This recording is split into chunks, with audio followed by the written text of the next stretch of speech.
then since it's a very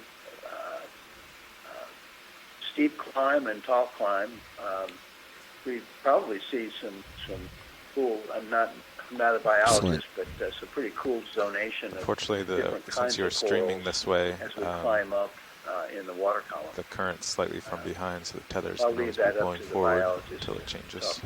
Yeah. Anyway, it should be a very cool site. I'm excited to see it. All right, Okay. back up. Excellent. Thank you so much, Bill. Really appreciate your sharing your experiences here and putting this into a broader geological context. Co-pilot, you ready to acquire bottom? We're all very excited on this dive.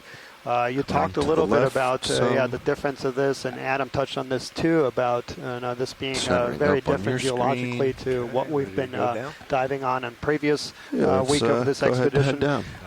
Also important to note is that the whole West Florida escarpment in this area is also one of the least explored of the Gulf, and also the least exploited. So oil and gas exploration, which is extensive throughout the Gulf. It mostly focuses on this middle and western portion here on the eastern part. It's still very unexplored and unexploited, and so it's a very interesting area for exploration. So we're really excited to be doing this, and then to really thankful to all of our partners on shore and to follow along. So yeah, thanks so much, Emma and Bill, to chime in. We still have a few more minutes. Our pilots are still setting up here. This is a little bit of a trickier setup because of the steep slope. Push out a little bit, co-pilot. So I just wanted to see if any of our other shore-based scientists wanted to introduce themselves and talk about their interest in the dive. 40 meters off bottom. Can I make one more comment? Being with BOEM, and we're the regulatory agency that regulates the oil and gas industry. 35. Oil and gas drilling is not permitted over here. It's excluded 30. in this area, and that's why this is a poorly understood area. Where you have rigs and where you have lots of different multi-beam surveys where the drilling went on, we 25. had a lot of submersible and ROV work done by the industry as well as academia and government. Bottom. We don't see that over here. The only work that we see is the occasional sonar shows it cruise like bit off the we've port. got here. So I'm going to range that's you the in. reason why it's not. Let's well get you to studied. hold for a second, co-pilot. I'm Get sorry. that tether pulled Excellent. away. Thank you, Bill. Dominating airways. Appreciate it. So yeah, we're just got bottom here in view. We still have probably a minute here while the pilots get situated. So I just wanted to see if any of the other shore-based scientists wanted to introduce themselves.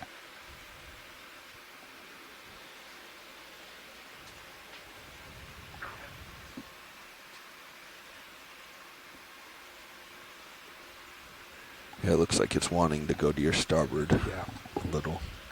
That'll be good.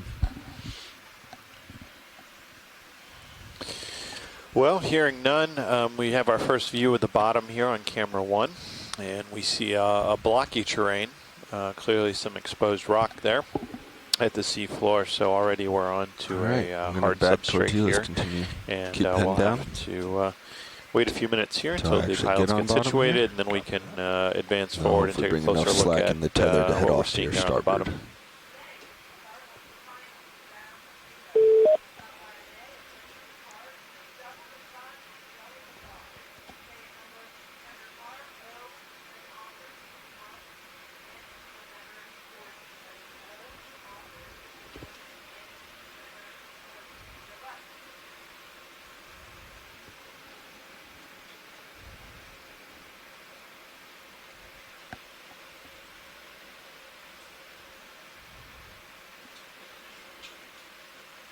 And if you want to adjust your heading at all, co-pilot, you may. Okay. Looks like the slope is a little more To the west. we're kind of on this shoulder here. Yeah, so if you want to come west at all, feel free.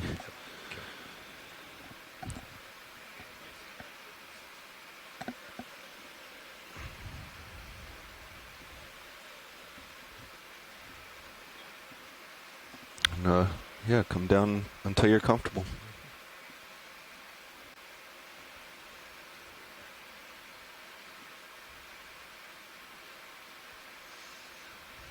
Okay. Everybody bring So their, yeah, we just touched down here. Our current depth is arms out for you? 2,618 meters. Or you And wanna just wait to a orient our viewers, we are now I certainly think we can pointed, do them for this towards the first west. area. And It's it what's looks up like we ahead have that a I'm very not sure if we slight, want them out. But go ahead, bring flow them out. We can always tuck them from back in. left to right of the screen there. So that would make that south to north direction. you like them perpendicular or all yeah, the way we back? see very, very Up to you. different terrain and Yep. everything that we've seen on the Okay. expedition so far. Well, I there's think our they've been first, pushing them forward for the still cam. Fish coming into But we, view. but we have those dedicated lights now. Okay.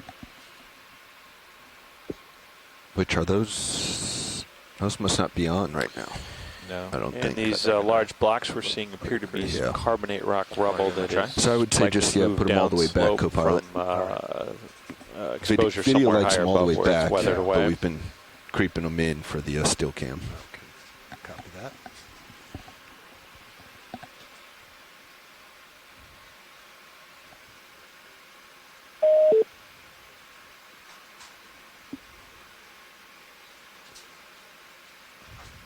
And that fish that we just saw, that's going to be a cusk eel, but difficult to get any Are we narrow still or running the gain at taxonomically from 90? that view. Because it's disabled But I'm currently. sure we'll see Yeah, I plenty believe of we're supposed to. organisms I thought as we move determined that upslope, only affects the joystick, including not the actual a lot of thrust fishes. command. So I mentioned the 5 previous dives in When I this was area.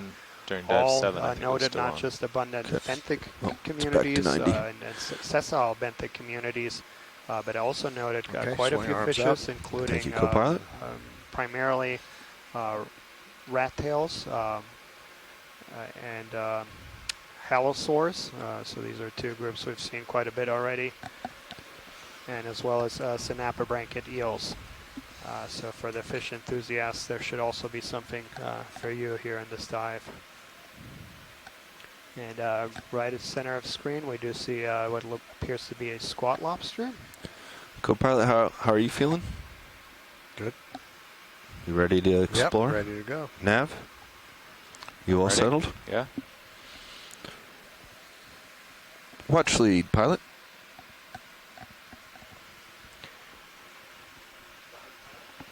Yeah, we're on the bottom. Cameras have been white balanced. We're tuned in and we're ready to proceed. So we're standing by for your calls. Go ahead.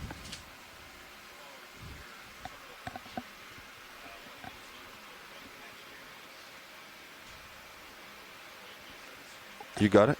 Let's go ahead and get lasers on. So pilot has just informed us that we are all Okay.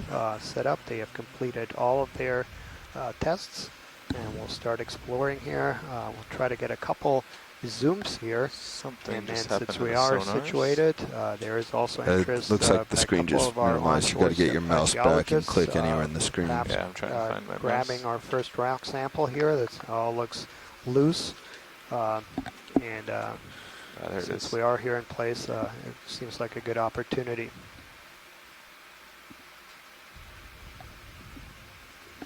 Oh, ha. There we go. Mo better. So yeah, Sirius looks pretty lined up with the general rubble ahead. 300.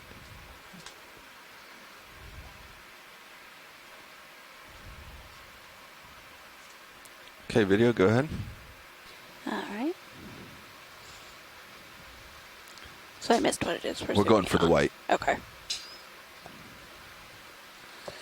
It appears to be pteropod shells. An That's a partial. aggregation or a shell hash of pteropod shells, which is interesting. I'm not sure why it's concentrated there. I was thinking we might see like a bacterial mound in the seafloor, but this is a tight aggregation of pteropod shells that have all, for some reason or another, I think we collected in can this come one on. area. All right. Okay, watch lead. Is there a rock you have in mind? Is that carbonate? I can do a scan here. Is it all right to zoom past the skids? Yes. Great. Could we get a zoom of that large block there could be some rudist fossils in there, and that would, if this is a Cretaceous block, that you certainly could see some of this, the largest. What do you think about size, Carl? That one 10 under centimeters? the lasers looks pretty good. If it's Yeah. a sphere, it looks like a nice one. Okay. My concern is these might be stuck, but we'll give them a poke.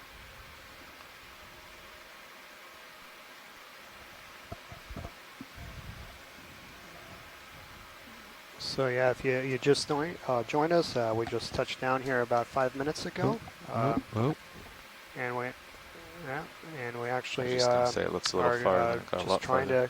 to collect our first geological sample, Nice and little right coral. in front of us we actually have a black coral growing on a rock, and that was in the genus Bathypathes. And that's the best guess. That's also a group that's going under some major revisions. A couple species have been removed and put into different taxa. There's a new genus Alternatipathes. But that kind of fern-like morphology is what we've been referring to as All right, Bathypathes. co-pilot, when you get a chance, if you could give me hydraulics. Hydraulics are up.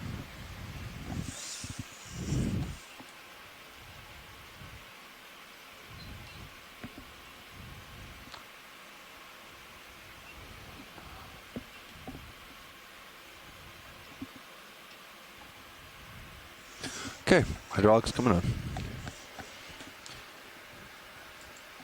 Hydraulics are on. Arm coming live. Arm is live.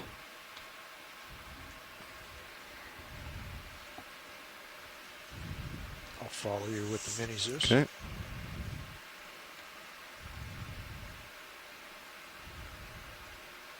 That one's loose, and It looks like it's loose. both are loose. Watch lead. Which one do you want? Let's go for the bottom one, the one the lasers are on right now. You got it. Thank you. Co-pilot, I'm going to come over and Okay, you want me to wing in? yeah. So Go ahead, yeah, wing we in. just started our dive here about 5 minutes ago, and right here next to the landing spot are a couple of loose carbonate rocks, and we'll secure those. We'll secure a sample here. Since we are in a good spot to sample later on in dive, we're going to go into I think I a saw lot the steeper shilling terrain. move when the drawer came Yeah. out. And so these samples will help characterize this environment.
Do we need to take any images of this, or do we just want to put it in the box? If we could rotate it, that would be great. But if you're not confident in the No. grip, we can put it right in the box. I think we can rotate it. If it falls, we'll just grab it again. Should we turn on sample lights? Sure. Where are they? I got them. That's Okay. great. That's a good image right there. Whoa. That actually really improves the quality of If the you want to image. go ahead and zoom real Yep. quick. Let me line you up.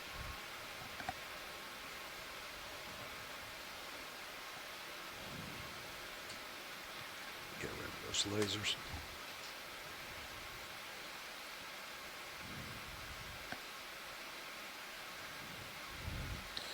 Excellent. That's a fantastic shot.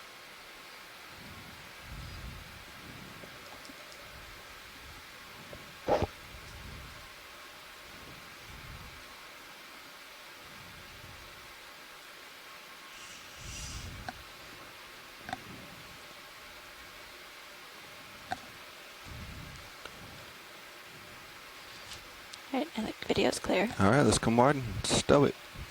So yet another wonderful collection event by our very talented pilots. So we just started our dive here with a bang and collected a very valuable sample. It's a carbonate sample. This is dive 08, spec 01 geo, depth of 2,618 meters. And looks like we'll have quite a few tube worms also on that sample. So Okay. excellent collection of Do you need me to close the lid? I don't know. Will it close if I wing out? I'm right here. Let me just grab it for you. And we'll have to look at it when it comes up on the ship. It appeared to have that darker or oxidized cover on it. Right. Certainly in this area, previous dives have found oxidation on the exposed rocks and even oxidation crust, ferromanganese crust that can encrust these rocks and give them that darker appearance. So we'll take a close look once we get that sample on board to get a sense of exactly how thick that surface layer is, that rind of oxidation, and see if it does look like a ferromanganese crust.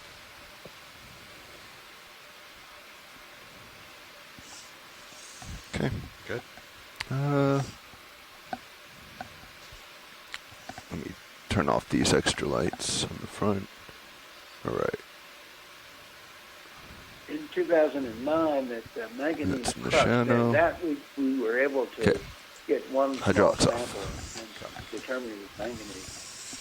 We thought it was the result of the So, co-pilot, I'm guessing result that of since we the, stowed the shilling quickly, igneous when activity. we're approaching bottom, Yeah. maybe the shoulder's not all the way Okay. to the Because left. I'll check that's that. unique. I mean, we don't see that elsewhere in the Gulf of It's- Mexico. I think we might have to tune that valve. When I did it last week, it was very slow. Excellent. Thank you, Bill.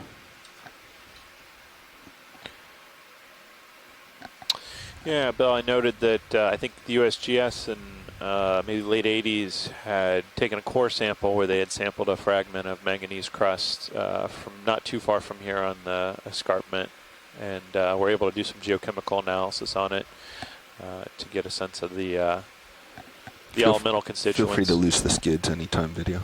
Great. Yeah, Thank you. anytime you want.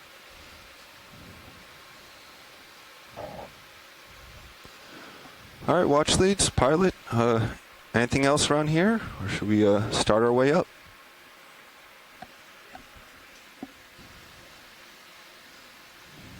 You got it. All right, so again, a wonderful collection event there. So we started off our dive here with a very valuable specimen. Got a few of our geologists very excited about this.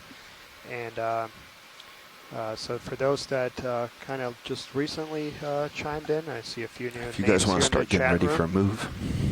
Again, today's dive is Sounds in the good. West Florida escarpment, so a different part It's of the like Gulf there's a than sea what star we've been going off targeting the bottom previously. center. We landed here at around Yeah, 2,600 that's meters, and the plan is to go up a series of these kind of stair-step features. So we have about 3 really pronounced Help me out, video. I'm not stair-steps. seeing It's it. on the Oh, right there it is. side. Yeah. We had a very optimistic just do dive a plan, and quick our zoom for final, ID. Our Alright. final white point is at 2,000 meters, but it'll be a steep climb, and we'll try to do our best to get there. Right. Go for full. Pilot and co-pilot, do you like this heading of Sirius? It looks pretty good in sonar. Yeah, it looks pretty good. Yes. Okay. Happy with that. Should we do 30 first? That works for me. Sure. There's a chance there's something a little steep, but you can hop up it if you're ready. I'm all set. So yeah, we have a sea star here, and this is going to be in the family Goniosteridae. I'm just checking. Chris Ma actually sent a couple photos of something that was particularly interested from this region.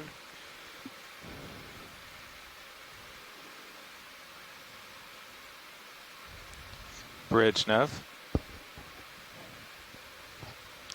Could I have a ship move 30 meters, bearing 300 degrees, speed 0.2 knots? A little more stable video if you want a quick snap. All right.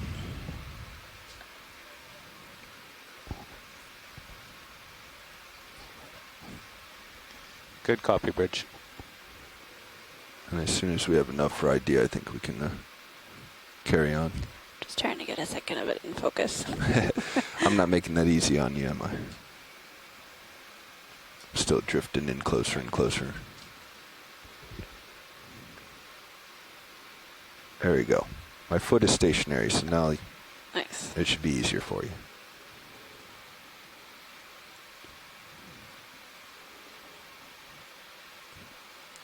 All right, I think we're good. All right, let's carry on. We'll find something a little prettier for the highlight reel. I'm sure Caitlin will appreciate that.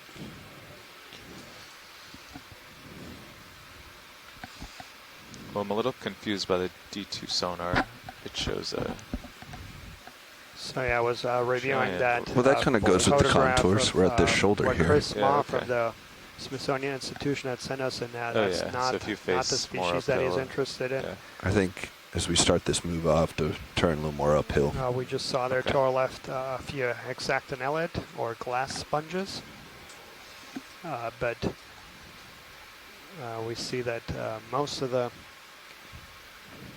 hard substrate here is void of large benthic encrusting fauna, and this is very similar to the previous dives in this area. They also, the ones that started deeper, kind of noted that more barren substrate and then more dense aggregations further up the slope around 2,300 meters. So we'll see if we image kind of similar transition.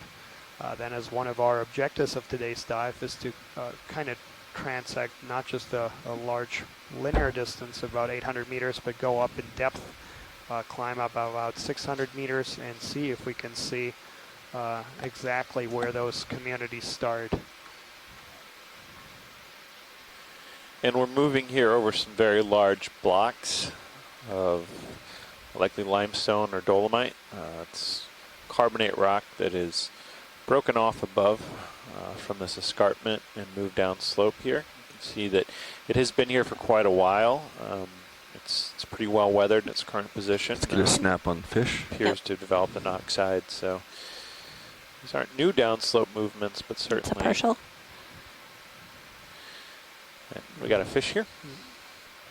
So this is going to be a cuskeel.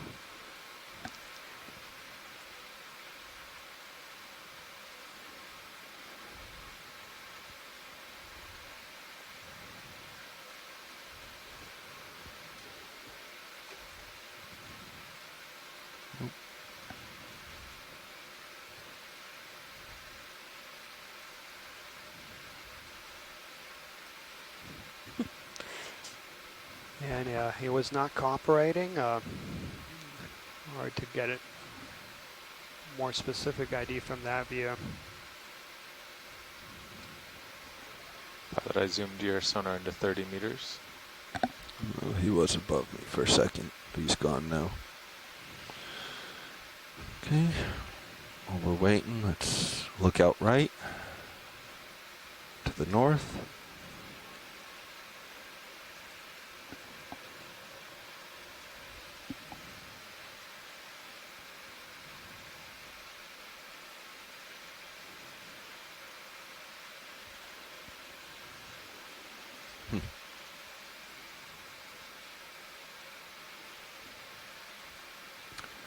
Yeah, and Adam and me were just noting here all these pteropod shells. So yeah, we did get a zoom in on all those white spots earlier.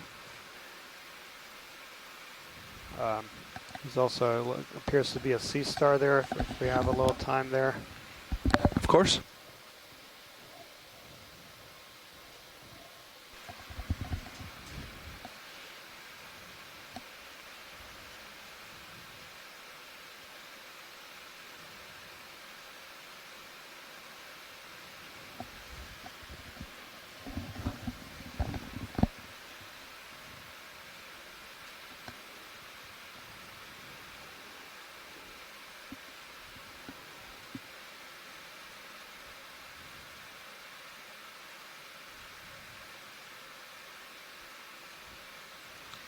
The ship has gone 23 of 30 meters, and judging by sonar, Sirius is underway.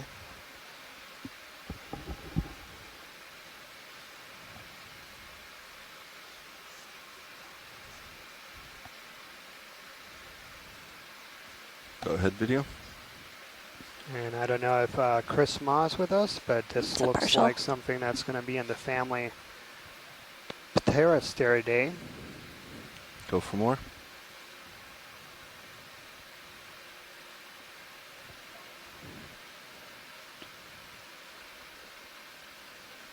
Is that full?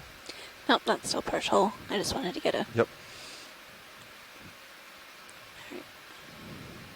That's full.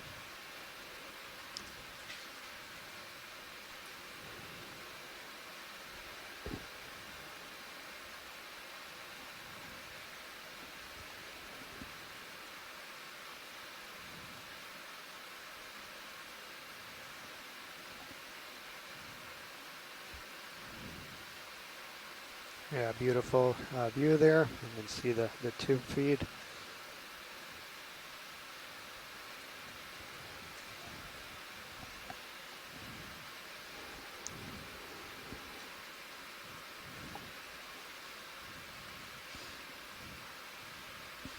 Yeah, I'm looking through images here of what the Okeanos Explorer collected when they were doing work in the Pacific. And they imaged a very similar animal that was ID'd as That's cool. Pteroraster Yeah, it is. reticulatus. Look at that. All the way down to the internal. Now he's shaking.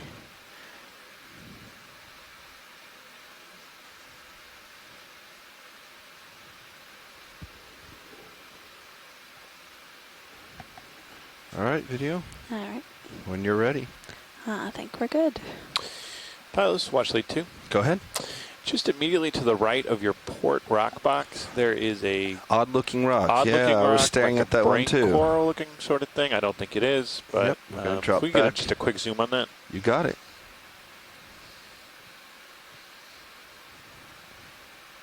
Sponge, huh? Go ahead, video. Alright.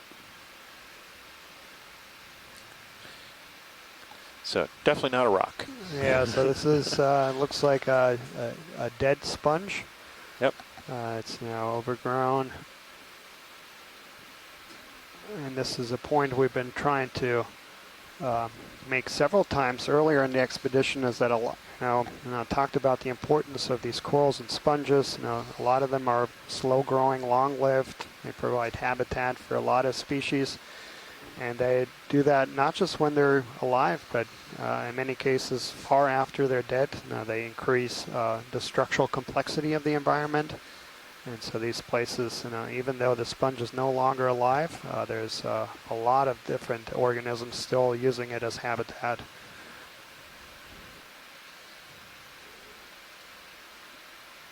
Really nice zoom there. Video when you're done. Alright. I think we're good.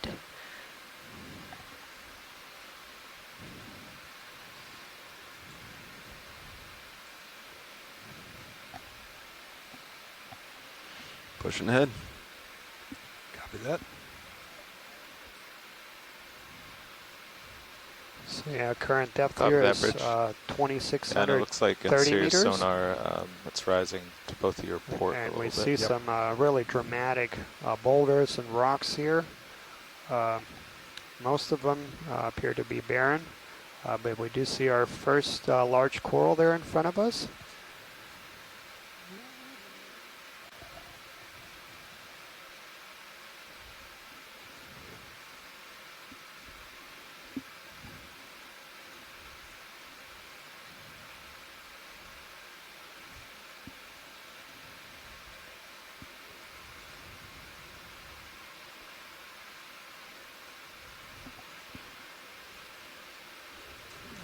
this is going to be a bamboo coral. Let's try that digital still cam Sure. for this guy. And again, those centimeters are about And Carl, can you bring it up on are your exactly bottom 10 monitor? centimeters across, so It's- about 4 inches. Actually, You I'm can not see sure that this is a which one. large Yeah, we'll do it individual, right here. about larger than 1 meter in blank size. one. There we go. And Yep. so, Yep. yeah, Let's try bamboo the- corals, I the don't have a common blank name one. of bamboo We got corals it. come from Oh, the thank you. coloration of the skeleton. So you have these interspersed white that's and with the dark new patches lights. on the skeleton, and you can see that on the bottom part of the animal. So those whiter portions, that's going to be out of calcium carbonate, and then the rest, those Go dark ahead, patches video. are Alright. protein. So it alternates different. Bamboo corals are a very diverse group, very Could we get abundant the in lasers these off? deeper depths. And Copy I that. know Thank you. Scott is going to be extremely interested in this. We also further down saw a couple of Looks like there's a brittle worm or stars. something on the right side, wrapped around the coral. Roger that. So I can steady up in just a moment here. We're doing a little bit of testing with our still cam and our new lights, and this is a perfect specimen for that. So that's why I'm kind of floating here at the moment. But video, I'll give you a stable shot shortly. No worries. All right, I think that's a bunch of good ones there for Is the that still. enough for the still? Yeah, right. that's like 5 or 6 there. Yep. Yeah. Was the first picture with no lights? I think we caught one with no lights. Yeah, Why don't we okay. go ahead and turn the... Did you turn it off yet? I did, yeah. Let's turn it back on and Back do it on without the and lights. kill the lights. Yes, please. It's F light bar. Yep. Perfect. Okay. Yep, so No there's one lights. without the lights. Video, how about you? Do you like it better with the lights? It definitely gives us a different perspective on it. I think it was better lighting with the lights on. Okay, well, let's get the lights on. Come Okay. wide, please. Lights on, and I'll shut the digital still. Video, can you come wide, please? Yep.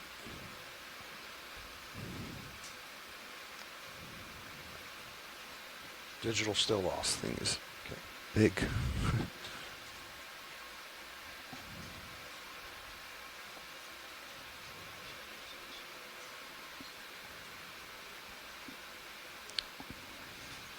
All right, you can go. Where would you like your video? It's all you again. I think just to zoom in the middle at the moment. You got it. Maybe we'll go on this On the- weird cluster the weird here. cluster, yeah.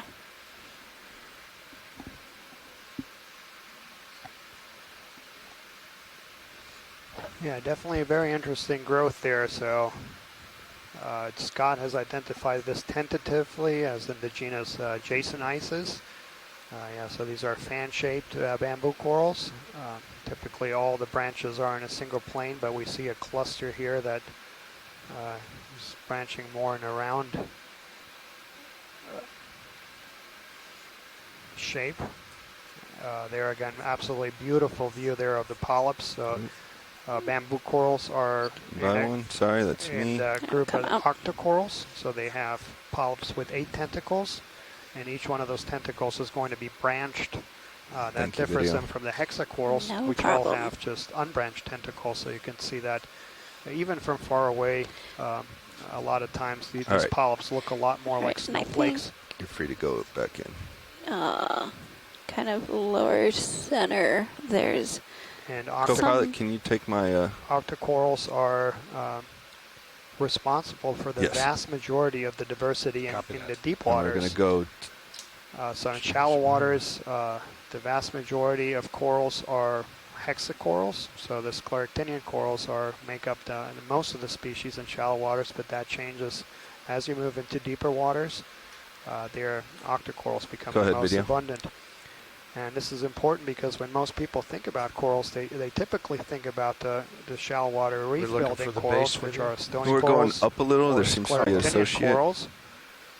All right, going up slow. In deeper waters, we have a different yeah, diversity. right there. But in terms of It's their just a clump. importance for the ecosystem, they provide the same ecosystem functions. They create habitat, Up a little. including some species that are specialized on these. There's many organisms that live on these exclusively. And then there's also more free association of things like fish or so that might not exclusively live on these Would it corals. be possible to use turn the off the new general lights area and see what this looks like as without them? habitat. Just so we have a comparison. Pilot, you okay with Looks like we also have a few anemones on there. There's some, and this is also something that is common, particularly on So exposed. this is also with our swing arms all out. All out. Okay. Right. We can move the lowers inward a little if you Get wanted very to close try to that. the camera, right? Yeah, I'm Yeah, very you're close super to this. close. I was trying to get a nice zoom. Yeah, I appreciate that. That's Oh. cool. Just scared it. It's neat when all the polyps react. All right. Well, So I think- lights back on? Or? So I'm looking here at the last published synthesis for species recorded from the Gulf I of think Mexico. video is and probably there good is on no this if Jason Ices science in there. wants to keep on. There have Probably been get several uphill. collections done 600. since that was published, Lights on. I was waiting to see if they including work by wanted the a Okeanos snip. Explorer here last November and December. And Scott has confirmed that on Yeah, my dive camera. 6 of the 2017 Gulf of Mexico expedition, they collected something similar to this. So I think Moving on then. we'll move on here, and we'll keep an eye out, because from what we know of previous dives in this area, we expect to see quite a diversity here. And again, we'll try to keep things in balance here, but the dive plan we have put together was quite ambitious, of covering a What's large going on here, distance. Carl? Is that me? So we will try to keep a balance between the good zooms, Wasn't me. collecting My a couple laterals? samples, and then of course also covering ground. We do Suppose this could have been my want to lateral make it at least up against the about side. 2,200 meters, because that's where we expect to see the It's a larger really loud aggregations. ping on the track link. Yeah. Sorry about that.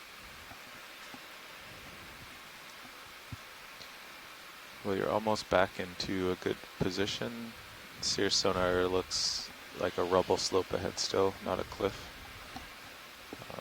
The cliff will be coming. Got All a right. fish on the left. Yeah, we're going to turn off that light bar, go back into normal lights. There we go. Yeah, it seems like it was good for that because you were unusually close. But which is, I guess, good because now we have that option. Yeah, that one I was a little too close. I lost my light. Go ahead for fish. That could be a new way to get those corals, to get really close and turn that light on. It's worked pretty well doing the light bars in the past, but Yeah. that certainly makes it easier.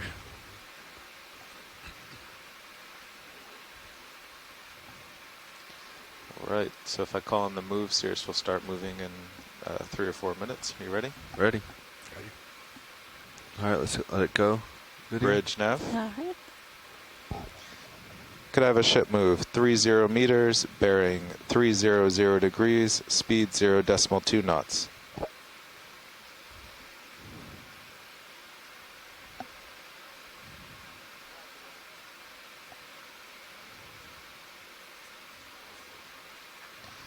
Good copy, Bridge.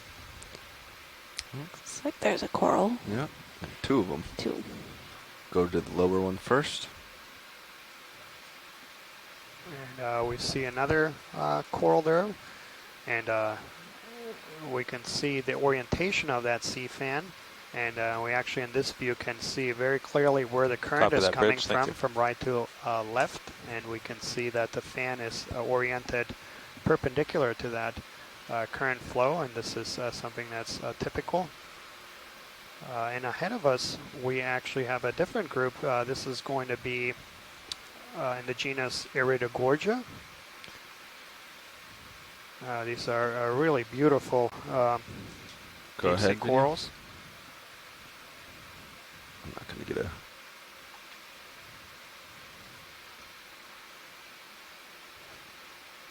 And this looks like the species Iridogorgia magnispiralis, or large spirals. And this is a really remarkable animal because these octocorals can acquire enormous lengths. They can be several meters high. In fact, the largest one imaged of this species in the Hawaiian Islands was measured at around 6 meters.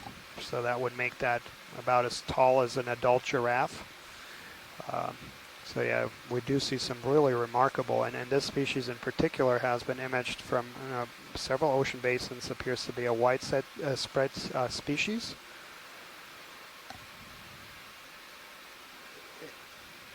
And another really remarkable thing about this animal is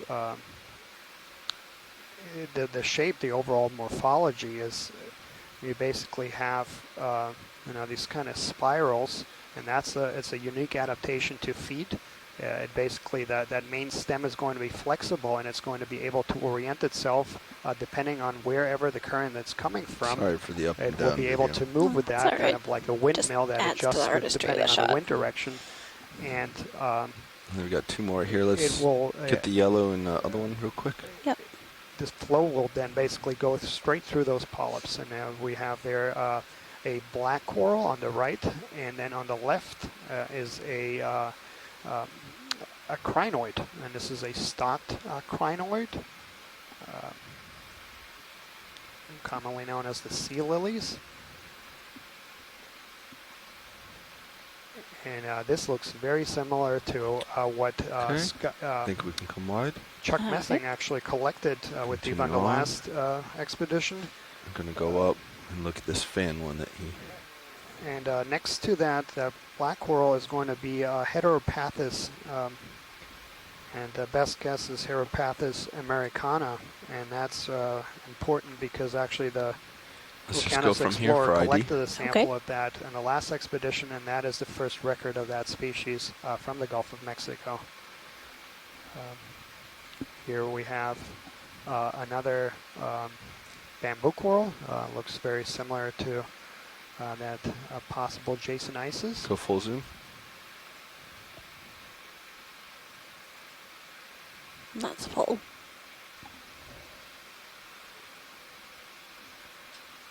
Getting rid of the lasers.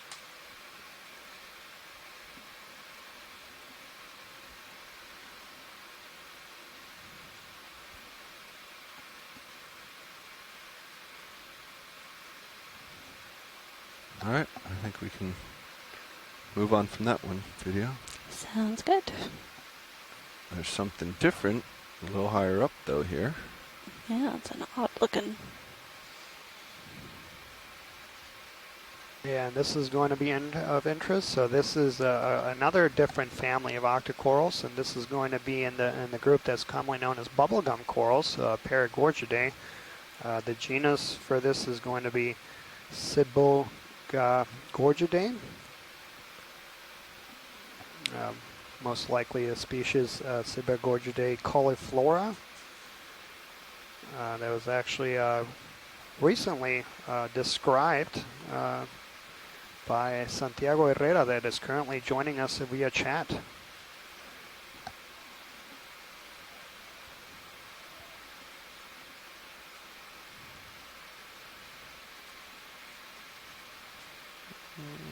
Okay.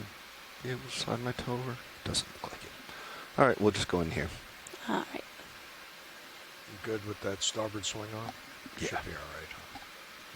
Bringing you right.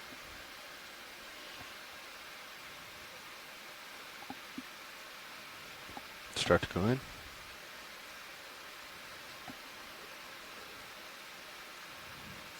So yeah, this is again a very different group, commonly known as the bubblegum corals, and you can kind of see why that common name is when they have their polyps fully retracted, as it has now, it kind of looks like chewed up bubble gum.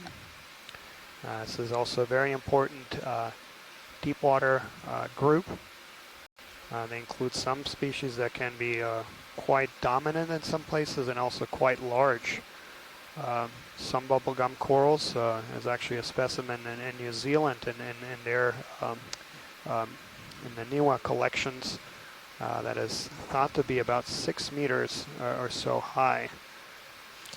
Is it all right to zoom on that? And kind of Santiago here is middle agreeing one, with that the ID. one with the So, extra yeah, thank you, bumps on Santiago. it.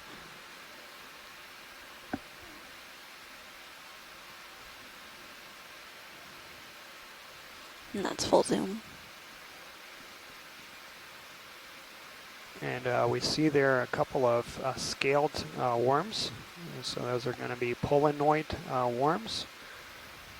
These are common associates of a number of corals. And actually in some corals, those polanoid worms will actually live within inside the tissues of the animal and actually modify the way that the coral grows. There's a number of black corals where that happens. This association here in this case video looks to be whenever you're on top of it. Yep. done. But it's also a very diverse group. Did we get a shot of it with lasers? We can. Lasers on.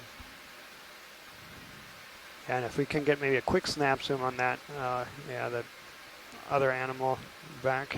Let's go Other for coral. it. Video. All right.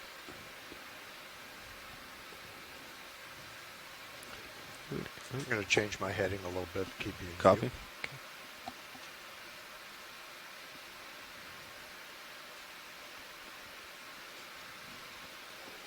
Is that all you have? Video. No.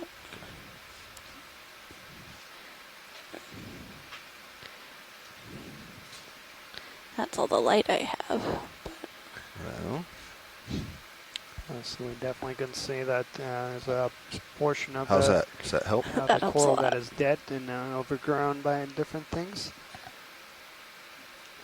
And, All right, the ship has stopped. looks I like think a Cirrus is smaller slowing animal. its I'm approach actually towards looking the through slope. my guide here. I don't know if this is a chrysogorgid.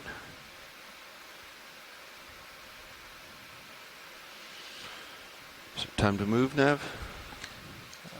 Yeah. All right, let's come wide. Video. All right. I think he could have stayed there safely, but we've got a... And so yeah, this is very promising already. We've imaged Copy that, bridge. a whole bunch of different groups of corals, and this is what we were hoping to see. And So- what we hope to see actually, coming back to my another thing we original hope to heading. see is Okay. higher densities as we move About up the slope. 300. 300. Copy.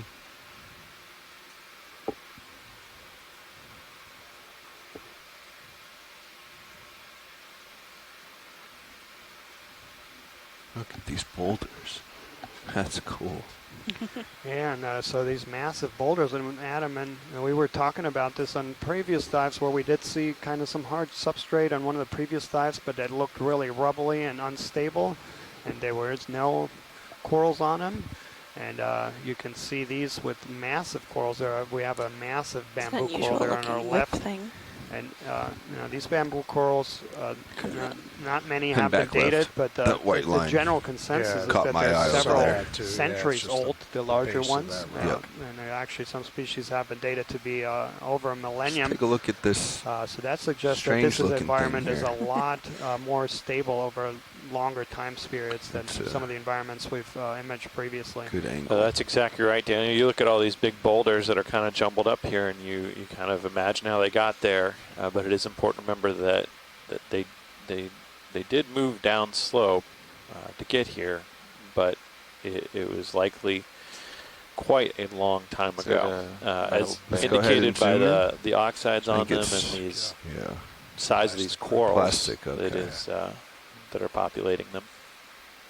Yeah, one of those wrap And that bands. appears to be a piece of Package debris, band. plastic Package debris. band, yeah.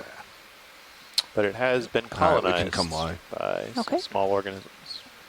I don't need to. Yeah, it looks with a bunch of hydroids on them.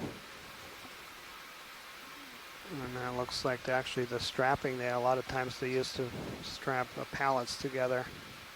Blue. Couple big corals. And they're beautiful we'll just bamboo corals. Continue on. Again, this is what Scott tentatively identified as adjacent ices. And already we've seen a number of these very large colonies. So these there again are going to be over a meter in height. So really massive. Stand by animals. one video and I'll get you this tube worm, I think. Yeah, I don't know what that is. I'm going to creep in, see if I can't get a stable toe with it in the background so that you can pull out the feathers. And this is, I think, going to be a black coral. And we saw something similar before. Yeah, and it is now that we see it in a beautiful shot with the black background. So this again is going to be that species Heteropathus americana that was unknown from the Gulf of Mexico until last November when the Okeanos explorer actually collected the first specimen of this. Looks like it's seen better days, though. Yeah, it does. And, so this is an entirely different group. It's hard to see here because the polyps are on the other side and they're actually degraded. A lot of them, but you can see some of the remnants of the polyps still on the main stem there, and you can see that all these polyps are not branched; they're smooth. So, and they're also 6. Each polyp will have 6 tentacles, and so this is a completely different group. These are hexacorals. It seems a little odd. The closest honestly, relatives to these black corals right now are it's stone great, corals or but when we zoom out, out, those things that you see building reefs in shallow water. I sometimes have trouble judging the so light this and the group is now, scope over there can tell commonly us as the black if we're getting corals, enough and light that's or not. because again the color of the skeleton, and you can see a few places there where the This will skeleton be with is the forward exposed, lights. and you can see the dark coloration. And this group is also commonly known as the thorny corals, because if you were to look under a microscope, each one Sounds of like we collected it, so I skeletal think we can move on when you're ready. features All which right. have tiny spines, skeletal spines, and those Okay, are coming used up. as the primary taxonomic characters to differentiate species, genera, and families. I thought those, at first I thought it was one of those feather worms It looked like it. that are super cool.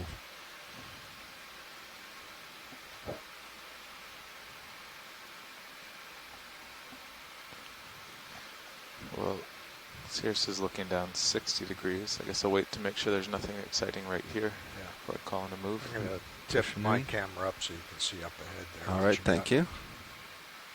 It's like more of the same. Let's snap on the white, all right. just see what that is.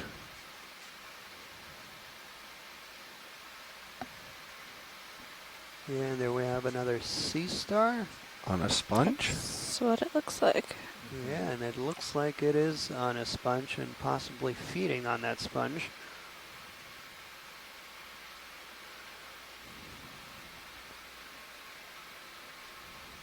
So yeah, sea stars are carnivores.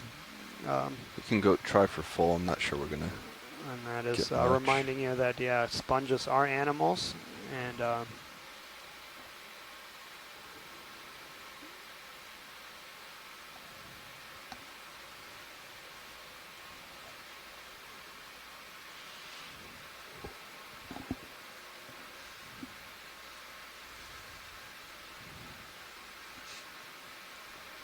Okay, video, whenever you're All right. set.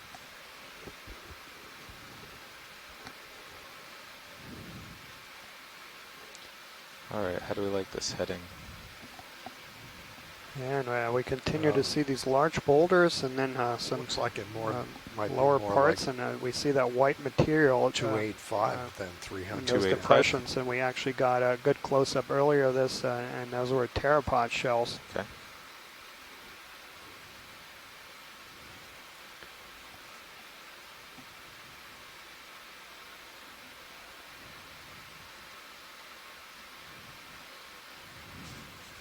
We can snap this as is we Phil Shea. pass by if you Just want. wanted to point out, and we saw this in 2009, and I've seen other video over here by the Florida Escarpment. There's almost no marine snow. It is so clear. Doesn't look like water. Hello. It's nice and orange. Yeah, it's an unusual color. Yeah. Hey, Chris. Those orange tips are. Hello. You have a really unique and first-time sighting with this starfish. Oh. Sounds like we might want to go back then. Good thing Hello? we didn't go far. Yes, Chris. So tell us about the behavior, about the species. Okay, both. Changing So my head that again. is Pythonaster. Is that too much light? I have to look up the exact species. Pythonaster belongs to the same family of sea stars as Yeah, I think the it is a one little too that we much. collected the other He's day, also He's also inside the my vehicle. Mixastridae. They're among the Let's let rarest him go known and sea head back to stars that sea star. that we're aware of. Up to a certain point, there were only, as I mentioned before, like anecdotal accounts. Every new specimen was thought to be like a new species. That's how rare they were. They were always collected, destroyed. They were always collected in really bad shape. And so we started seeing them as living animals, on submersibles, only a couple of years ago with Okeanos in the canyons. And this is the first time that we've actually seen one of these, displaying any kind of biology. This is the first time we've ever seen that sea star doing something. So it was feeding on a sponge.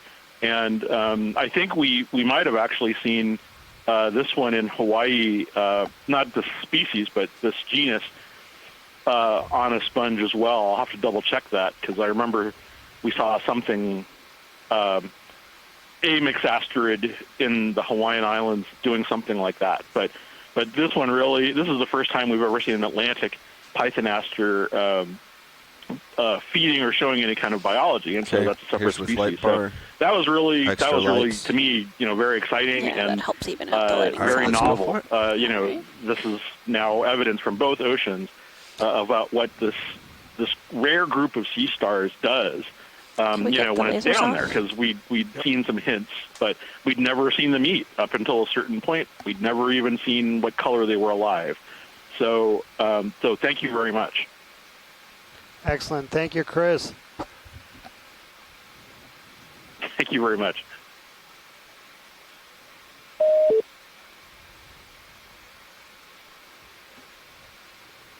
He didn't mention sample, though. Nope.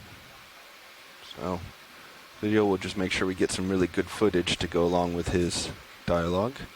Sounds great. Go ahead. Okay. Copy that. We like those first times, so I think we'll get some good footage here to perhaps go with a highlight reel. Video, is there anything else you need? Excellent. So thanks so much for. It's sort of hard to see what it's actually doing from this angle. I don't know if we have time to go come wide. side. Let me try one more. I'm going to sea star. Try to go up high. From the National Museum of and Natural 180. History, Smithsonian Institution in So we've Washington, done it D.C. from down low twice now. Was very excited about that observation. If I can go down low first and on top. observation of this group of sea star actually feeding. Just a few more minutes, watch lead, and then we'll carry on. I'm just going to try one more angle here. And this again speaks to the importance of these observations, not just if you need some light, we can bring a swing arm over. These animals I think in it's their okay. natural coloration and their natural environment, Yep, but then also for first time seeing what they behave like, how they move, what they eat, and this is really valuable information. Now, many of these specimens are species were described in many cases by samples that were collected in trawls, some of which several hundred years ago. And those specimens become highly degraded by the time they reach the surface. They've been dragged on the seafloor. Co-pilot, can you grab my camera real quick if you wouldn't mind? Swimming around in water for hours or days before they've been brought to the surface, and so by the time they're brought back I think we might be all the way down. You lose many of the characters I'm going to that try might to shuffle distinguish these back species. real quick. It might get a little bouncy.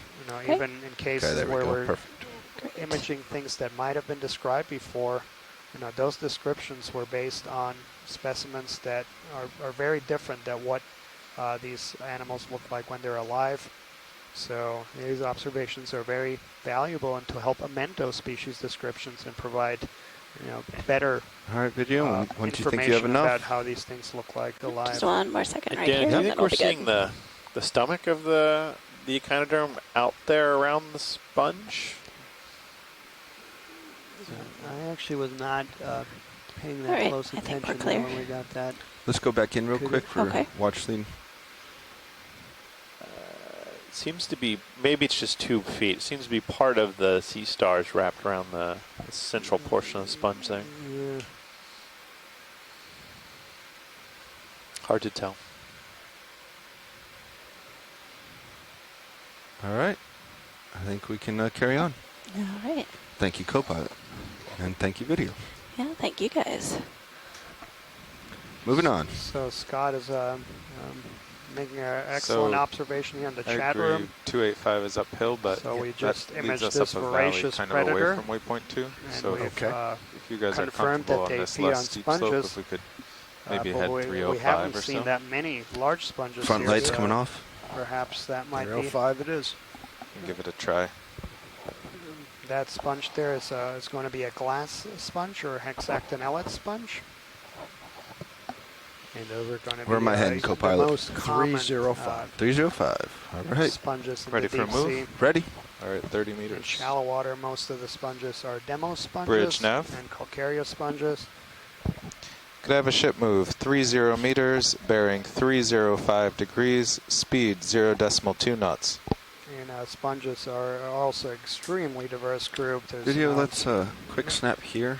way Yep. over On the edge of the 10,000 rock. species that we know of, and probably just as many that are undescribed. And, yeah, this might warrant a little, if we can get a closer view on that. I don't know if it's a black coral. Looks like it. Copy that, Bridge. Yeah, feel free to go in more, video, if you have it.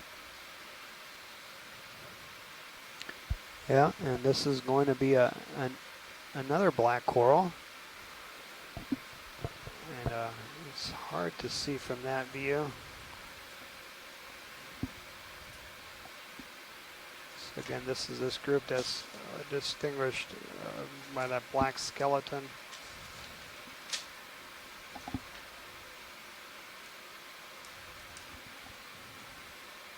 Oh, let's come a little wide. Would you like to get a little closer, watch lead? Yeah, Yep. if we can just like try to get a view kind of Here come the main lights. perpendicular to the, yeah.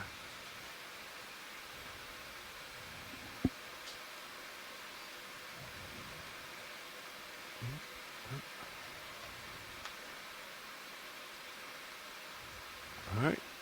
You're clear, video?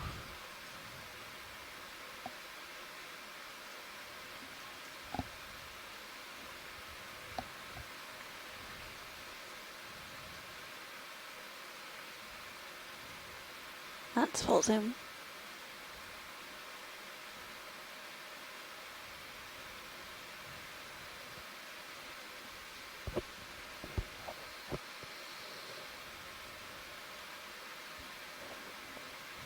Yeah, so I don't recognize them.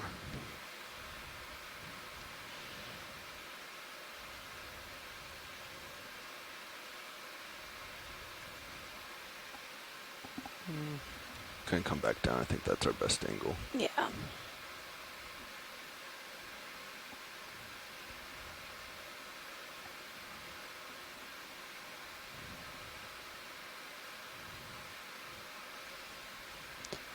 So yeah, I'm debating here. This is definitely going to be a new record, at least for depth. We don't have good records to species level down below about 2,000 meters. We're about 2,600 meters. I don't recognize this species, and I wanted to maybe check with the rest of the shore-based science team if they feel we don't want to spend too much time here, but whether this would warrant a collection. Just come a I little don't wider. recognize it. Yep. Right there. But it isn't it, yeah.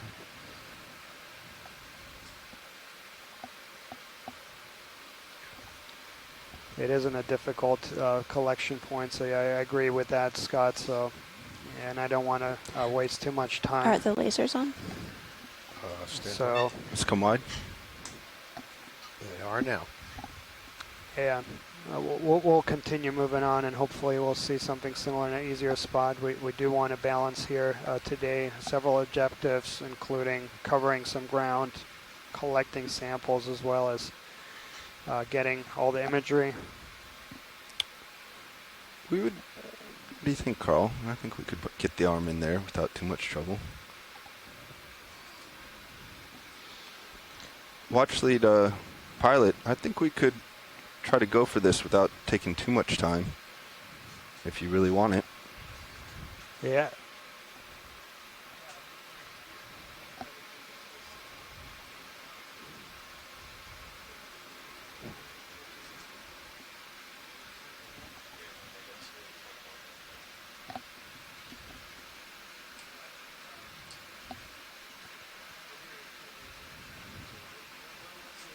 Okay, you got it.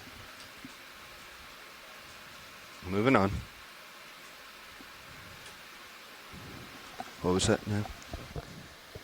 I think we're going to see a lot of things that are going to interest folks here, so I don't want to use this time Moving on. Okay, the ship is moving. Sirius should be moving too. So again, for those folks that joined later in the dive, we're about 225 kilometers south of the Alabama-Florida border on the northern end of the West Florida Escarpment. This is also known to as the DeSoto Canyon region. DeSoto Canyon is about 60 kilometers northwest of this current location. This is an area that has been surveyed before, the general area. Taking front lights There have off. been, several dives going back to 2009 by ROV Jason. Okeanos Explorer, Nautilus, and Falcor actually also did work here.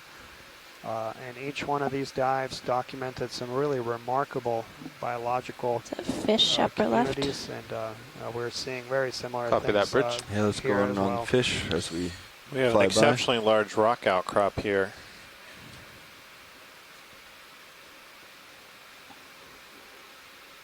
As we zoom to this fish. And this is going to be Full zoom. Acanthonus armatus. Oh, haha. And, Sorry about that. It's all right. I think we got the ID, so let's continue up. So is where we were previously seeing loose boulders, which appeared to have moved down slope onto the seafloor. I believe what we're looking at here is an actual exposed piece of the underlying rock without sediment over the top of it. So we're seeing an actual attached outcrop now that we just came over the top of, indicating a little bit perhaps of change into a steeper portion of the escarpment wall that we're going to be climbing throughout the day.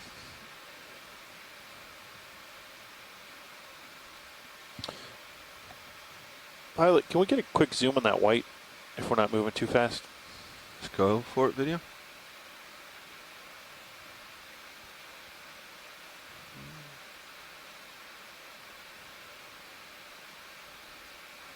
Let's come a little wide. I'm bouncing a little.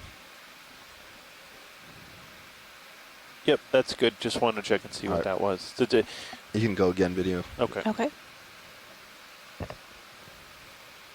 That's a partial. Yeah, let's just hold the partial. Okay. Not sure exactly what's causing that white coloration. You see some layering there, the exposed rock. So, yep. Not sure. Let's carry on. Go ahead and come wide.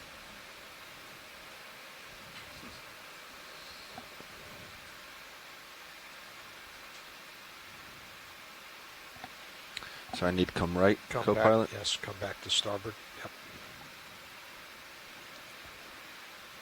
Yep. And yeah, that cusk eel that we imaged there a while ago, I know it's several people's favorite fish.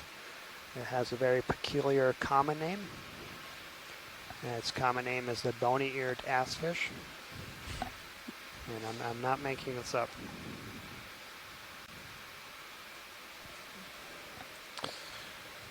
And as we move upward here, you can see layered sedimentary rock. So we're seeing what geologists would call a bedded sedimentary rock. Those are carbonate rock layers flat lying there that were deposited probably in this case hundreds of millions of years ago as part of this carbonate platform buildup that have been subsequently eroded. So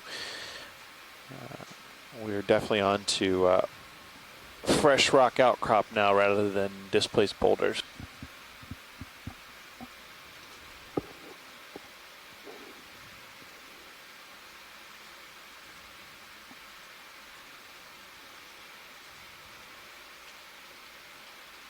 There's a very distinct difference between that thinly bedded rock and what we're looking at right now, which may be more massive than. Yeah, this is getting a little awkward having a big bluff off to Sirius's port. Yeah.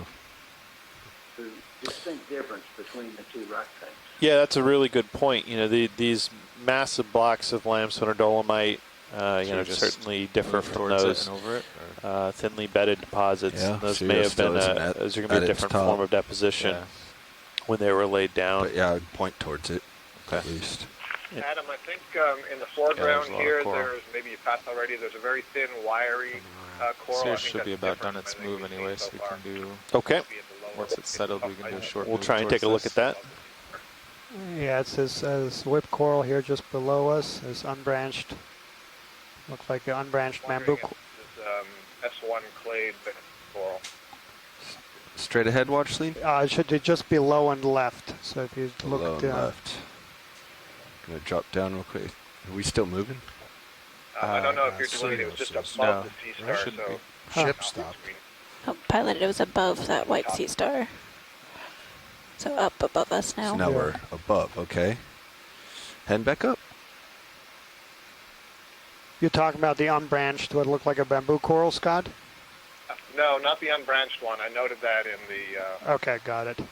sea scribe. It's above the sea star. Above the sea star, all right. Heading up. Got it. Okay. I think coming into view just now. Yep, you'll see that it's very thin branches. They kind of curl. So I suspect this is Go ahead, in the partial. clade with claderisis, but we'll just need a little bit of a closer look to verify. Excellent. Thanks, Scott. And we see there a crinoid, unstalked crinoid. So earlier we saw the stalked form. So this is a group that are commonly known as the feather stars.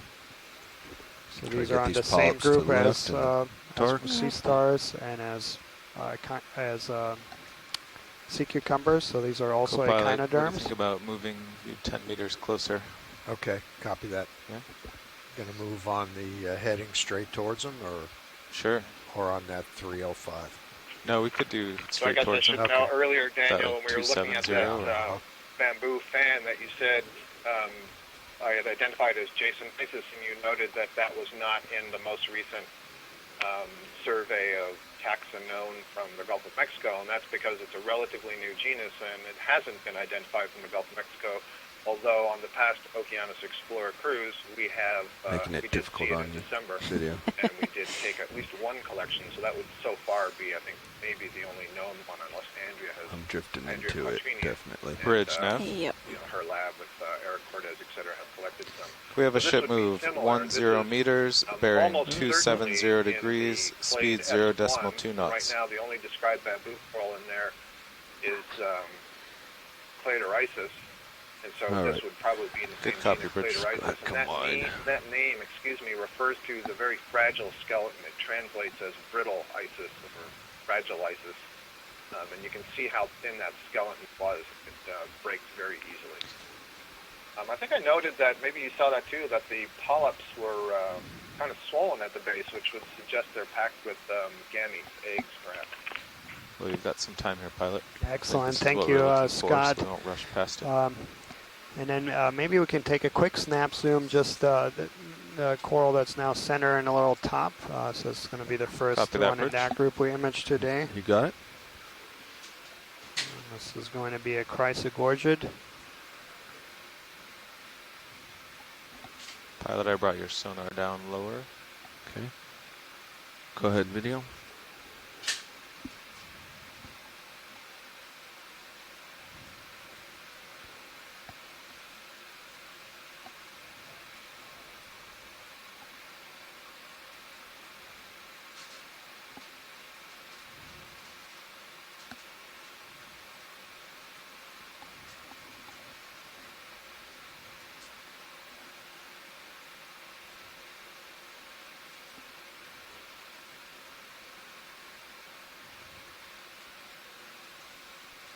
Yeah, so this is going to be in a genus Chrysogorgia.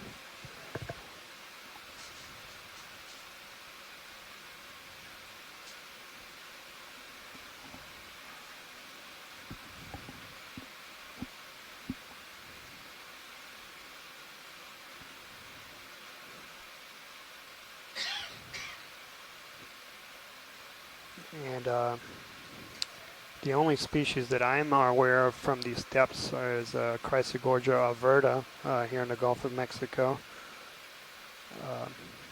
Well, I take that back. There's also Chrysogorgia spiculosa, but yeah, I don't know this group.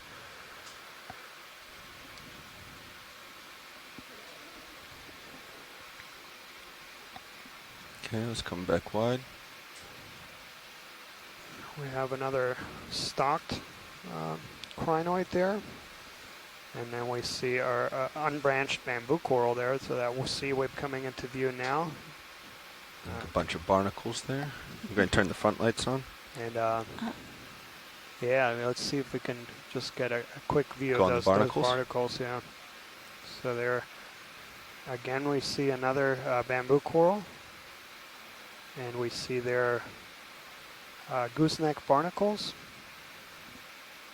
family Scalpellidae, and so for those that are not kind of from general public, so barnacles are interesting in that they basically, they're upside down, so what you can see there are the feet, and the scientific name Cirripedia actually means curled feet, and so you can see the curled feet there extending into the water column, and that's what it's used to feed. And these animals are basically glued to the substrate via their head, so they're kind of doing a headstands, if you will. This group actually was for a long time when barnacles were first described several hundred years ago. People thought they were closely related to mollusks, and it was not until larvae of these animals were first seen that they were identified as arthropods, well, so the same groups that crab and lobsters are. Adding a lot of detail we didn't used to get. You can see also those large, massive plates there around the feet. Yeah, and I'm looking at the coral that it's growing on, which is a bamboo coral, and you notice that all the polyps have closed. Their tentacles are retracted, and the polyps are forming almost little volcano-like mounds. And that's one of the characteristics of the genus Ecnomyces. And so I'm trying to see if we can see where the branch points are coming out. Are they coming out from the node or the internode? If they're from the node, then this is likely another Jasonisis like we saw before, except the polyps are retracted, so it doesn't look quite the same. But if they're from the internode, then this is probably an Ecnomyces. Yeah, Scott, I'm looking at that now, and it looks like either right at the node. Yeah, it's very close to it, the branching. Yeah, it's one of these ones we see right at the node, or they're just above the node, and that actually is a difference. That would be internodal, but hard to tell. So best guess here right now is Jasonisis and Ecnomyces, one of the two, right? Is that right, Scott? Yeah, that's what I put. I think I'm gonna stick with Jasonisis for this one. It's hard to say, but that's what I'll go with. Excellent, thank you, Scott.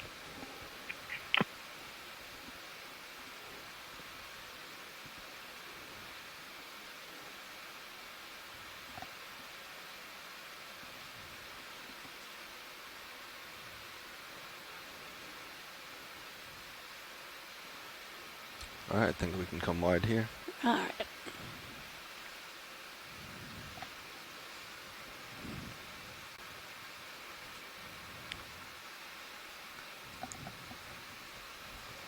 And we're already seeing quite a diversity here, different coral groups. We've seen bamboo corals, we've seen black corals, we've seen bubblegum corals, chrysogorgid corals. So this is exactly what we were hoping to see.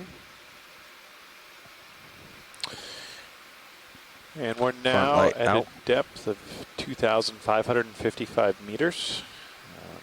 So we've come up a bit, about 80 meters from where we landed, and I think we're seeing some vertical zonation in here. Certainly the corals and crinoids we're seeing are becoming more common and abundant as we move upwards. So there's appears to be a bit of vertical zonation we're already observing. So I guess we kind of have to go up and over this. Yeah, thing, Adam, and try to aim towards we're waypoint hoping 2 again. and somewhat expecting to see a much sharper transition further up the slope. And What do you guys think about bringing the we do have a swing arms in? I feel like we're Lower. fairly ambitious I feel like dive our plan light is today, and not getting to the center. we'll see. We haven't seen this yet, video. Let's go in here. So there is a different group of octocorals. This is commonly known as mushroom corals. We've been referring to this as Anthomastus, but this is a group that there's a few. There's actually several genera that look very similar. Pseudo-Anthomastus and Anthomastus. And so these are a group that are what we refer to as the true soft corals. So I'm coming in towards it. So they do not I have noticed a skeletal axis, so unlike the bamboo corals, where you have a skeleton that's inside there. So if you were to dissolve all the tissues away, it would basically disintegrate. They do still have skeletal elements, what we call spicules.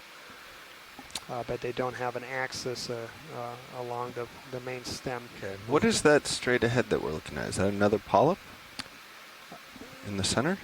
I believe that's a feather star right on there. Huh.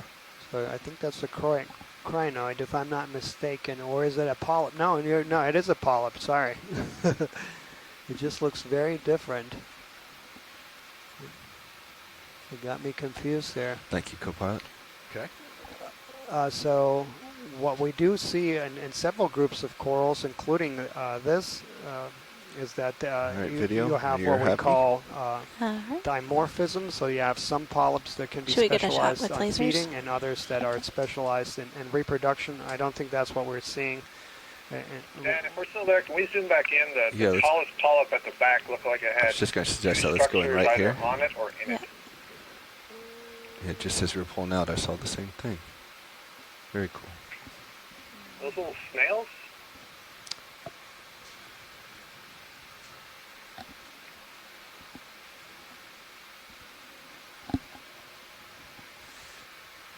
I see legs. Oh, stand by one. Legs would suggest a crustacean of some kind. Yeah. Stand But by. Thank you.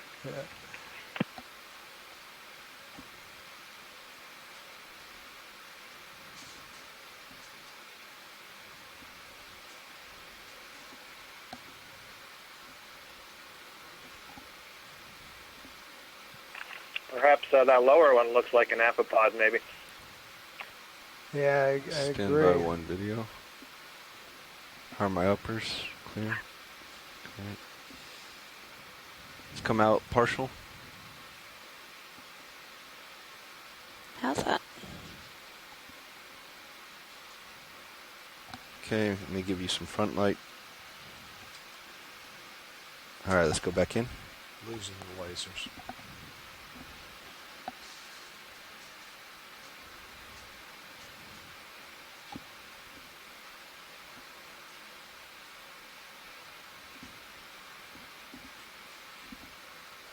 Is that too much light? No, I think that's okay.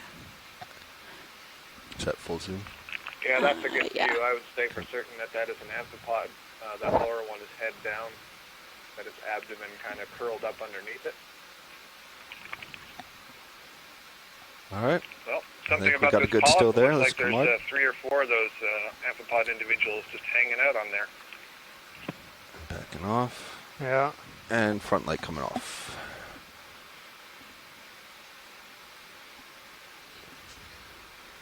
Yeah, we first saw that, had one polyp that looked very different.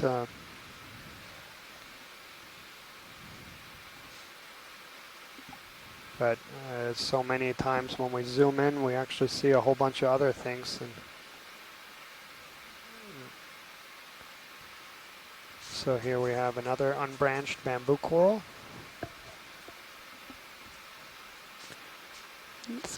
coral.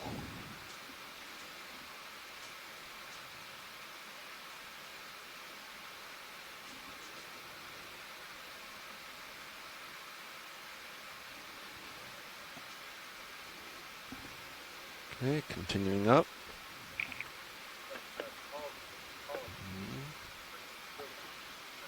This looks different over here.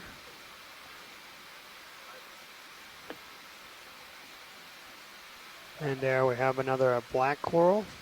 This is going to be in the genus Bathypathys. We did see one earlier. You see actually two in view now, one just kind of center of screen, one right. Another bamboo coral, a chrysogorgic coral, and a bubblegum coral. So right there in view we have Down. 7 different corals and 4 different groups. So yeah, this is exactly what we're hoping to see. Beautiful diversity here.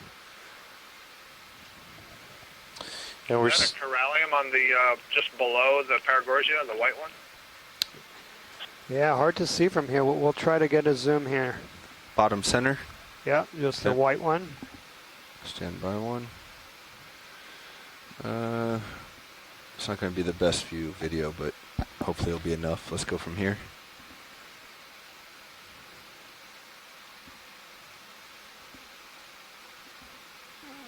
The Yeah, partial. that's another bamboo. Yeah, boy, it looks like it's being taken over by anemones, I think. It's in Yeah. bad shape. Let's give a little Yeah. more. That's full.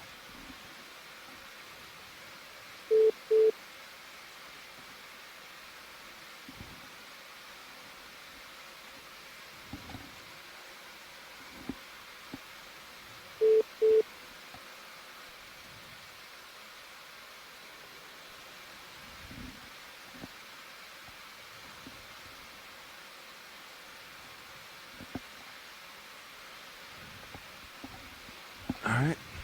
I think that's probably good. But Daniel, I don't know if you were noting this before, but you notice there's kind of a lot of odd-looking branches there that they're highly coiled and curled, and I believe that's a reaction to those anemones growing on the colony. I'm really glad we got a view So of you that. still because we're very seeing much have a that long sort of thing in ear the sonar. Pacific. Yep. But like I it hadn't close to seen the that top. many anemones on one coral colony, and I saw many of those In your odd-looking manip cams curled anyway. branches. So that's a great Yeah, observation. bro. I wonder if it's just Yeah, a step. Scott, we imaged Yeah, actually one earlier that was completely flat, so planar, and then as we zoomed in, I'll we zoom saw you in the back center of it just a cluster of polyps that were curled. Yeah, I saw that. I wasn't on the phone at the time, but I saw that zoom. I was glad you took it. All right. Should we do And as we move up the 30 in wall this here, we're direction? seeing a Keep it moving. number of highly fractured 270? rock surfaces that in some cases were approaching near vertical, which gives Just you a gonna real swing sense out of left how we could have again, ended up with co-pilot. those large boulders and Copy. blocks See down what's over here on the peak. farther towards the base of the wall that we saw when we first came in today. I'll do maybe 280. Keep trying to And cheat a our little current north. depth here is But keep it safe. 2,560 30 meters. meters? That should be comfortable. So we've climbed Yeah, I think so. about 100 meters, and we can see the terrain will start to flatten out here, and basically the way we've planned this dive is we're going to go over a few of these kind of stair steps.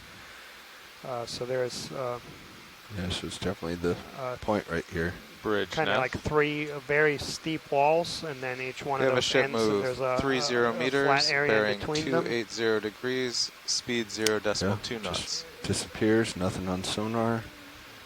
Yeah, you got a big finger coming out. Yeah. That's the edge. That's the edge. Yep, Good our copy, pilots just Bridge. got us a great view of the edge there, going off down into the abyss. And again, you can sense almost near vertical walls in some parts of this escarpment. Just push along this.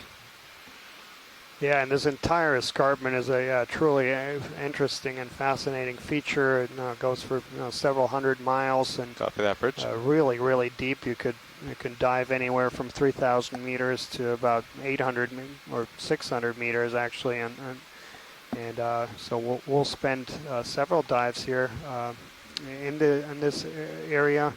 over the next several So days. that was just a random should be a 15 very meter tall tower. different scenery of what Wasn't we've on seen any in the alarm. Kinda first just part came of to the a point expedition. right there. Yeah. Now it's gone. Also just like to take a moment to acknowledge one of the main partners of this expedition is the NOAA Deep Sea Coral Research and Technology Program. It's a cross-line program that includes partners from several line offices within NOAA and that is really interested in characterizing vulnerable deep water ecosystems such as corals and sponges. And Deep Sea Coral Research and Technology Program basically moves around the country in these 3-year cycles, focusing their efforts, and it has been fortuitously moving at the same time as the Okeanos Explorer. So it was working in the Pacific while Capstone and was underway and now transitioning to the South Atlantic. What I have in Gulf my of eyesight Mexico. right now. Just trying to figure out how to get Okeanos there. is also moving here. Watch lead pilot. Since you're introducing partners, it also seems like a good time to introduce ourselves. I don't believe we have yet, at least in the front row. Hello there on shore. This is Bobby Moore sitting in pilot, taking a moment to introduce our team in the control room today. To my left in navigator, Carl McCletchy, the Global Foundation for Ocean Exploration. and to my right in co-pilot, Don Liberatore. video. And yeah, over in the corner, you can't see me in the camera, Annie White. And in the back is Caitlin Bailey. And as my navigator mentioned, we're all engineers and videographers from the Global Foundation for Ocean Exploration. And we're really excited to be back out on the dives again.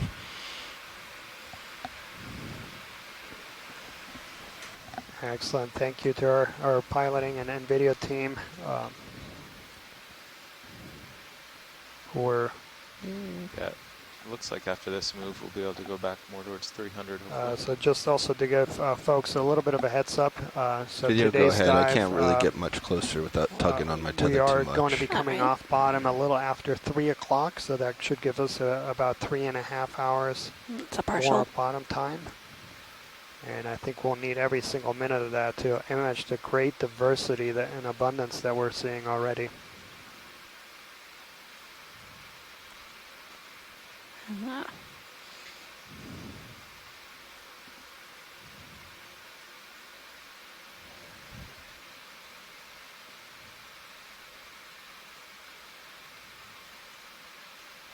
I might have a little bit more I can go with now.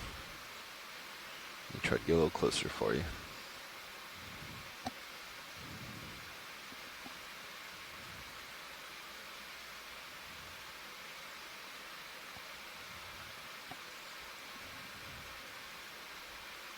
Yeah, if we can just take a quick look at the base.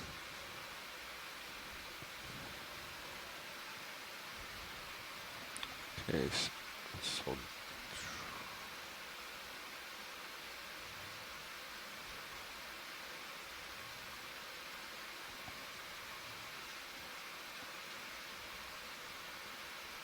Excellent, thank you. All right, I think we can come wide.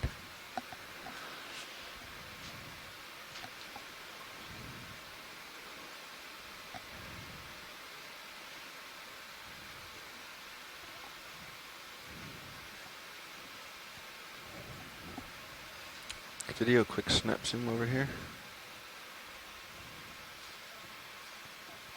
And this is another black coral, so this is the same species that we imaged earlier. That's Heteropathus americana. Video is going to be switching out. Copy. Thank you, video. Thank you, guys.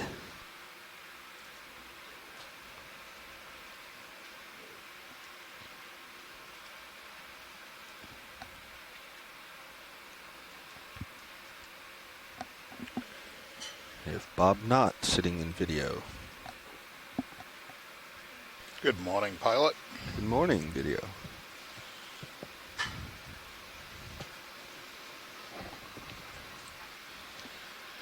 Is this a looking at here? Top of that bridge. Guess it's not straight down. Looks like a point where a block may have come off the wall there and fallen down slope.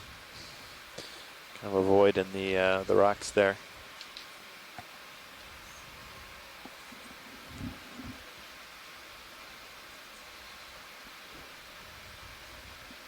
Yeah, so uphill for you. Yeah, is really more dramatic 290 terrain, and now, 2-3.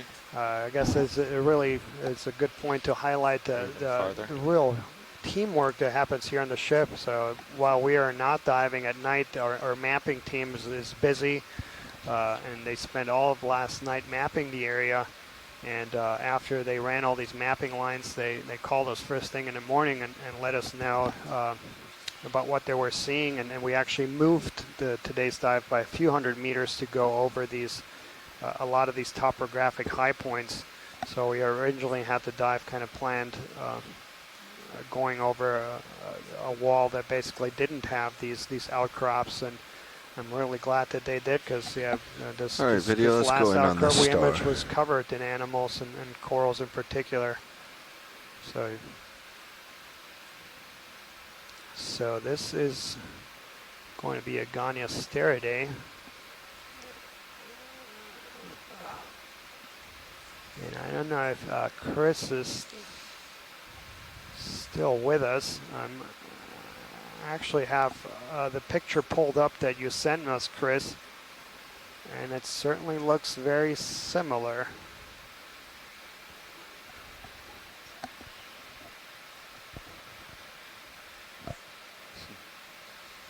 So, Chris, if you're seeing this, I believe this is that Circeaster. Let's come wide. We do see next to some Stolonifern octocorals. Right there, yeah. I'm going to try to get it. So this is another group of corals that we hadn't yet. They are in a complete different order, and they are basically characterized by, or the Stolonifera comes. The name comes from these root-like structures they have. Forward lights, please. Called stolons. Copy that. Go ahead, back in video. A little more stable. Lights on. Got something on him. Oh, is that his? Yeah, I mean, he's missing an arm, so I believe these always have 5 arms. So, amphipod or isopod there on it? Yeah, I believe it's amphipod. Sorry, I'll stabilize for you, video.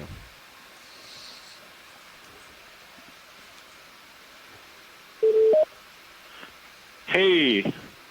Hey, Chris. I was hoping you would call in. I am watching with avid fascination. Today has been such a great morning. So the thing that you're looking at is the animal that I sent you a picture of. Yep. This looks like a species in the genus Circeaster. What's amazing about it, though, is that it looks like the new species of Circeaster, which was collected by Megan Putz in the Hawaiian Islands. It's not unusual for deep-sea animals to occur widely, but this is the first time I've ever heard of this species being present in another ocean. At first, I thought this might have been the species that I had described years ago called Circeaster aronde, but upon examination of the specimen she collected, it turned out that it was a new species. One which, was very clearly defined based on superficial details. And these feed on corals, at least in the Pacific. I don't know what it's feeding on or what it would feed on here. This one also is missing an arm. This is uncommon for most sea star species. They typically have 5, but sometimes they're damaged or there are birth defects or there's just variation. So, the characteristics would be, in theory, they would still be present on all of the arms here. So, the detail is very nice. This, if I might boldly suggest, this would be a possible collectible item. Video, can you keep it wide, please? And it's got some interesting amphipods or crustaceans living on it. Yeah. if you are in a rush or if you need to proceed, I understand. But that's definitely something new for this area. It's not something that has been recorded before, and it could conceivably be something that Okeanos discovered in the Pacific. Yeah, thanks, Chris. And I was hoping you called in. I had that picture up, and it looked very, Okay, very let's go ahead and similar. start getting the hydraulics ramped up. I've already informed the pilots, and Hydraulics are they're spun set up up for here. you So already? we'll try to collect this sample of you. And I don't think the for scoop's you, going to give us anything. Yeah, I on really this. appreciate your calling So I think in, I'm and as just gonna well have as to sending try in to that pluck. photo. That was really helpful. Your sense of identification is very Hydraulics keen, coming on. and I appreciate that. And I appreciate all of the pilots and the engineers working for the Global Foundation for Ocean Exploration, who helped me greatly when I was working Okeanos last year. This one, like I said, we saw numerous times feeding on coral. So when we had talked about surveying the Soto Canyon and looking at coral as an objective, this really struck me as a potential place where a potential habitat where this species might occur. I also wanted to follow up and answer a question that the co-lead asked about an hour earlier on that pythonaster, which was feeding on that glass sponge. The elaborate folds that we saw extended from the underside of the animal onto that sponge were in fact the pyloric stomach of that species. And so that's the first time that's been observed. The pythonaster present that we saw on the Hawaiian Islands was simply present on a sponge. It wasn't actually observed doing anything. And so there was some doubt over whether or not it was feeding or, simply hanging out there. So in this case, we caught it in flagrante delicto. It was right there feeding. We saw it. We saw the stomach extended. That to me is if it's not feeding, I'm not quite sure what it could be doing. Sorry. So brilliant observations, and you guys are just having a field day today. So thank you very much. Excellent, and thank you, Chris, for calling in. And yeah, I really appreciate that email. That was very helpful. Well, I honestly am a little surprised because. For me, the Atlantic, a lot of the fauna is quite well known. And when we come back here, I always expect to see all of the sort of species that I'm most familiar with. And the last couple of weeks, as you guys have been surveying the bottoms here, I've really been kind of surprised at how many new things that we're seeing. So this is just a further testament to how forgive the term, bottomless the deep sea is in terms of its many surprises and the many unusual secrets it holds, and potentially new types of species and potentially important ecosystem components that are present there. So nice. Absolutely, Chris, and. Yeah, we were noting that earlier, is that that the Gulf of Mexico, compared to where the Okeanos spent the last 3 years, is considered relatively well studied. But most people don't realize that the vast majority of Gulf of Mexico is actually in very deep waters. Over 50% is below the shelf, and depths of 2,000 to 4,000 meters. And there's actually very few dives that have happened in these areas, and so there's a lot of room still to explore. And it also highlights the really importance and the value of the way the Okeanos Explorer basically moves from basin to basin and has been going around the world since it came online in 2010. Started in the Galapagos, and then worked in the Gulf and off the east coast of the United States, and then transitioned into the Pacific. And by going to different regions around the world and kind of collecting the same kind of imagery, we're starting to get a sense of the biogeographic patterns of some of these things. So many of these areas have been sampled very well with trawls. But trawls are not very good to sample a lot of organisms, and so it's the first time we're kind of collecting this kind of information over wide range of different ocean basins and getting a sense of how these ocean basins are connected by having either similar or different faunas. Sure, and just looking at the bathymetry we're seeing here today, these vertical go ahead, walls, Kappa. these big blocks, it's you can imagine that maybe a trawl wouldn't even do a very good job of sampling in this type of environment, or be a very challenging way to sample. So really, Precisely. really incredible technology we have here, and also talent for anyone who just saw that incredible sea star recovery with a manipulator. Just fantastic talent there on the part of our pilots and our whole engineering, GFOE engineering team, to be able to make collections like that of very delicate organisms.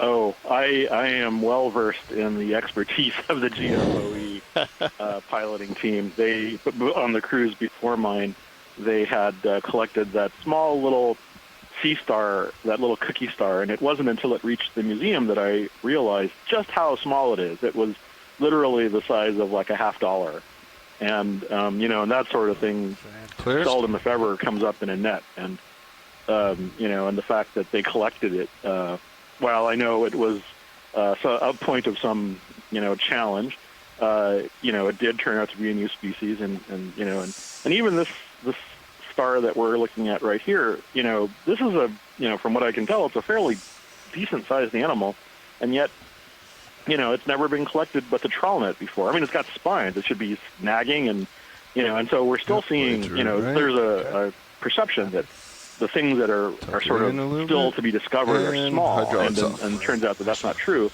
Here we have this reasonably large animal with very prominent appearance, and we're still finding them in the deep sea, as we're moving along here. So great suggestion on those. So thank you very much. And the pilot is Bobby today? That's right, Bobby Moore.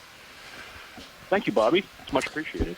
You're an artist. You're very welcome. And some great insights there, Chris. Really appreciate you calling in and giving us all this contextual information about these samples. I'll let all of our participating scientists know that sea star was sampled at a depth of 2,556 meters, and that will be sample number EX1803 Dive 8, Specimen 1 Bio. All right. Let's carry on. Pushing it.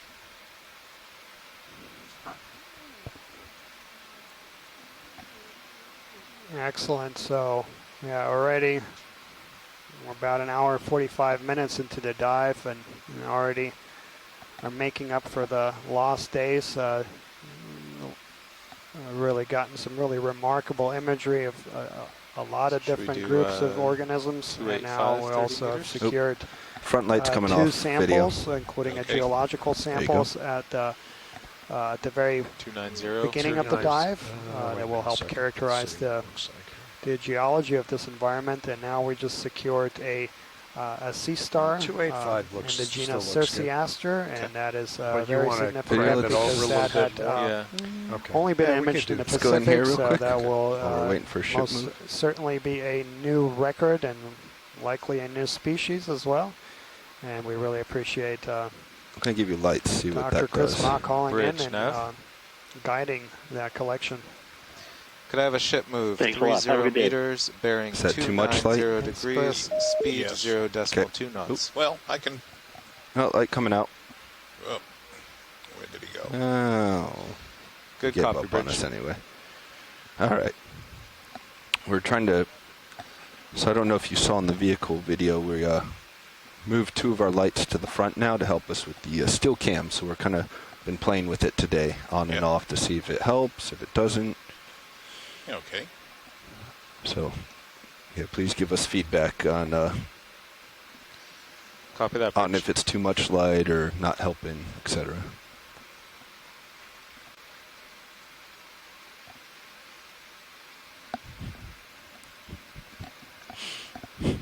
And I guess this view here serves to illustrate something that's noted a lot for these corals and sponges, in that they're typically very patchy. So they can be very locally abundant, but and then you find places right next to them that are where you don't see any. And they're typically aggregated in topographic highs, so on pinnacles or outcrops. And that is places where basically the topography interferes with the prevailing currents and then acts to basically accelerate and funnel the currents around it, and that provides the optimal environment for these organisms to feed on. They are suspension feeders, so they require... Or is that a round rock? No, that's... Someone lost their tennis ball. Or baseball. Grapefruit. It is Florida, after all. True. Yeah, so that looks like a sponge with another sponge growing on it. All right, I think we can come wide.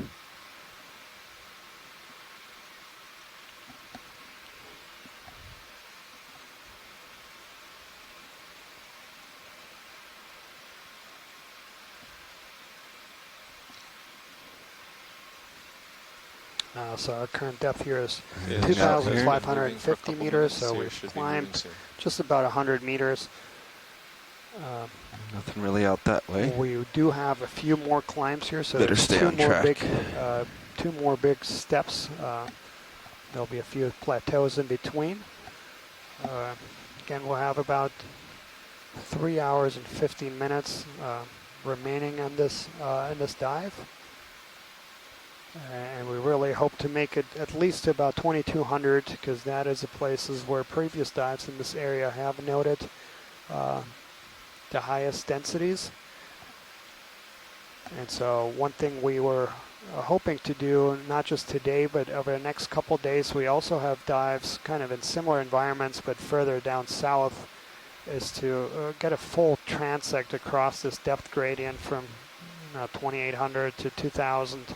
To try to understand where these communities aggregate in terms of depth and where we have those transition zones. Video, let's snap. I saw it move, but not. Nope. You're right. Sponge. Yeah, come on.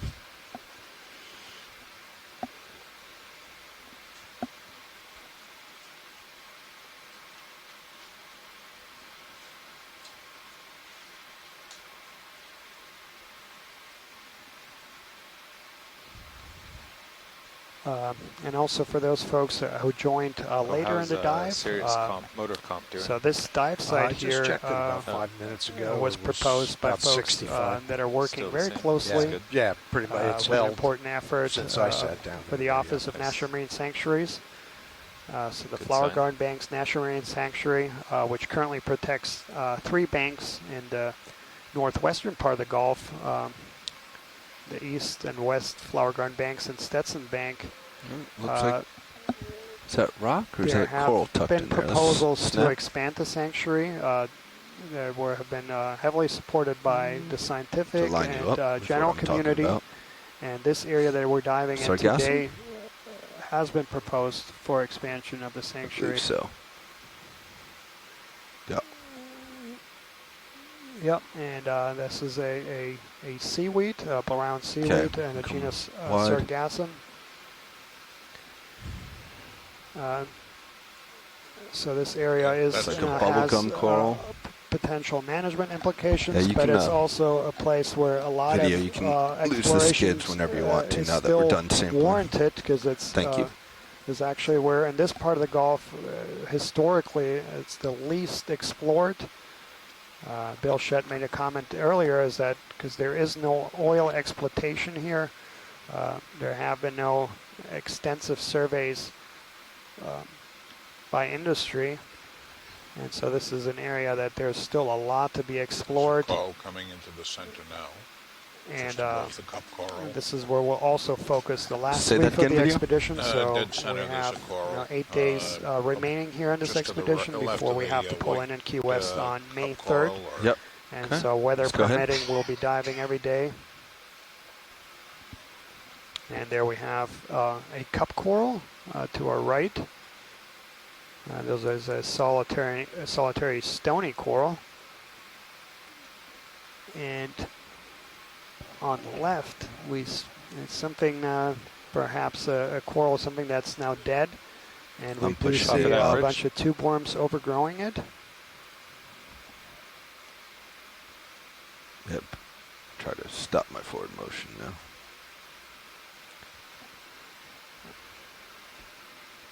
So we see two tube worms there, fully open. They can retract. And then I was talking quite a bit about the diversity of corals. All right, looks like I have some tethers, so let's come that, wide and I'll that push coral out. that's now in view, that's we'll a cup stay here a coral, little bit. and this is a solitary coral. So the entire animal consists of a single polyp. That differs from other corals that we've imaged today, where you have many, many polyps all sharing, living together in a single colony. So those are colonial corals. All right, video, let's come wide. I'm going to push out, see what's ahead.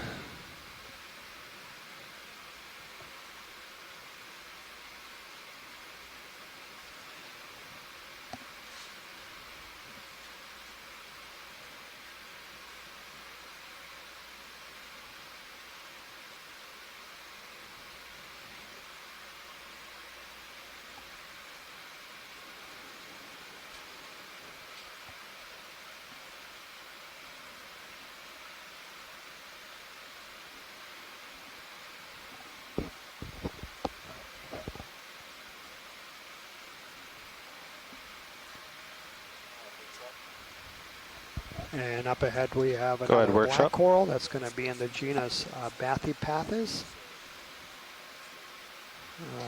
That's an interesting we did group, and try it a we've couple we've times gotten on a some nice really coral at good the beginning. close-ups of that in the past. And one of the interesting things is that every single time we zoom in along the main I thought stem, it looked a little dark. We tried we it with see the some, light and without the light. modifications in terms of how Just the to give you a polyps comparison. I took some notes, grow. but And we've also, at the same time, I thought it imaged did look a little dark, polynoid polychaete worm that Yep. basically lives along that main stem and causes the coral to modify all right, Sears its, should be stopping soon. How about its shape. Go ahead. Can we do video? We haven't move? gotten a close look at this. Maybe although we have 300 seen it degrees? before. We'll see. Sure. Just keep cheating to the north? So it's hard to see here, but that main stem, they're basically right in between the two, where the branches come off left and right. That's where we see those modifications I was talking about. This is going to be in a family that's let's come a little wide. I'm going to try to Schizopathidae, shift over, get that main stem. and they are characterized by polyps that are really elongate. Good with another move, And, pilot? Good. So for a long time, Bridge now. actually some of the original descriptions of this genus, they were talking about polyps that have two tentacles. We have a let's go ship back in move, video. 30 and meters, that is, bearing not 300 the case. You have degrees, polyps still speed with 0.2 six, knots. Tentacles, but what you can see is that they're really widely spaced, and it almost looked like you have polyps with two tentacles. Good copy, Bridge. You have to look really closely to see that only few of them have a mouth, and the polyps are widely dispersed, and that's characteristic for this family. And yeah, maybe if we can just pan down. Co-pilot, can you help me out, please? Sure. Down. And so yeah, this family of black corals are some of the most Copy that, Bridge. abundant in the deep sea. So we do see a very marked zonation in the black coral, so the different families found at different depths. And there we see it's I just saw it there as we were panning down. If you go a little up, you actually can see the polynoid worm coming into screen right now. So that's, you can see that segmented Okay, stop there. scaled worm. And that, And let's every single colony we have try basically experimenting with the lights imaged, again. we see that If you're worm. ready for it, video. So Go it ahead. appears to be a very intimate Speed forward association. lights. And you can see kind of like the polyps kind of form almost Lights like on. a tunnel around this polychaete. So that's a modification that is caused by that Is that symbiotic full zoom? It's pretty Yes. far. Polynoid Yeah, I'm worm. far away. and it's yeah, All right, very, video when you're very fascinating. content. And it's also something that's caused quite a few problems for taxonomists, so for folks that work on differentiating the species and naming them. And that's because in a lot of these corals, what we use as the main characters to differentiate them traditionally are features of the skeleton, and that's just historically because in the past these things were collected with trawls, dredges, and so by the time you get the specimen, most of the living tissues were gone, and everything you were left to work with were skeletons. And so in some cases you have symbiotic animals that cause modifications of those skeletons, and then that makes it, and of course, difficult if you're using skeletal features to try to differentiate species. Let's snap real quick here video, if I can get it on these yellow ones. I'm not sure we've seen these yellow stalks. So this is going to be another black coral, and this is going to be in the genus Stichopathes.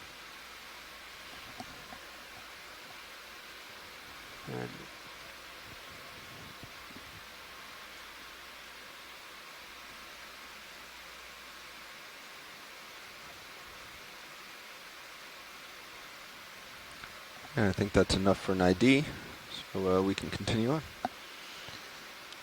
Two of them, it looks like. So yeah, these can be quite abundant.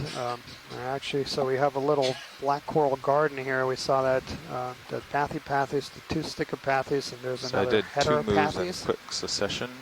Okay. A little bit to starboard of uphill. Pushing in. Try to get kind of closer to the base of the actual cliff as for the part next of the watch. name of black corals. So the entire order, the scientific awkwardly over name for for them are Antipatheria. The heading was 300, though. And that basically 300. Comes from anti, against, and pathos, or pathogen. According to HIPAC, the base of the cliff black corals to go straight up is in many cultures considered to have medicinal purposes. They're used also as amulets to fend off disease in many places around the world, in many Asian cultures, in Latin American culture, and Hawaiian culture. There's actually some cultures that have used pieces of black coral to manufacture different medicines. So there's a kind of a long history of humans using these types of corals for medicinal as well as spiritual purposes. So these rocks on mine and on Copilot sonar do seem to be off to port along this kind of western curve. So I'm just trying to slowly get us. If I zoom out here, you can see we don't want to go this way. We want to go this way. We want to get to here. Because we could keep going uphill. Yeah. Now let's send us east. Or sorry, not east, north. Yep. To my right. But I did 2 30-meter moves in a row, so you're still going along.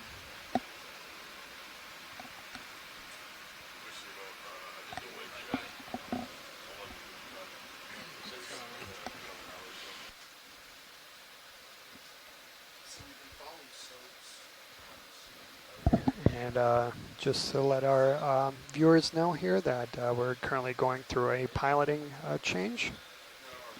So once we get situated, we'll back on moving. So we're currently at 2,530 meters. We have climbed over 100 meters in today's dive, and we want to continue climbing. We had set out an ambitious plan to try to climb across 3 different, very marked, steep slopes. Copy that, Bridge. And hope to be ending around 22 to 2,000 meters, depending on how far along we get.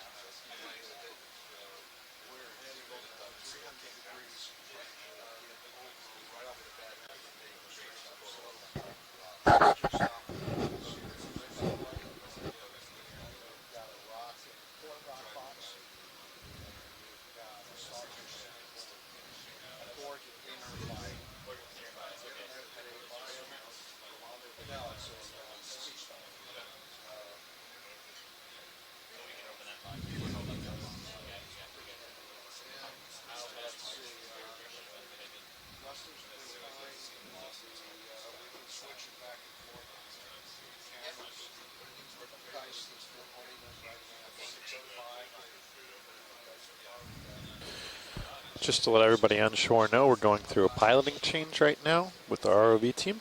So that when we get that transition complete, we'll continue our exploration up the slope.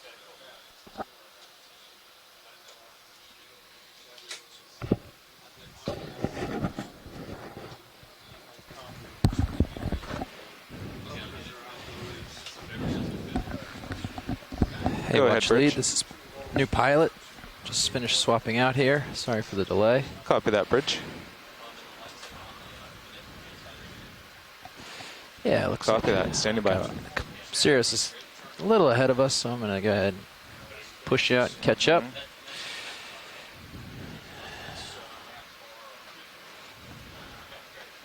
But we're in ships, I think, pretty stationary, so I think we're just swinging. So if there's anything you want to see, we're in a safe position. We can grab snap zooms or zooms or anything like that. Otherwise, I'm just going to keep following this outcropping rock.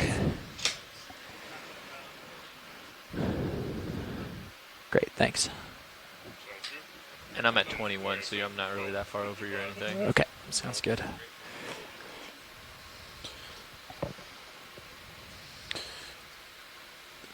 So as we mentioned at the beginning of today's dive, this transect up the escarpment involves both some steeper slopes and some sort of benches in between them or terraces in between them. So right now we've moved over one of the steepest slopes and are in a little bit of a terrace here. Certainly still slope here, but gentler than what we were seeing previously. And as we make our way across this, we'll be approaching another slope that will move us up vertically quite a bit more. So we're in a little bit of a terrace right here. We'll go up another slope and then there'll be a terrace following that one as well. Just to give you a sense of what you can expect with the bathymetry as the dive progresses today. Ship moving or stationary? Nav. The ship is currently stationary, I believe. Okay. I'm out here a little bit, so you guys want to figure out the direction we want to head and keep doing that. Where are we facing now? 300? 300, yeah. Is that the basic direction of the next waypoint? He was cheating over here so he could try to find that and kind of ease on up the cheating over. Oh, he's cheating to 300. Yeah. Gotcha. So what he told me is we're looking to head to this base target here. Once we get there, okay, we can go pretty much straight up this cliff up to waypoint 2. Okay. So we're just what he recommended doing is dropping Sirius right on top of the base. So to do that, it looks like we're going to have to make a couple moves to get there. It's about 67 meters at 328. So 328. If you guys are comfortable with a couple 30-meter moves at that, we can go ahead and do that. We can certainly start with one and see where we are. Given it's a little steeper, we're going to keep a close eye on the sonar on all these moves and the depth we're at. Pilot, can we snap zoom on the white on that rock? Any chance? Slime Star, copy. Go ahead, Bridge. Video, you can start in. Copy that, Bridge. Thank you. Centering up.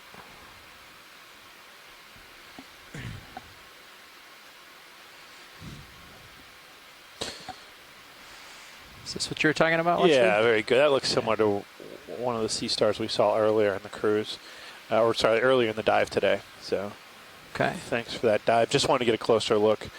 You can proceed whenever you're ready. Okay, sounds good. Sounds like they got plenty of this video, so when you're ready, I am. Okay.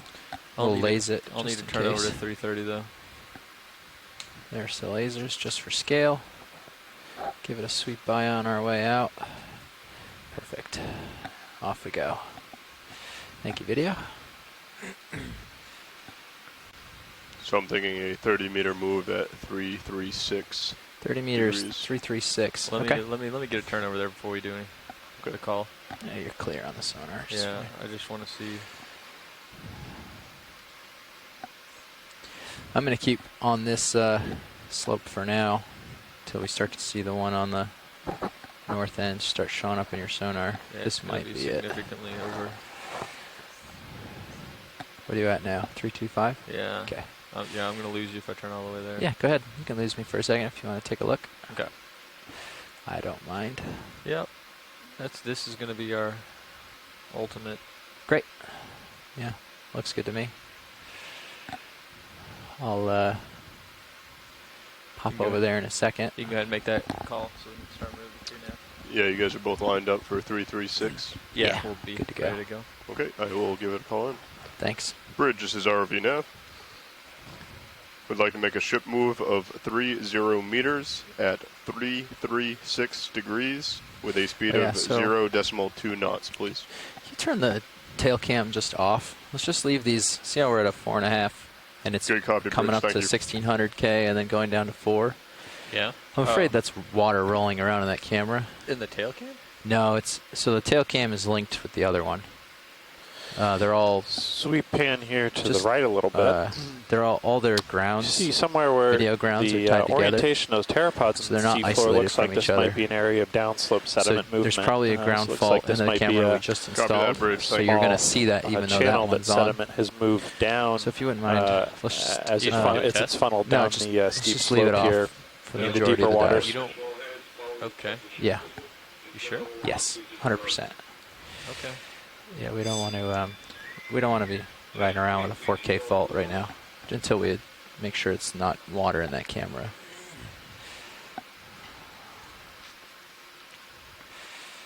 It's off and it's. Oh, it takes a little bit, right? Should For it take to a second to re-register. clear, but if it's not that camera, I'm not sure what it is. Oh, interesting.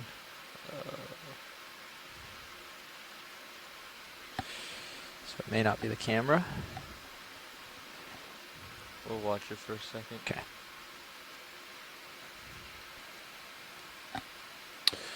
Pilot watch lead. Go ahead, watch lead. Let's do a snap zoom on that fish. Line it up for it. Come on in, video.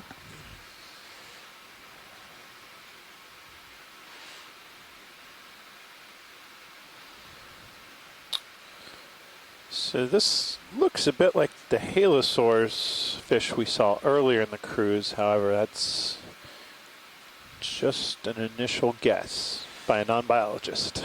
Yeah. But I'm going to run along the body believe towards that the is tail here, just similar to what get we an were idea seeing what we're looking at. on some of our earlier dives in this expedition. I think that's a good call, Adam. Appreciate that. So Scott's verifying that we're looking at a halosaurus, or the salt lizard fish. Great.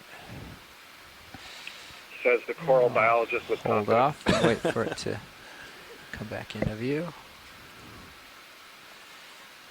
It's floating up.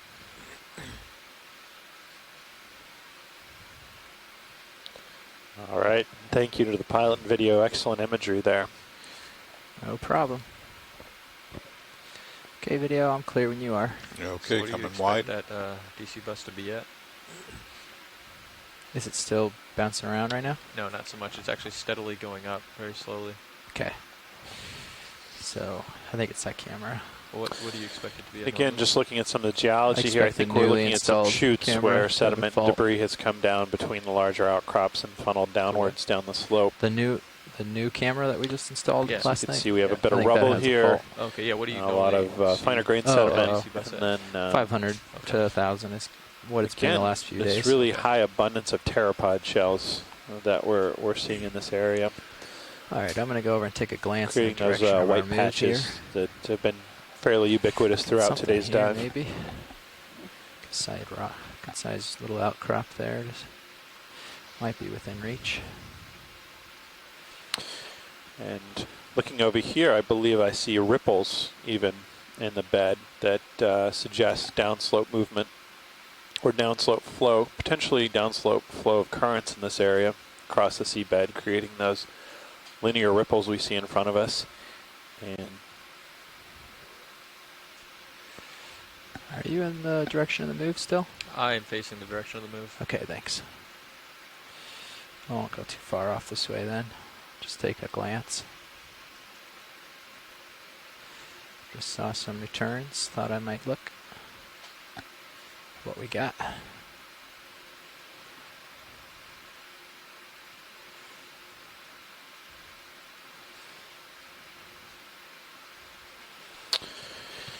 And as we approach an outcrop here, we're seeing again thinly bedded carbonate rock. So this is a little bit different than the more massive rock we were seeing earlier on the steeper slopes. This could have been an area where we had deposition of carbonate grains, things like ooids or pellets that are deposited as fine grains. It could even be tidal flat type deposits in a carbonate environment that were deposited here as they were laid down. So a little bit different lithology here, or just not lithology, but different structure to the rock bedding that we're seeing periodically between these more massive beds of limestone and dolomite.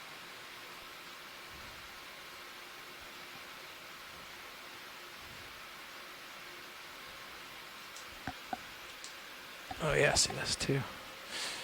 Back there. Is that where I am right now? Yep. Yeah. Okay. Still a bit far out. Yeah, I'm trying to sneak my way port along this. Just trying to determine how tall it is.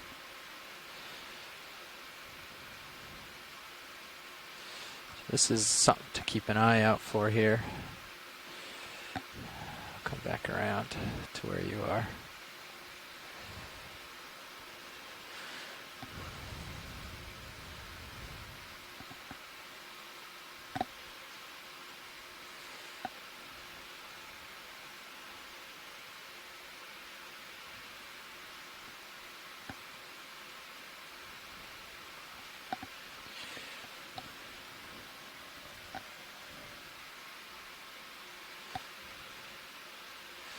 Alright, jumping back over to the outcrop near Sirius. And as we pan across these large outcrops, one of the things I find really remarkable is we've got hundreds, really in some places thousands of meters of exposed rock face here on the Florida Escarpment. And what I think is really remarkable is that all of that was formed by the action of organisms, as opposed to the sediments we saw in the Western Gulf, which were eroded materials coming off the continent that were laid down layer after layer. That move is just about completed. These carbonate rocks were produced, especially around the edge of the rim platform here, by different reefs. Initially bivalve rudist reefs created the carbonate rock, and then later coral reefs. And sorry, Nat, repeat your last. Central portion of the platform, we had organisms like algae and bryozoans forming carbonate materials that would ultimately become the rock we're seeing here today. So we just have an immense amount of material, and to think that it was all formed through the process of organisms building it is quite remarkable. Sonar, you can start to see some heavy returns there. Yep. So you can take it. Actually, could you actually let me know when you stop swinging, and I'll try and figure out how much time that took. Yep. Then I can factor that into the next couple moves. Because we're relatively deeper than we were the other day. Okay.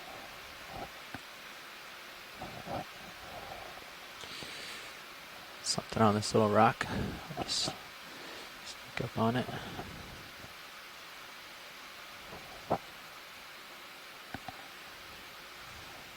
When did that move stop? It was at 17:13. Okay.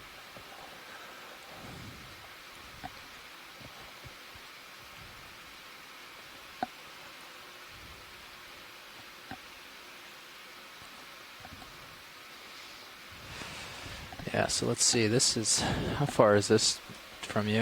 Like 30? So as we look ahead to this block of 25, right? carbonate rock in front of us, you can see what looks like a stalked crinoid on the top of that, and then perhaps a dead branching coral to the lower left-hand side. Maybe we stick to stalked crinoids, also commonly referred to as sea lilies. Should probably stick to something like. And this looks familiar to some of the species that Chuck Messing, the science co-lead for Expedition 1711 of the Gulf of Mexico, sampled. So this point is just, yeah, they're just trying to get to this base of the rock here, so we don't necessarily have to put Cirrus right on there. We're just trying to get close. So yeah, we'll probably do another 15 or 20 and see where we land, and then we'll start heading up this. Sounds good. Let's do a 15 first. 50. Have you stopped swinging yet? Or? It's hard to tell. I don't think so, though. Okay. Pilot watch lead 2. Yeah, go ahead. So you can go Any ahead and make indication that of call. current in this area?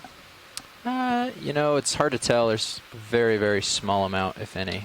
Bridge, this is RV now. I've been looking to make another move talking to my navigator and co-pilot and really been off stick for this entire time. Gotcha. So the vehicle's barely going anywhere. Sure, understood. So I don't have a solid direction for you. Good copy, Bridge. No, that's fine. Good to know. Just these bed forms in the sediment suggest that water can move through here with some velocity. You can tell we're still so just checking to see if there was any current presently. And as you said, it looks like there's almost none. Yeah, I think you probably experienced tidal currents down here instead of some continuous things. So. Yeah, I imagine you get periodic density flows moving down these chutes. Copy that, Bridge. Thank you. And yeah, Adam, you were talking about those crinoids, and yeah, Chuck Messing, we've been corresponding prior to his expedition. He was informing you about the 2 crinoids they collected on the 2017 expedition, and both of those are new species. Put it across that hard of course, that we have, and you more can follow-up work see, to whether do. or not it's, I would say the one above it is really good. And where's your mouse? Yeah, Chris Ma Your also brought this up earlier, is that even though we think about the Gulf of Mexico being a relatively well-explored so you can do it too ocean basin, there's still so much left to discover. Sorry. So just drag those so the red line matches that wall. We can tell if it's getting closer or farther. I think he's controlling it as well. There you go.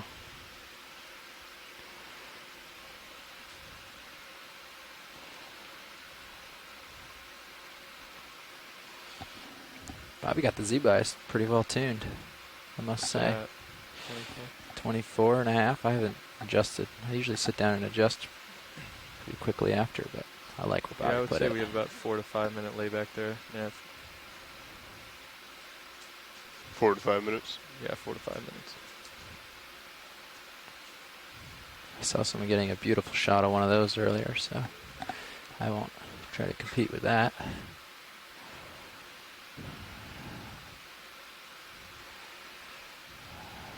So my swing arms are out, so help me keep an eye on those. Adam, we were just talking here, Dennis, about that that soft sediment that you're seeing bed forms. Nav, and you see where his what arms look like are ripples, there current on ripples. The, rail cams. It would have to be carbonate I don't sediment know coming if you've already. I don't know how much generated. But anyway, those are the 2 cameras that we're watching for that kind of thing. Because there's no source right of ferruginous or plastic. And, we're just making sure that it's not drifting, because sometimes they get really focused in this area. we're getting a good shot.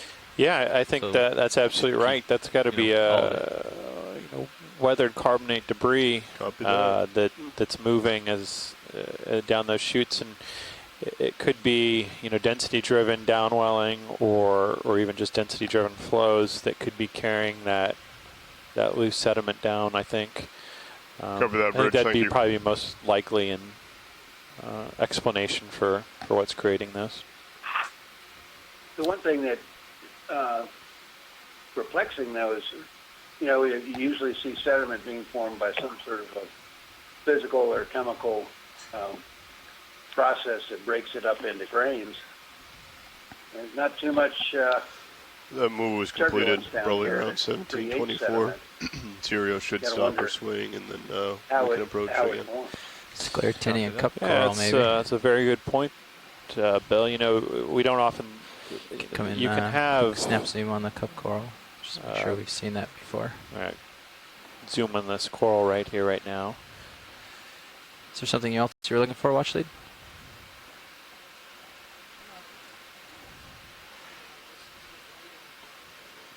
A nice little cup coral. The first one I've seen in the day. Maybe others have seen more. I haven't been totally attuned, but you can see the tissue is transparent, and then the beautiful white calcareous skeleton through it with those heavier lines. Those are what are called sclerosepta, and they kind of subdivide the digestive cavity, and you can see the mouth is the slit, the orange slit right in the center. To the right there, all over the rock, there's a whole bunch of polyps. Those are a kind of octocoral that grows. All right, video. I'm going to pick as up a and go ribbon towards the right here and instead of see if I can making find an what they're upright looking for. colony. I'm going So to come you've out got partial. two different corals quite distantly related, sitting side by side using this hard substrate. It's the one that's right in the shot. Oh, at the bottom and there, I think watch I it. saw a fan worm in there in a white tube, which would also be a calcareous tube, a serpulid fan worm.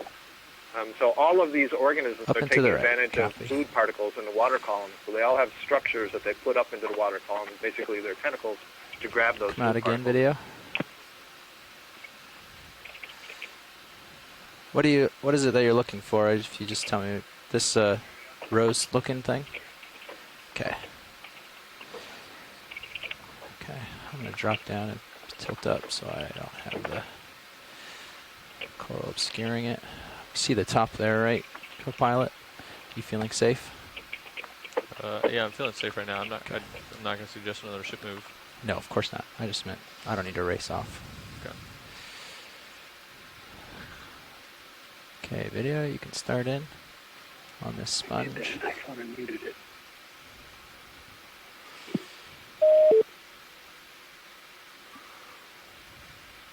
Glass sponge.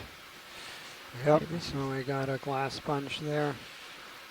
A hexactinellid sponge, so they have siliceous skeletons. And to the left is that stoloniferan octocoral that Scott was referring to, and to the right is Coming in another closer, bamboo picking coral. up. Try to light it up for you. Okay, now, which way is the surface current right now? Okay, I'll try to hang tight here. So Daniel, that bamboo coral you see is clearly branching from the internode, not the node, so that may be a first for the day. This would be the genus Keratoisis. That's good, thanks. Broadly. Excellent, thanks, Scott.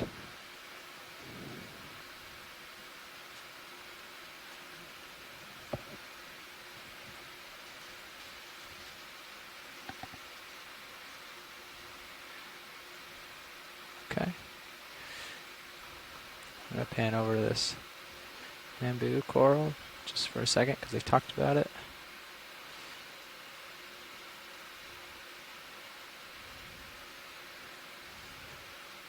Yeah, Scott, and I've been like checking off. I was reading through all the dive summaries of previous dives in this area, and we've gotten everything except the Paramericiates and Acanthogorgia and Corallium. So hopefully we'll get those. Maybe we're too deep for the Paramaricia. Not the Corallium, but the Paramaricia were maybe a little too deep. Yeah. But suffice it to say that we've imaged quite a bit of diversity today. These polyps are really interesting, Daniel. I don't really recognize this. You note that the body is really squat, and then it flares out immediately into that kind of like upside-down jellyfish. That's kind of interesting. Okay, video. Let's come on out. See if there's anything else on this wall that people want to look at. Yeah, I do not recognize this. That's kind of a different morphology than I'm used to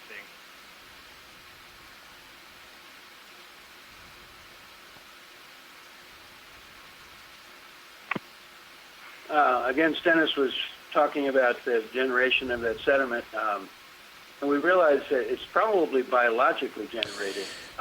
Yeah, Bill, I was going to say this area is characterized by hemipelagic sediment, so a lot of that may be the test or the shells of planktonic organisms from the water column that have died and then fallen to the seafloor.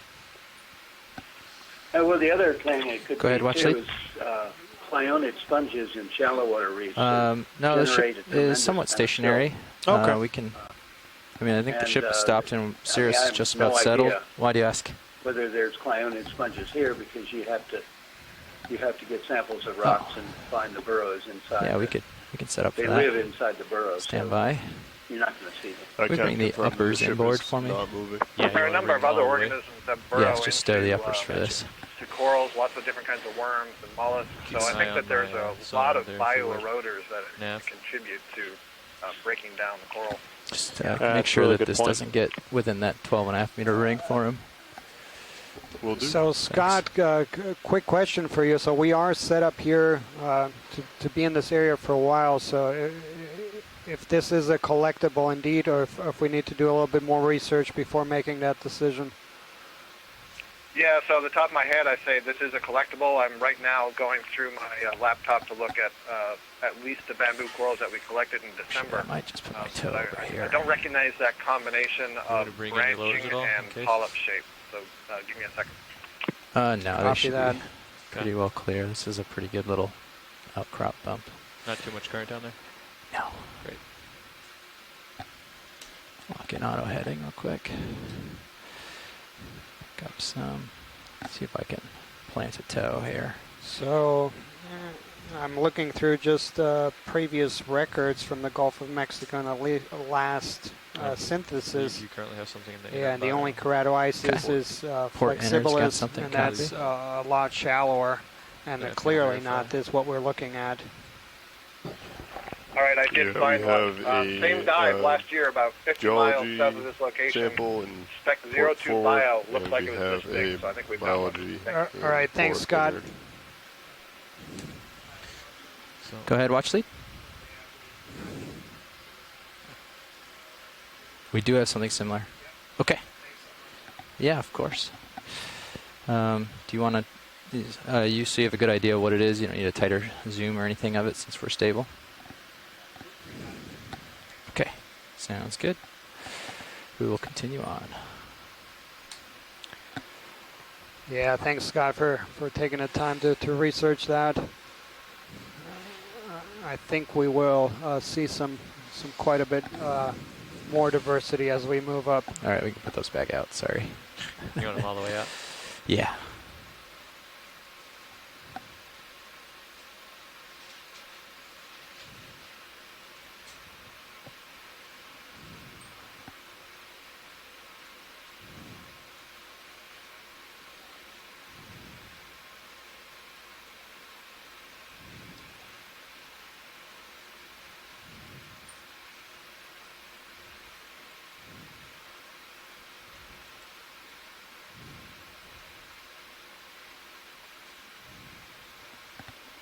Beautiful. Thanks.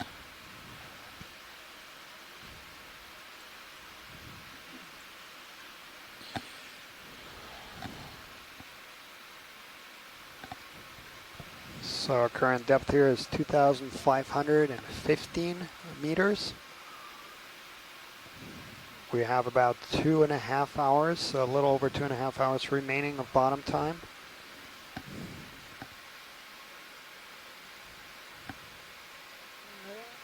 We do have quite steep terrain here in front of us, and we had set out a dive plan that would climb about 600 meters over a 800 meter linear distance. That's an ambitious plan, but we'll see how far we get. We do, at the minimum, want to make it to about 2,200 meters, 2,200 meters, because that is the zone where previous dives in this area have noted very, very high abundance. So now you can see, now that we're on this more steeper terrain, I push the Mini Zeus up into the brow, and that way you can sort of see outcrops and hanging big coral and stuff coming, so you don't run anything over. Because if you hit anything with the brow, it will fall right in front of the main Zeus. And the it's biggest pretty thing embarrassing. you're going to look for probably... Oh, wait.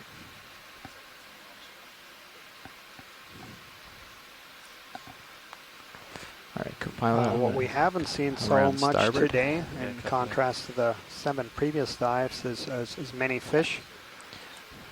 And this is also something that we noticed during crunch, so kind of the I'll try 3 to years that the Okeanos Explorer was in the quickly. Pacific, is that once you would go over a hard rocky substrate and see a lot of encrusting benthic organisms, you wouldn't see as many fish. And then once you go over the soft sediment and soft bottom communities, you would see a lot more fish, a higher abundance.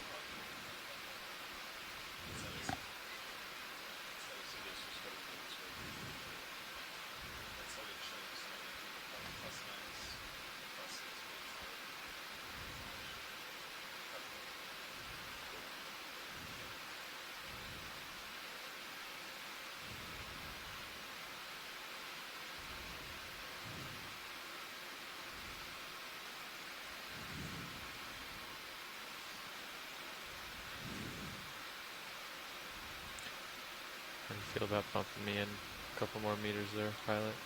Yeah. I would say no more than 10 though. Right now.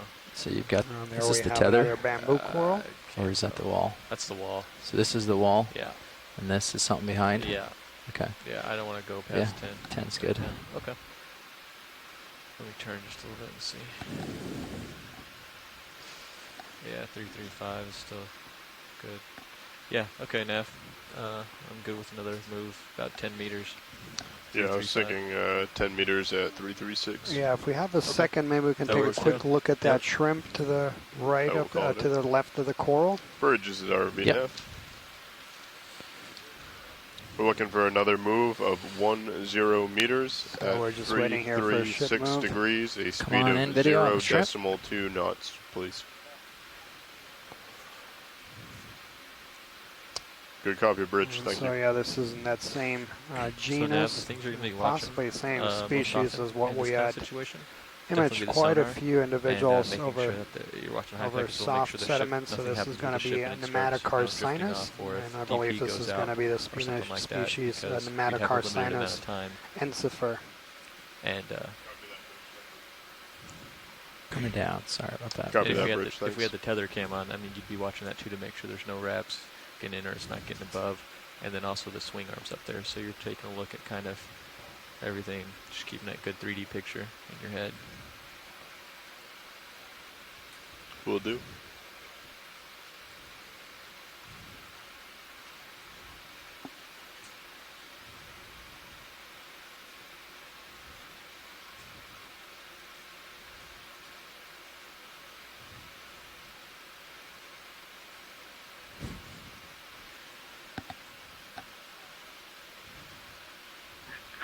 And these rocks look very nodular and biologic in origin.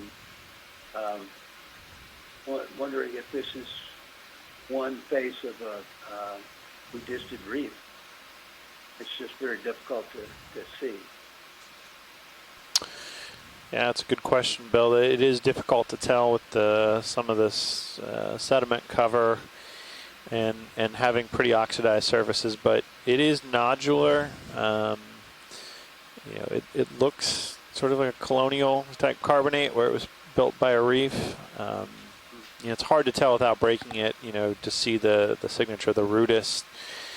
But it certainly is a possibility in terms of what we know about the stratigraphy here. We know the lower portions of the slope were of the appropriate age to be large-scale rudist reef buildups, so that would make a lot of sense here.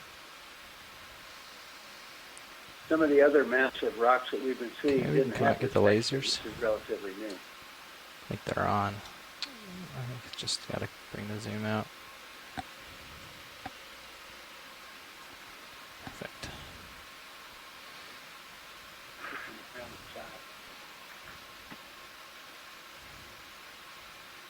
Great. 10 centimeter long shrimp. All right, I'm happy when you are, video.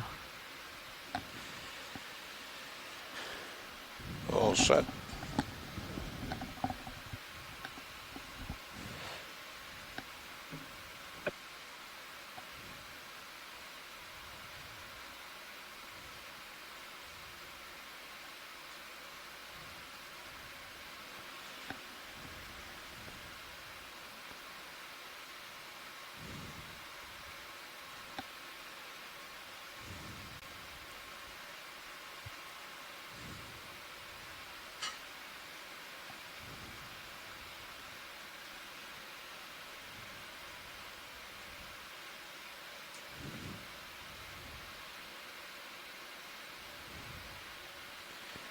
Possibly another one of those stars that we saw.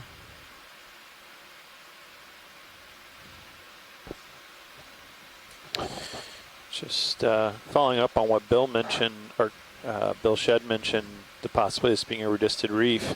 One of the challenges when working with carbonate materials is they go through a process called dolotomization, where the limestone can change to dolomite, and when that happens, the rocks can lose a lot of their original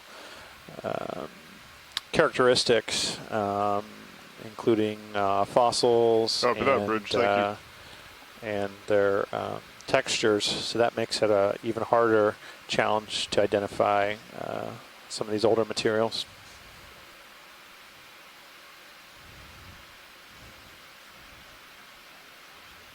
Go ahead, watch lead. Yep. Come on in, video.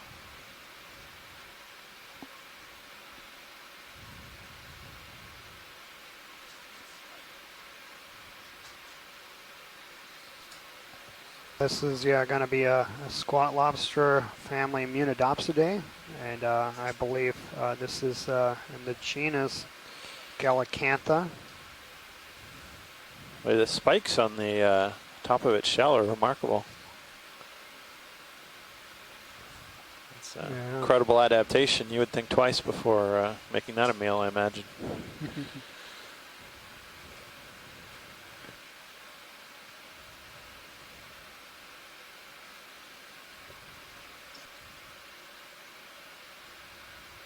Excellent, thanks. Yeah, beautiful imagery. It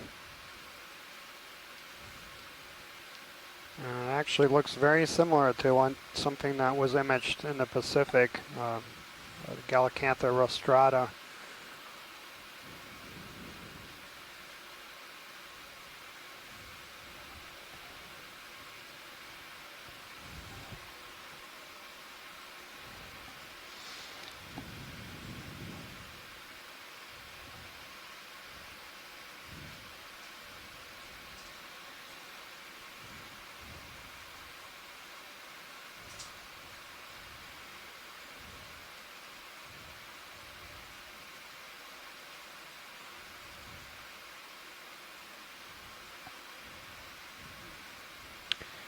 And kind of looking ahead till tomorrow, so we have about 2 hours, 20 minutes remaining on today's dive. We'll be coming off a little after 3 o'clock. Oh, there's a beautiful black coral. This is Bathypathis.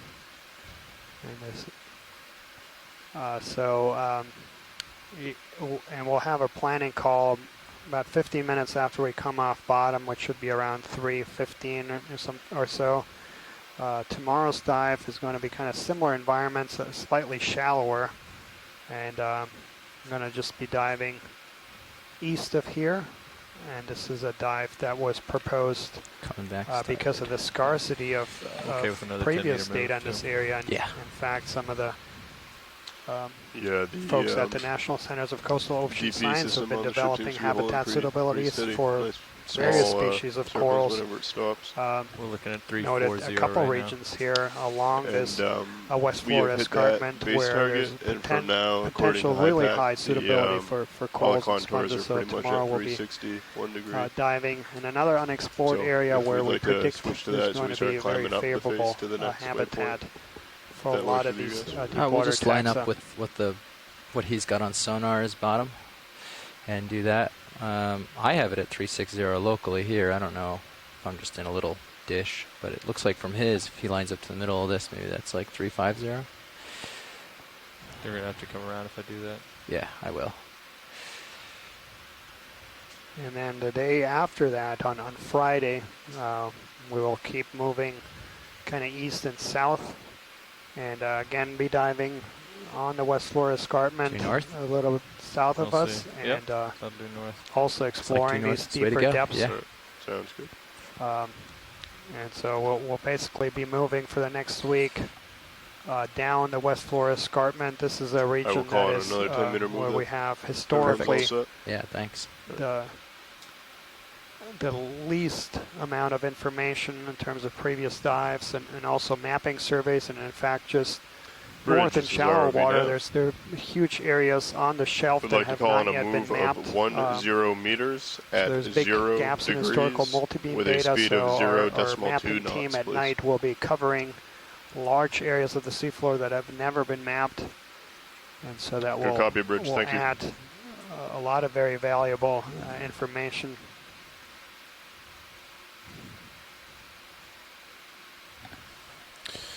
And as you can see, I mentioned this earlier, we, after initially landing on seafloor at the beginning of this dive, we proceeded up a fairly steep slope, and then we moved across a bit of a terrace, and now we're into a second steep slope that we're starting to follow up. So you can see that we've got a little variability in slope here as we sort of take steps up the side of the escarpment wall, moving up steep faces followed by terraces. So we're in a steeper portion again now, and we'll eventually be cresting this onto a terrace, but that will be a bit above where we are right now.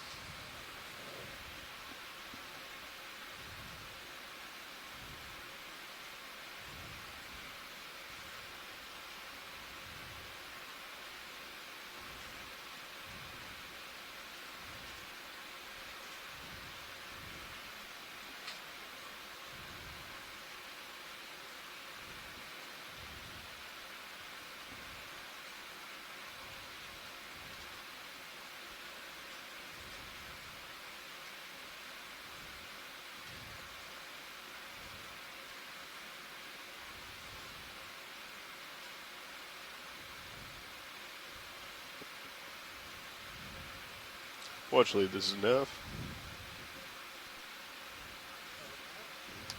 Yeah, it looks like it's going to be about 125 meters until we get to the next terrace, as you were mentioning.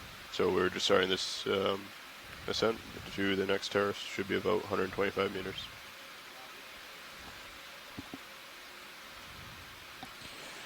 What is your bailout set to right now?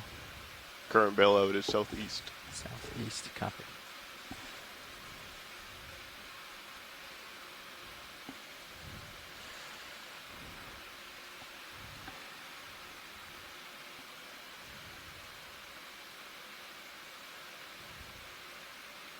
And it looks as though it'll probably stay about southeast for the majority of the dive, if not all of it. Sounds good.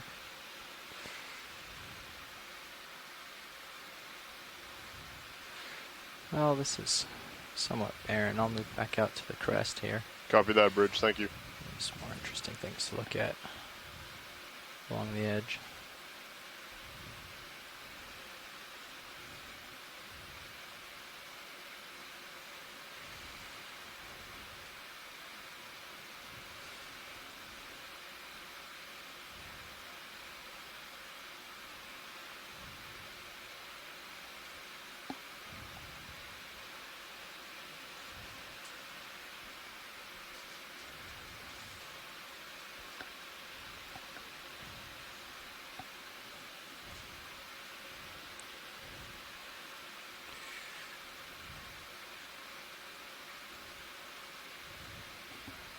I haven't seen this yet. Maybe you guys saw it earlier.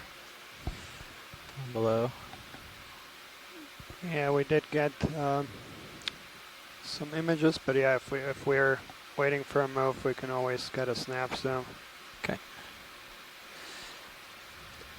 And it looks like a glass sponge, perhaps in the genus Hylanema. There on the bottom left. There's very conspicuous stalked sponges.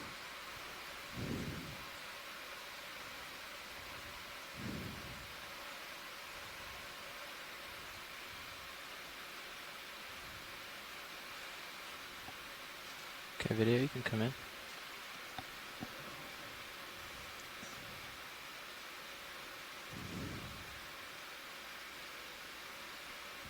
Yeah, that's exactly. So this is also widespread genus found in the Pacific, throughout the Atlantic.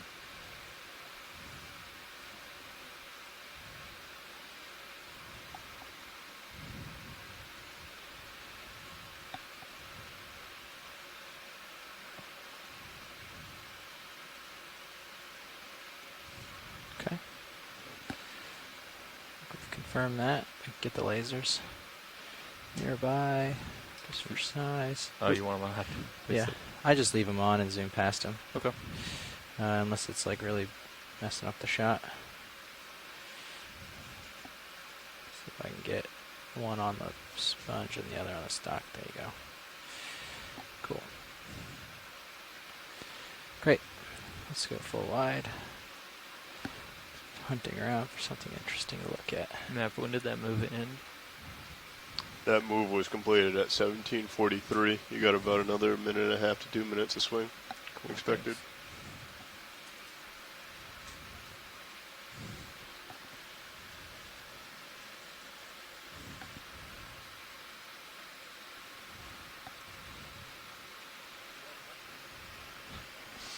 Go ahead, watch Lee.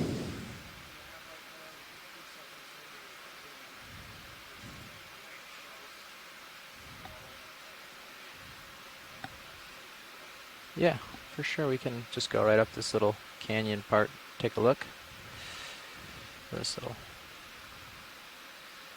streak of them. You can start in video.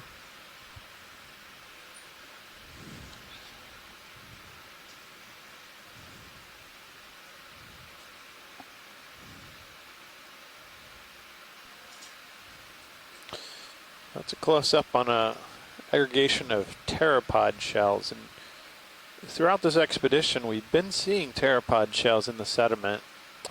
Pteropods are pelagic organism, and when they die their shell falls to the seafloor. But I don't think we haven't seen them on this expedition in these sorts of abundances yet. So they're really highly concentrated here. And this gets a bit to what we were saying earlier about the possibility that this loose sediment we're seeing is mostly pelagic. So the hard parts of plankton and other free-swimming organisms that die and their skeletal or shell parts fall to the seafloor to make up the sediment. Right. And these pteropod shells are part of that, what we would call a biogenic sediment, having a biological origin.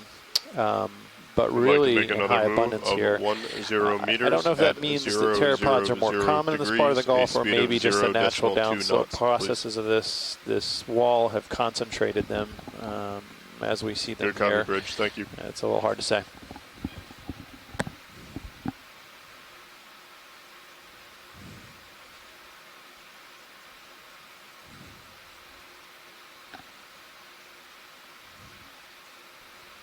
Copy that, Bridge. Thanks. All right. Thanks, video.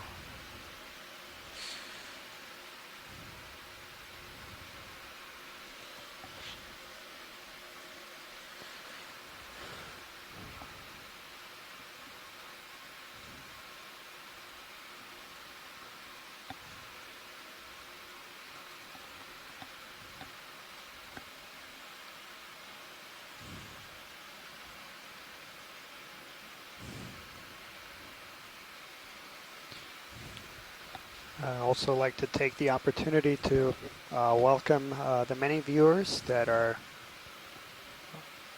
or that have been watching this at several of our public displays, including at the Moody Gardens Aquarium in Galveston, Texas. Welcome.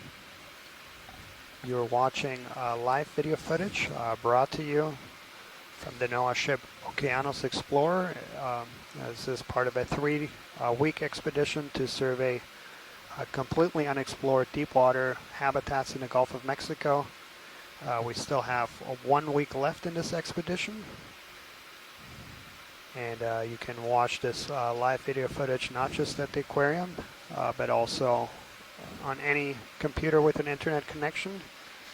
All you need to is go to oceanexplorer.noaa.gov/Okeanos, and there's a live video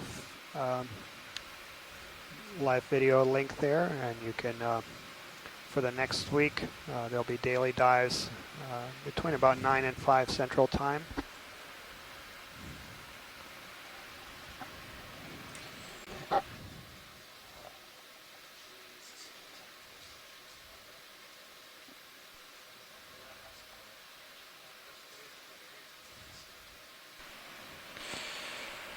Okay, so the after lunch crew has been here for about an hour, so we figure we'll introduce ourselves on the front row here. Sitting pilot right now is Jeffrey Lanning. Sitting to his left at the navigator position is Lars Murphy. And in co-pilot right now, Andy Lister. On the far right, Bob, not on video. Copy that, Bridge. Thank you. And it doesn't look like we have anybody clipping at the moment. And we are all here with the Global Foundation for Ocean Exploration.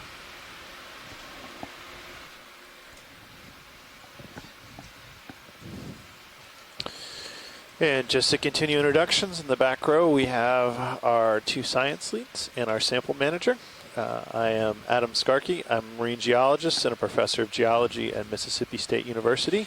My keep 'em coming. science co-lead is Dan Wagner. Yep, it looks like it petered Yeah, off there. thanks, Adam. Yeah, if you want to do another With one. NOAA's National Centers for Another Coastal 10 Ocean meter. Science, and also in our back row is our sample manager. Bridge, this is ROV Nav. Hi, I'm I'd like Lauren to make Jackson another from move NCEI. of 10 meters at 000 degrees, a speed of 0.2 knots, please. Good copy, Bridge. Thank And you. we, of course, are only a small portion of the larger team that's here on board. We actually have about just under 50 people total crew, so we have a lot of people that have been working really hard to make this all possible, including our engineers that have been working overtime to make this all possible, our officers that have been also doing a tremendous job, and so many Not sure people what's going on with Sirius heading involved there. in making I don't this a either. success, Don't and know. that's Look at just that. here Yeah. on the ship. I think We that's also the, have a because extremely I'm having the hard-working same team trouble on manually shore, with the current including so low. scientists that are following Every this time it from starts. about a Yeah, every dozen or time it so goes to exploration start, it's a command big centers, jump. I know you're not Because we- tugging me. as No, well I'm as not from their tugging you, yeah. offices or homes. Plenty of catenary. And then It's just also thrusters our sometimes just education and randomly outreach team has been working really hard do that. to bring to you a lot of the daily updates and the mission logs. It's always the case on a low current day, I think. So really a big I've never team seen involved in this mission, and I've we never really seen it do appreciate that. everybody's really? hard work. It does from time to time.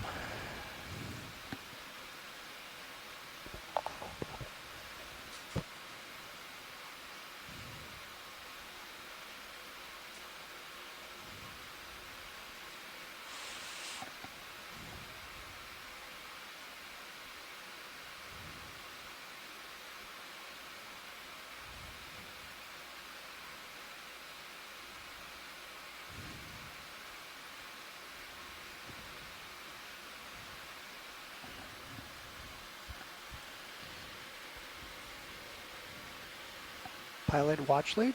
Go ahead, watch lead. Yeah, if we have a second here, maybe we can just zoom in just bottom and right of lasers. There looks to be a coral that's very small. So it's Yep, I see what you're talking I'm going about. to turn on my half cam just for a second. Sounds Turn it good. back off. Could come in partial video. We'll scan it with the lasers on our way in. Hold there. Oh, yeah, that's what I thought it was. Thanks. So this is another one of these black corals. Heteropathus americana, not known from the Gulf of Mexico until November last year when the Okeanos did work here, and Can come in a little bit more. now we see how abundant they are. And this is to the point that Chris was making earlier, is that some of these taxa that are very abundant,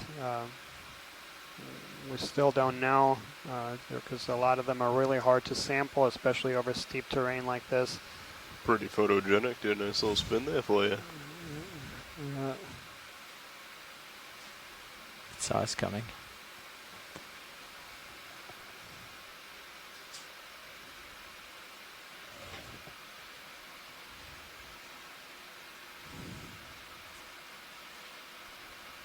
Copy that, Bridge. Thank you. I think we got a shot of one of these earlier, yeah? Yeah, we got great image. Thanks, pilot. Great. I'm happy when you are video. That move just completed. You guys still happy on continuing going forward?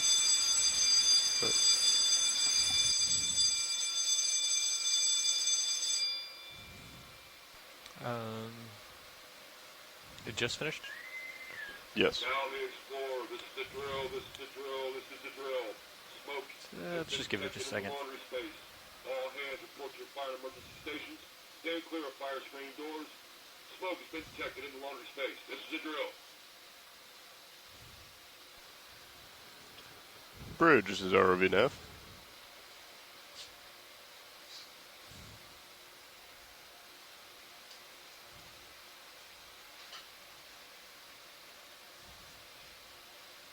We have a fish.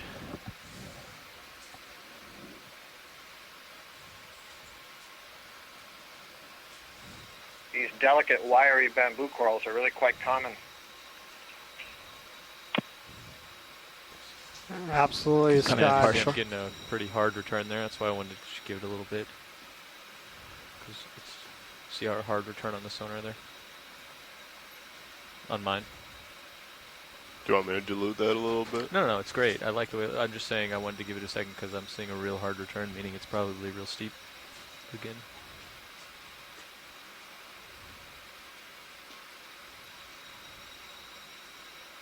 So yeah, this is going to be a cusk eel.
I'm going to take down the comp levels real quick. Sounds good. About an hour.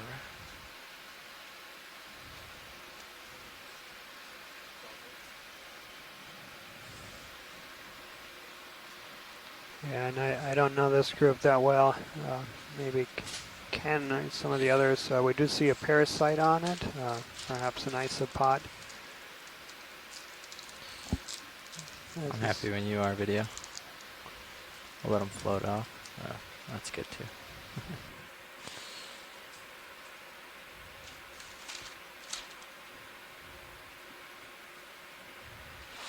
All right, off we go. I'm gonna go and investigate. Did note on that zoom that we're continuing to see that nodular texture in the rock face that Bill Shedd noted. He's watching from the ECC at Stennis, and we continue to see that texture which we hadn't previously seen in the rock here, perhaps giving us some idea of its origin, perhaps reef building rudist clams back in the Mesozoic period.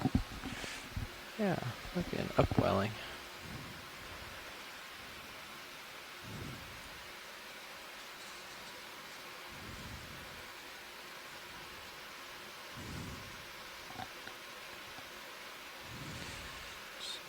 Mosey along this face a little bit.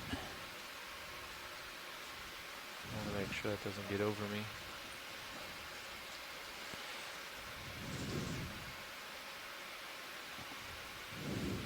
And yeah, we're continuing to climb here, 2,455 meters.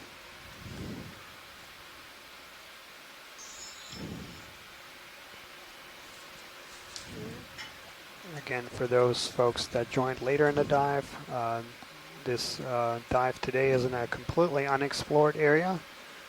There have been a few, just a handful of dives that were all about 5 miles away from here, about 7 kilometers, and those previous dives go back to 2009 when ROV Jason did work here, and then later Okeanos Explorer, the Nautilus, and the Falcor returned to this area, and all of them noted some pretty dense and diverse communities of corals.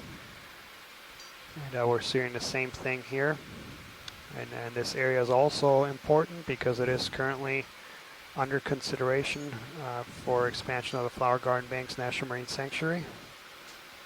And Pilot, if we can take a quick snap zoom on the coral just left of lasers, right underneath it. Yep. Might be something similar, but could be Come different. in partial. Just get the lasers for now. Looks good. Yeah, and so this is the first time we're imaging this. I'm getting so closer this video. is going to be another black coral, and Light this it is up going a to be in little a bit. different genus. This is going to be Stauropathes. Try to hang out here. Come in a little closer. Thank you.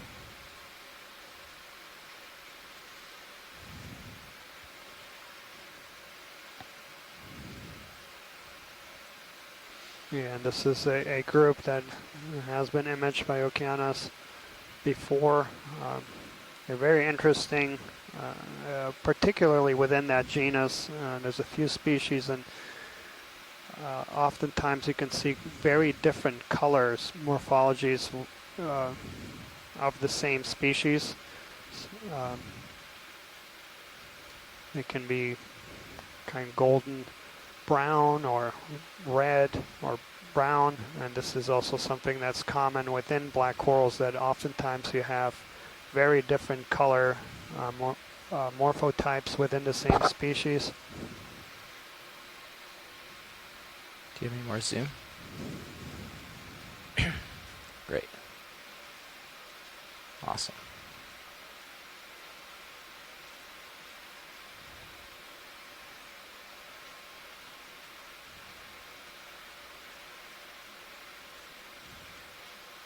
And this is, I was making some comments about this earlier, that's in that same family. The Schützapathidae is like a few of those places where you can see really close-ups of the polyps. They're very elongate, and it almost looks like there's you okay with that? multiple polyps with two tentacles. Yep. That's just because they're so widely spaced. It's hard to see where one polyp ends and the next one begins, but you can see the 0 degrees, a speed of 0.2 knots, please. You can see in some places where there's an elevated, Good copy, what we Bridge, call thank the you. oral cone. That's where the mouth is.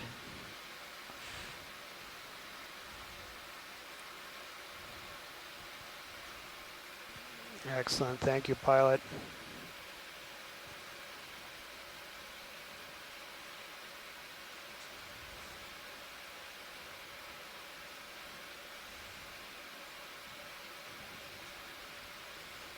Okay, ready when you are, video.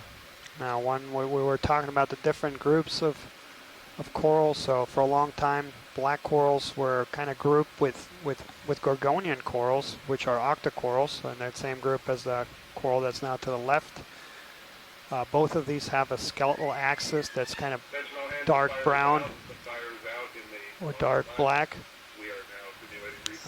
Few things that differentiate them. In black corals, the skeleton have spines. So if you look on their microscope, they have these tiny spines. And the other kind of major difference is, of course, the polyps. They have 6 tentacles in black corals and 8 in octocorals.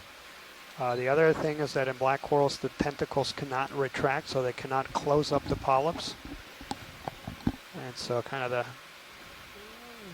easiest way to tell them really apart if you're scuba diving in shallow waters is you can touch the animal and see if they can retract the tentacles or not. And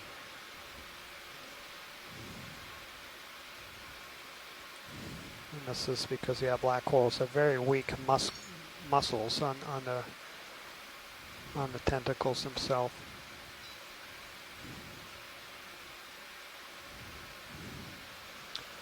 Co-pilot, that move was completed at 1804. Should feel a little bit of swing and then settle. Copy that, thank you.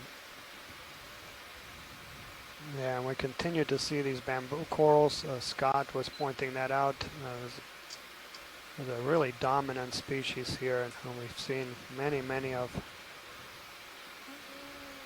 what all appears to be the same species. But in addition to having that dominant species, we also see here and there a wide diversity of other coral groups. One thing I find a little bit ironic is that the collection of this bamboo coral that we got last December, we got because we were actually interested in the crinoid that was sitting on it, or Chuck Messing was. So they wanted to collect the crinoid, so they took a piece of the bamboo coral. That's the only piece that we have. But what's interesting about that is I haven't actually seen any feather stars. I've only seen we the have to be stock 25 meters away from the cliff, or do we want to get a little bit closer with Sirius? Yeah, that is interesting, Scott. Yeah, especially because how abundant this Maybe another bamboo 5-meter coral move is and here. try and get your camera to 45 degrees. We could try that. Go for it. Also with you, pilot. Yeah. You can get a little, I mean, yeah. And I guess, Scott, that also points out another important thing is Bridge that is ROV now. it's, even though some things might be described Looking already, for another move of it's still very 5 valuable meters to at keep 0, 0, imaging 0 them and collecting degrees, more a speed information, of 'cause 0.2 sometimes the knots, original please. description of something might be something unusual, and so that Good copy, makes Bridge. it really Thank hard you. to interpret how common that is. And so even though something, an observation, a behavior, an animal has already been described and imaged, it isn't. Can we get a quick, on the right side of the screen, there's a little whip. It's very scrawny. Yep. So yellow sure here? If that's something like a Radicipes or if that's a black coral whip. That looks different from what we've been seeing. yeah, we'll see. We'll zoom in here, Scott. This up here, watch like. Yep, just right of later. Yep. Okay. So we did get a couple close-ups of Stichopathes earlier, and yeah, this is exactly that. Oh, okay. I apologize. I didn't realize you'd seen it already. Yeah, no, thanks, Scott. Interesting. I think the polyps Okay, yeah, changed. that's the definitely bottom. what it is. And then I see there's a sea cucumber holothurian to the right and foreground of it. Oh, that's a different coral. I see. Okay. Yeah, pilot, actually, can we zoom in at that base? Sorry, go ahead. Oh, sorry. Sorry, Scott. We'll just get a quick zoom here. There's something growing on it that. You just just get settled in here. Sorry, video. I'm not quite ready. Huh.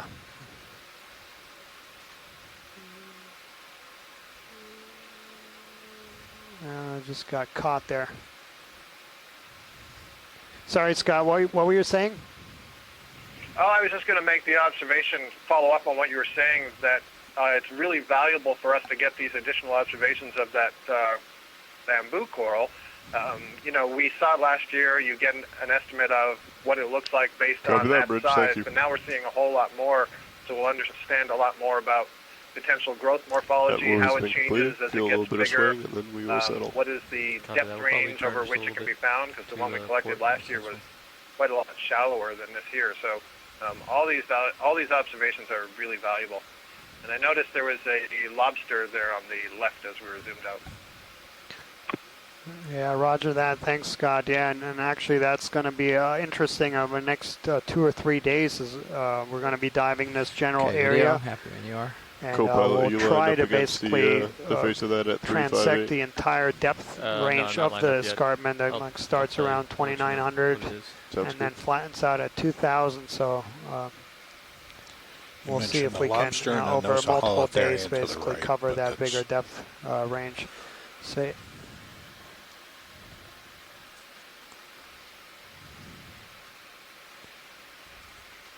Watchley, did you need to look at the squall lobster, or do you want to keep going? if we have a second here, like maybe a quick snap zoom. All right, we can snap on it. Okay, video, snap in. See if it's worth hanging out longer.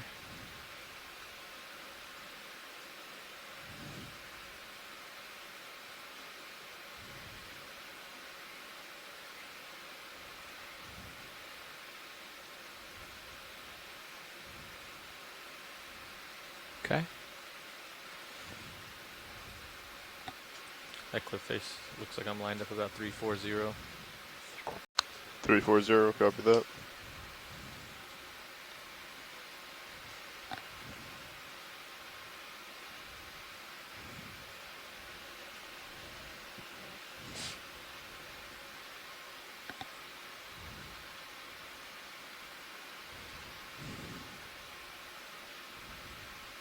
And we're just passing another Bathypathes black coral, also appear to be quite abundant, and to our left another one of those bamboo corals, which are definitely the most dominant. But we have imaged a wide diversity of groups here. We've also gotten some bubblegum corals, some solitary scleractinian or stony corals.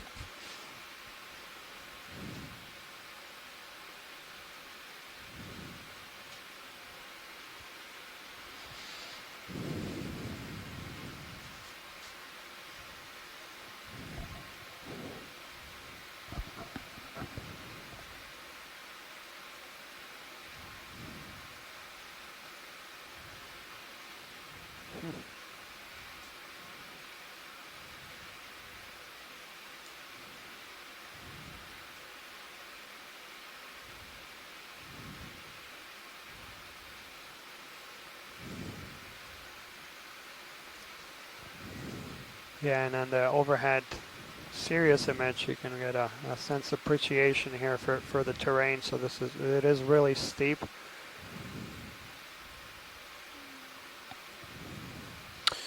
Yeah, and I'll just point out, we mentioned earlier that Bill Shedd that this was a possibility. We were looking at some rudist created carbonate rocks here, and just for folks at home, I'll let them know that, you know, throughout geologic history, there have been different types of reef-building organisms. And currently, right now, the scleractinians, or hard stony corals, build the large reefs on the Earth's surface. Looking for another move of but in the past, 5 meters at different groups of organisms. 0 degrees. During the Mesozoic, when this material was laid down, it was what are called rudist, which are bivalve clams, and they were structure-building, reef-building organisms that built up thick structures. During other periods of time, it has been corals or it has been sponges, but during the Mesozoic, the rudist were the ones that built thick reefs, and so part of this rimmed platform that formed the Florida platform was developed by these rudists, and that's in fact what we're seeing in this rock is at least 66 million years old that we're seeing in front of us right now, possibly much older. Just to frame this, that's good. That's yeah, good. Thanks. So this is an animal we imaged earlier in the dive, and yeah, these are truly beautiful animals. So this is Iridogorgia magnispiralis, or large spirals. And so these are among the tallest corals known.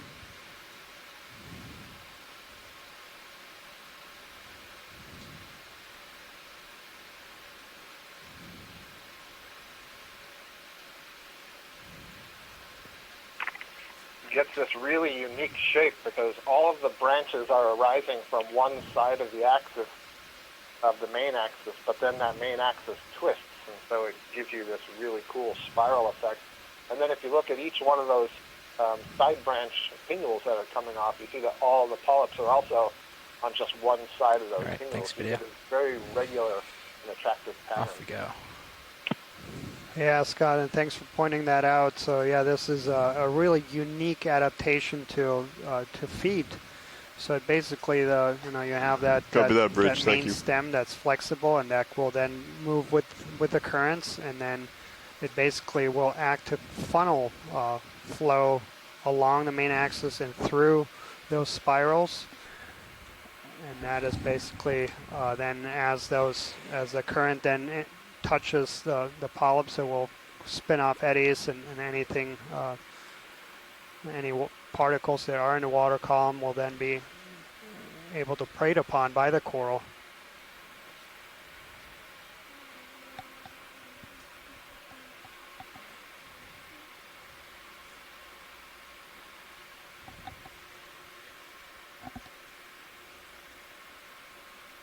You can put in another 5 meter if you want. Another 5 meters coming up, same heading. Yep. And we also see something similar, but on a smaller scale in the whip coral. So that earlier we zoomed in on a. Would like to make another small move of 5 meters at 340 degrees, a speed of 0.2 knots, please. They coil distally, so they have these spirals, and that has the same kind of effect too. That water can basically move in a spiral fashion around them, and that's thought to be an adaptation to allow it to feed more efficiently. One thing you need to keep in mind is all of these rudistids and corals that form reefs today and then were in the photic zone. And they're no longer in the photic zone, so that this whole platform is slowly sinking. So it can build up a very large and thick column of carbonated rock. It's just sinking more slowly than the Gulf of Mexico basin, which is, of course, subsiding much more rapidly, and therefore you maintain this relief on the edges of the Florida escarpment, the Florida shell, basically. The whole thing is sinking, the platform. All right, I'm pretty well pushed out here. Yep, that's an excellent point, Bill. Ready? What's interesting is we've got thousands of meters of deposits here, and yet they were all laid down probably within a few tens of meters of the sea surface. That's just been a long, long period, as you said, of subsidence as these reefs have built up in warm, shallow tropical waters and then subsided deeper and deeper and deeper through time. What's also of note is, for those who saw the map this morning, north of us is something called the Soto Canyon. And during the period of time this Florida platform was building up, there was a small failed rift in the location of northern Florida. They was called the Southern Georgia Seaway. And that was a failed rift of the continental crust that created a body of water that separated the Florida platform from the North American continent. And that separation really allowed these reefs to flourish and grow and form the platform in the absence of water inflow and sediment inflow from the North American continent. And of course, that was later filled in, and that filled-in area formed southern Georgia and North Florida. But at the time these reefs formed, this was an isolated platform offshore of the southeast North American continent. Similar to the Bahama Banks. Done much flying on. Yeah, very much so, similar to the way the Bahama Banks are isolated by the Gulf Stream and the Straits of Florida. Yeah, this was isolated by that not every day Georgia Seaway.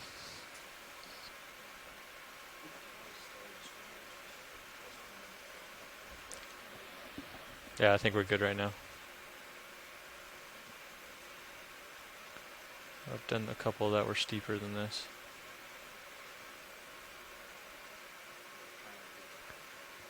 So current depth here is 2,412 meters. Okay. And we have about Speaking of boogieing, would you like me to pull an you hour in a little bit closer 45 there, minutes co-pilot? remaining on today's dive. And so we'll try to keep climbing as fast as we can. It is very difficult terrain here because of the steepness. But we'll try to make it to about 2,200 meters and see if we start seeing different animals further upslope. Is that bright? Okay. Okay, we will do a And, 350, another 5 meters, or are you feeling this it is down? what Scott was referring to earlier as this bamboo coral. There was a sample collected back in November, but that Another 5 meters, or are you feeling that 10? bamboo coral sample was collected as kind of 5 for now, sounds good. the base Bridge, this to is collect RV that feather star. We'd like to make another move of 5 meters crinoid, at so there are a couple of those crinoids on 350 that bamboo degrees, coral. a speed of 0.2 knots, please.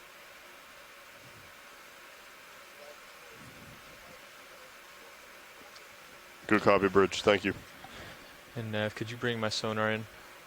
Also, for those folks that join later in a dive. Yes, I can. So we started about Try one click for now.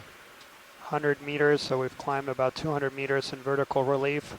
She should be down to 10 some meters. really extraordinary places with a lot of corals, and then collected two very important samples, including a rock sample right at the beginning of the dive, and then a sea star asteroid that belongs in a genus that was previously only recorded in the Pacific, so substantial range expansion. Okay. Perhaps even a new species. So it's going to be a very valuable contribution here scientifically. And yeah, that coral up ahead, maybe a snap zoom. I don't know if it's a. Did you say snap zoom? Yep. On this coral that's above the lasers. Yep. Yeah, above and left, kind of golden brown. Yep. I don't know if it's a black or. Go ahead, video.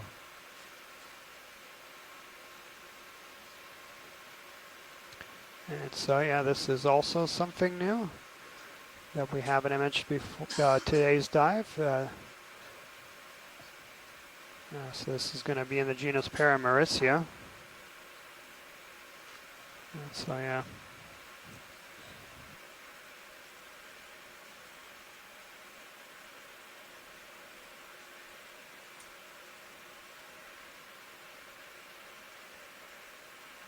Daniel, virtually every Paramercia that I see always has a brittle star, an ophiuroid, in its branches, and I notice this one doesn't have one. So I wonder if this is something in the Plexauridae, the same family, but perhaps a different genus.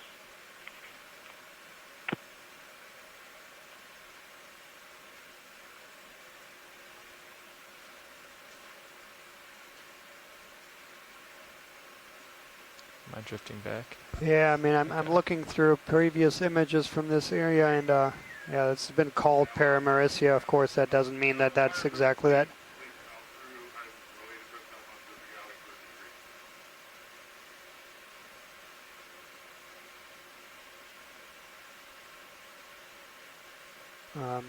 There are very few species within the family Plexauridae that have been reported to this depths, and in fact the only one that is reported from depths deeper than 2,000 meters is Paramercia biscaya, and as far as I know, I don't know that group that well, but they're typically not as dense branching.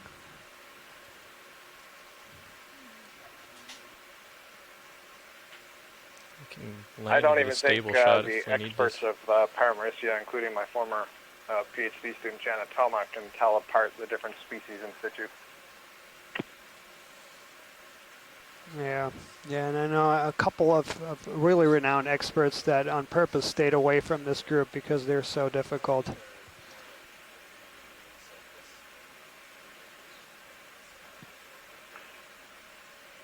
And certainly not every Paramercia has a brittle star, but it is so common that it's something that I'm making note of. It would be interesting to compare. And copy that, Bridge. Thank you. Excellent. Yeah, thanks, Scott.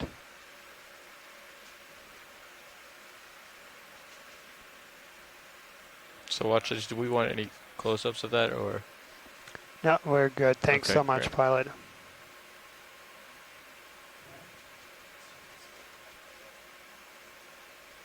So yeah, we'll try to cover a little ground here if we can.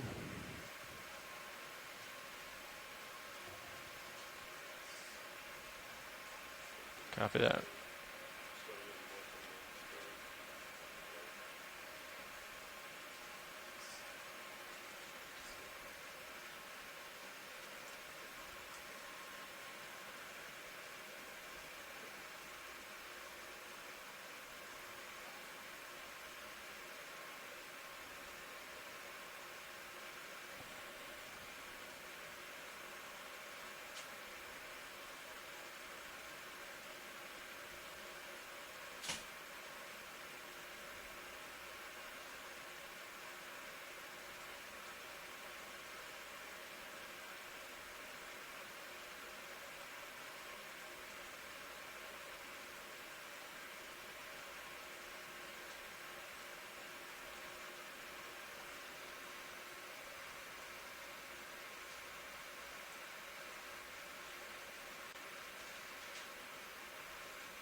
Daniel, I was just having a look at my database for Paramercia biscaya, and the deepest I can find it is 2,200 meters, so this would be a depth extension, and that's from the North Atlantic. I'm not even sure in the Gulf of Mexico how deep they've been recorded. Yeah, Scott, I was looking at that, and there's 2441 in the Gulf of Mexico. Great, thanks. So where's that record from? Stand by.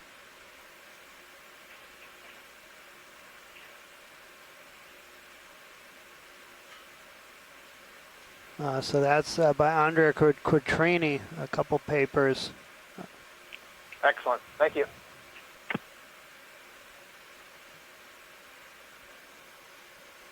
Yeah, and Andrea is also joining us in the chat room, so she might be able to provide more specifics. And big thanks also to Ken, who provided an updated ID on that cuskeel that we imaged earlier. I had guessed that in a genus Monomytypus.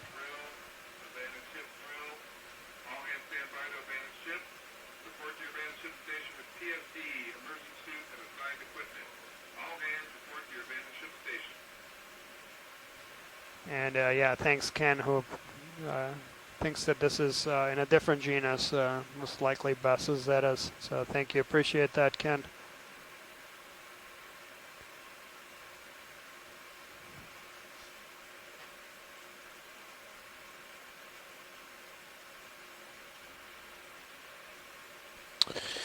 And the RVD2 is just approaching 2,400 meters.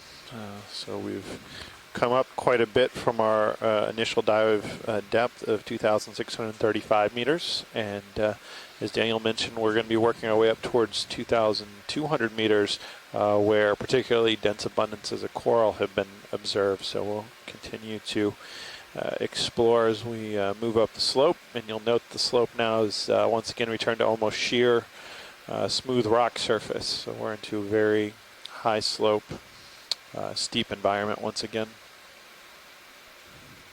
Just going to look off for it so they have a view.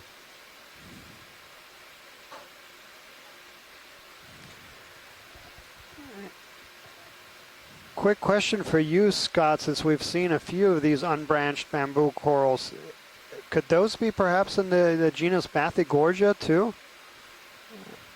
I know that's a primarily really deep genus. Yeah, so it's funny you should ask that, because I was just looking at that whip to see if it was similar to the one we had imaged, an hour and a half ago. Bathygorgia, as far as I know, is known only from the Pacific, and as you say, really deep, typically, 3,000 meters and deeper.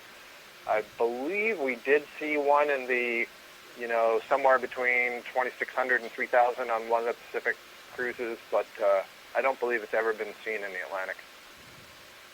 Copy that. Thanks, Scott. Camera 1 is giving us excellent perspective on just the sheer verticality of the wall here, essentially up and down.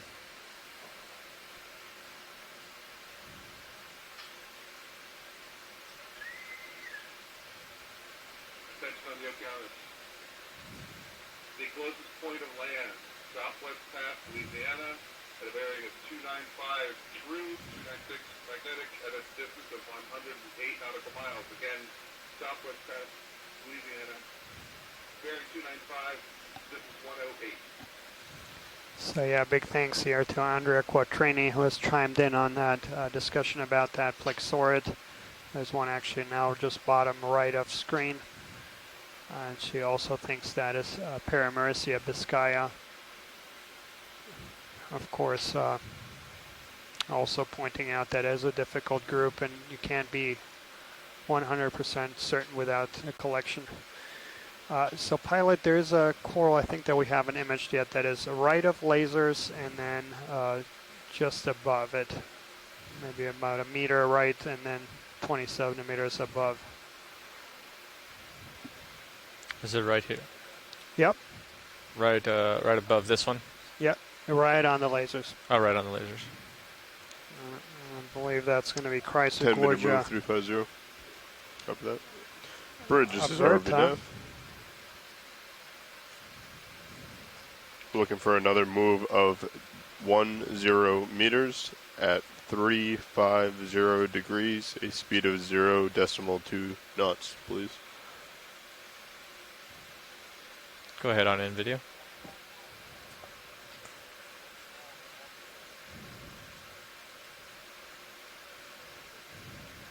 Good copy, Bridge. Thank you.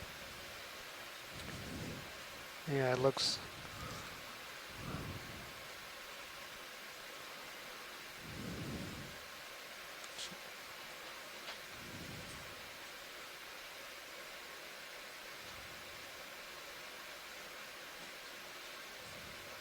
Yep, come on, a little bit out video. I'm going to go ahead and get a little bit better footing here. down the Okeanos. Yeah, certainly it's going to be in the genus Chrysogorgia. So yeah, the common name of that group is gold corals, and a lot of them, the skeleton is quite golden in coloration.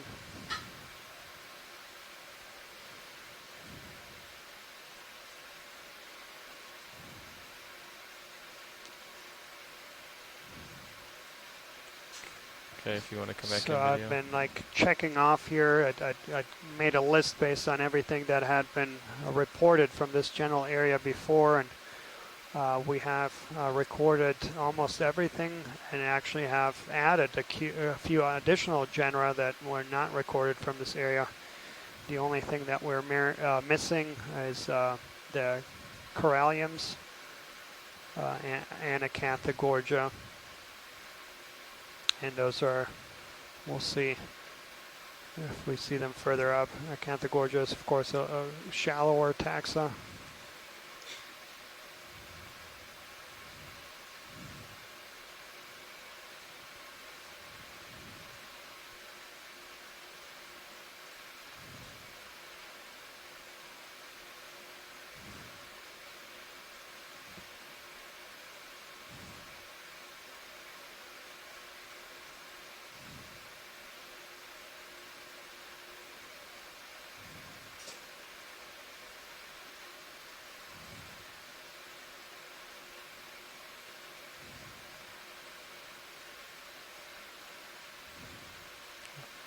Come out video.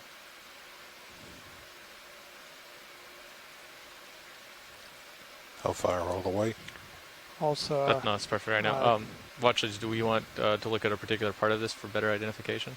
no, I think we got a great view there. Thank you. Okay. Thanks, pilot. Yeah, whenever you're ready, video. Also somewhat noteworthy, in some of the earlier dive plans, we've been noting the location only with the lease block. And that's really the only way to refer to many of these places, because there are very few undersea features that have been named in the greater Gulf of Mexico. Today we're actually going to be transcending across 3 lease blocks. Yeah, we should be just about done with that move. Right in the corner of them. These lease blocks are 3 miles square diameter, and we actually happen to be just starting to dive right in the corner between 3 of them.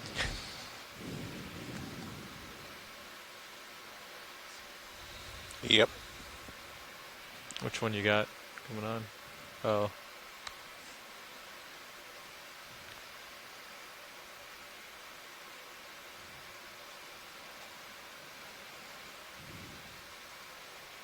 Doesn't really add any glare, which is good.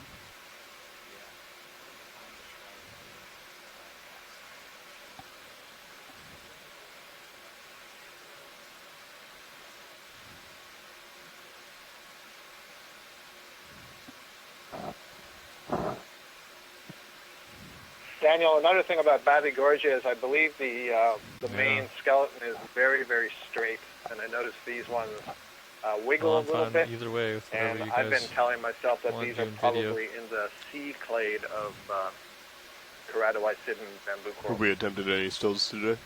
Excellent. Thanks, Scott. Appreciate that.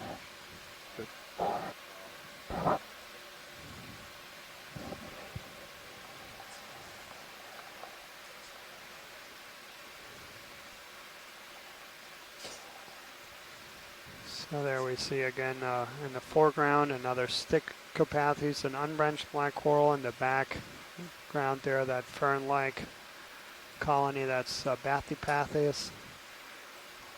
And also kind of left and right of that rock looks like another Paramaricia.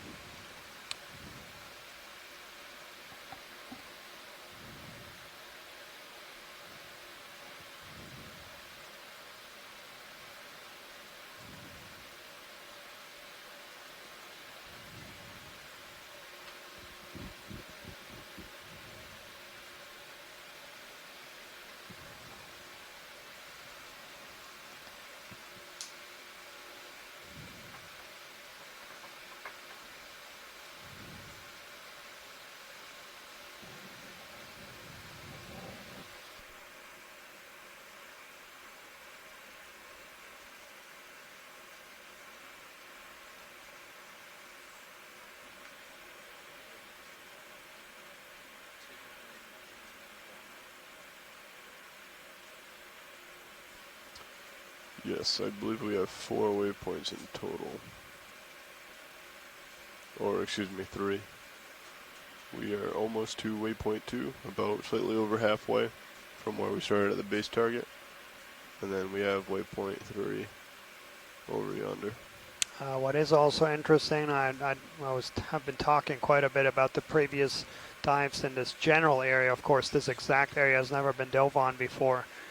But many of those previous dives reported chemosynthetic communities, so they did not find any active seeps, but they found communities associated with seeps, including a chemosynthetic mussel species that is only known from this area, and this is not something that we haven't recorded today. But nevertheless, we've imaged some really truly remarkable communities. A lot of diversity here.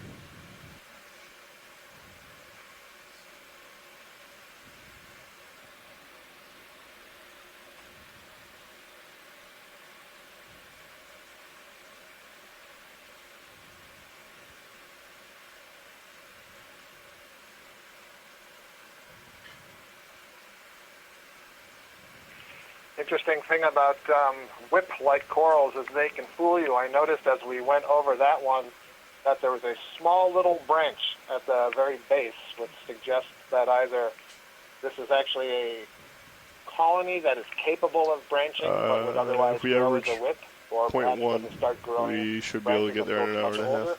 Or at a very that's early driving stage, straight though. the initial So we've been going at point 2 so far. Broken, I've got a lot of lag time in between to stop and look.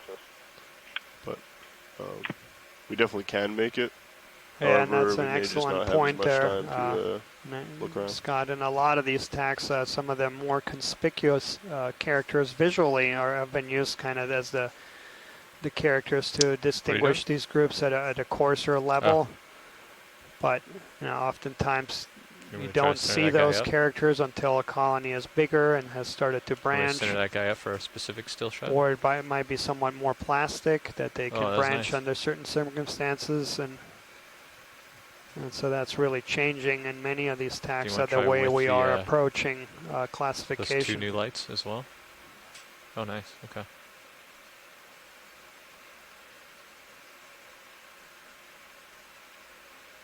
Yeah, if we got a second, maybe a snap zoom on this bamboo coral in front of us. Very large colony.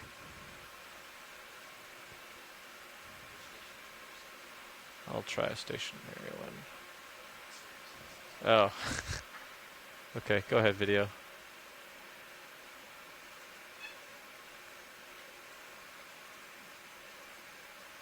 It's good right there.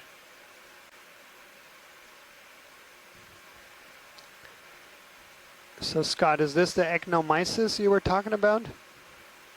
Or ecnomysis-like?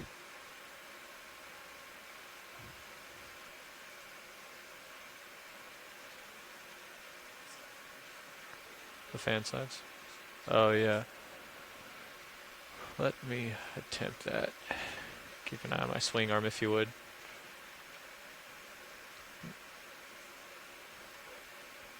Yeah, I'm going to go ahead and try it like that, video.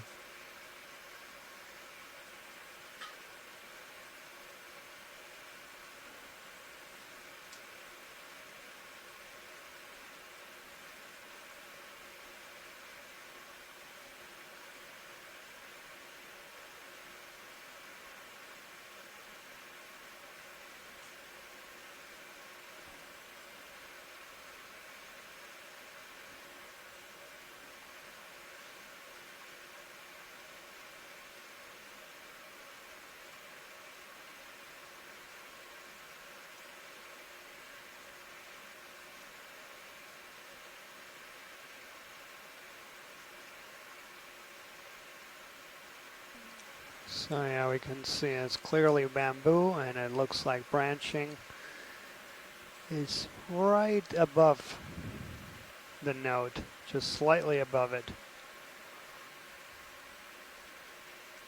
So this looks similar to what we imaged earlier, also with the same anemones.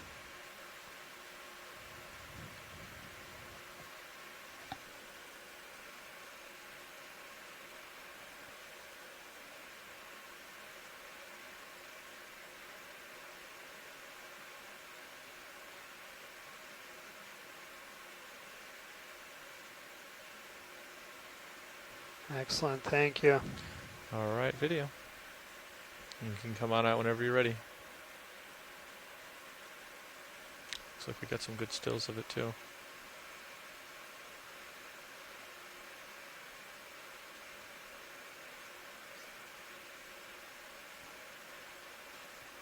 Get just a tiny bit more.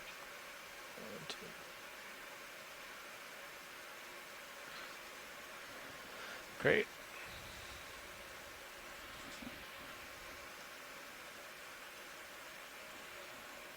Perfect. Thank you.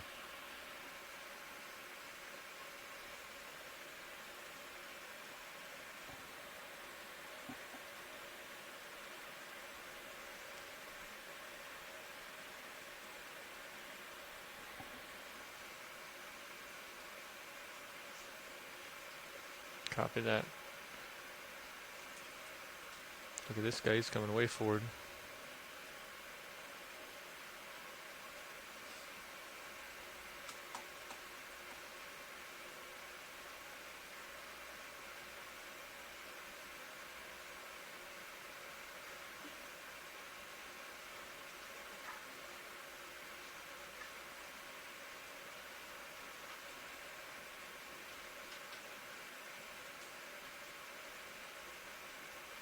Yeah, quite a large colony there.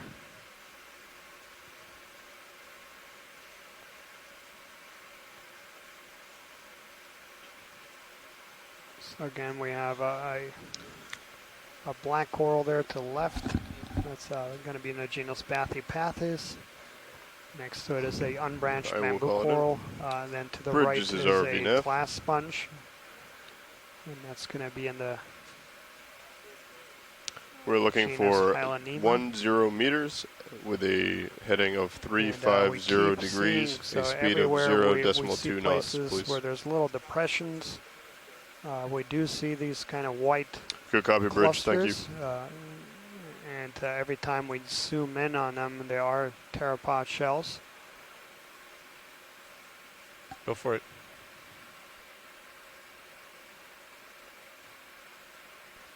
All right, so currently, when we started going up the slope here, we have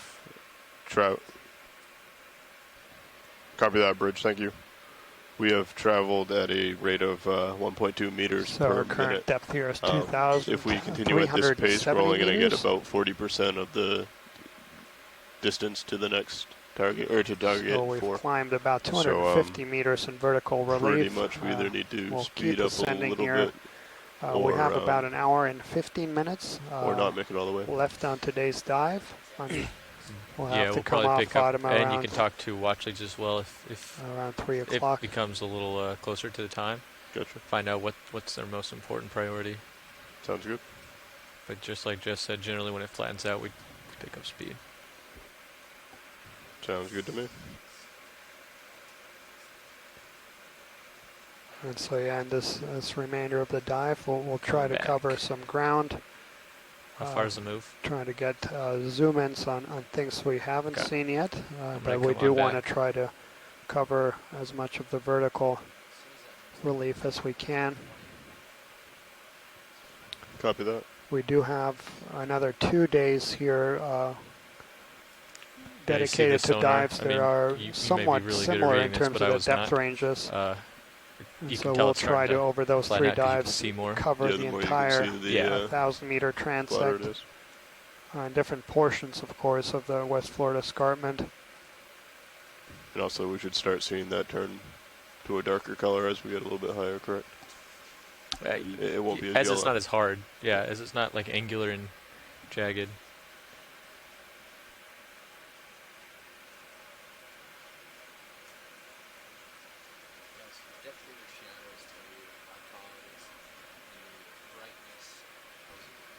Copy that, Bridge. Thank you.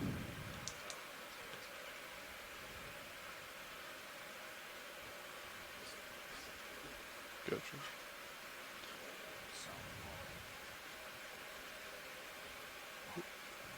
So weather permitting, we will have another 8 days So of that diving move was just on this completed. I'm expedition. going to go ahead and call in a 20-meter move at 350. And 2 of those Bridge, are this is going to be ROV now. focusing on slightly shallower depths. We'll be diving We'd on like to call in another move of 20 meters with 5 to a heading of 600 meter range. 350 degrees, a speed of And, 0.2 majority of knots, the other please. dives will be targeting these deeper depths. Good copy, Bridge. Thank you. We'll also have at least 1, possibly 2 dives that are going to be extended, and we'll extend those to do some mid-water work at the end of the dive. So we'll do a regular benthic transect like we've been doing, but then towards the end we'll come slightly off the bottom and image animals that are in mid-water, about 10 to 50 meters off the bottom. And this is an area that our mid-water team has identified as a really interesting, and past Okeanos Explorer expedition. Copy that, We've Bridge. noticed Thank a you. lot of really interesting gelatinous animals right above the seafloor. And so for the first time we'll dedicate a portion of the dive basically to just keep an eye on that particular depth zone.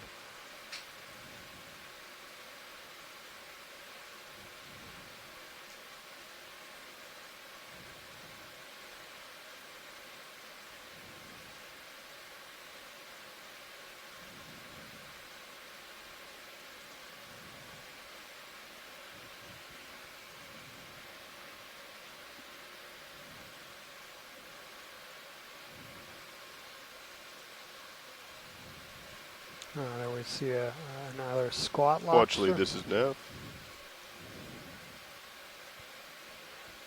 We're just trying to get a picture of what you would like to do for the rest of this dive as we're getting closer to the end. It looks like if we continue at the speed we are, we may not make it all the way to the top. However, there are some flat areas that are coming up, and we believe that we can speed up along those. Does that work with your plan?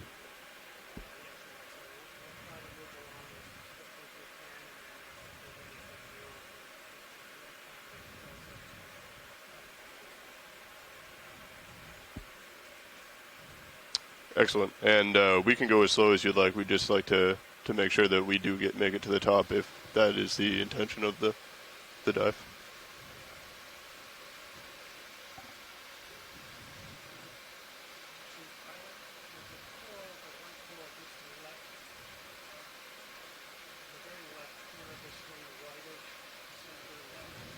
Copy that.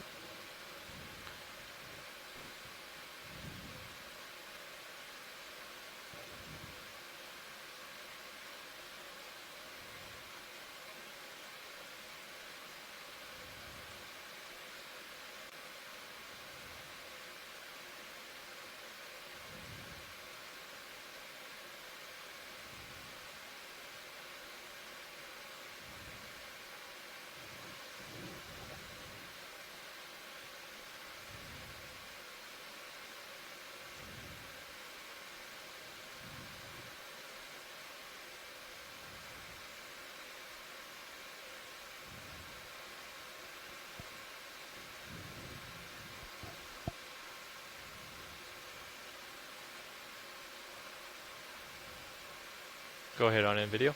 All right.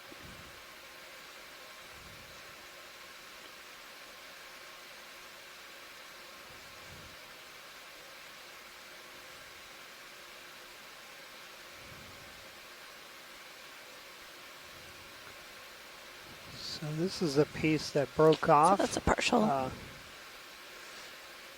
don't recognize We it. need more, we can take it. I'll center up.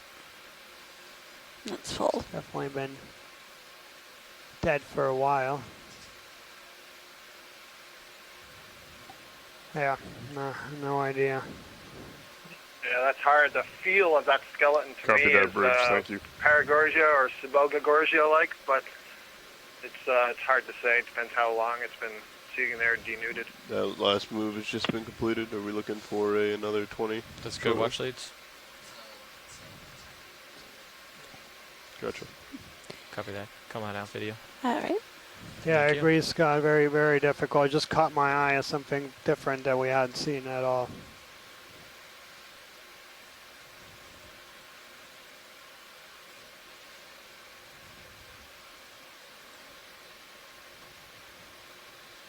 so yeah, we'd also had a discussion here with our navigator. We have a little over an hour remaining of dive time.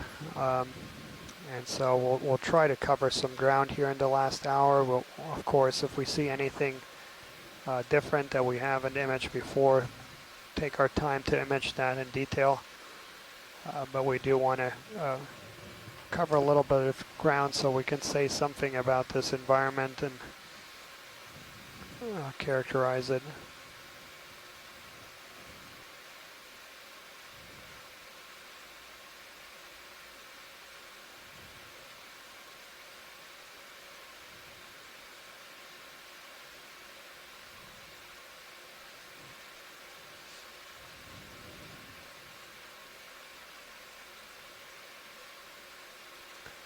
Current depth here is 2,360 meters.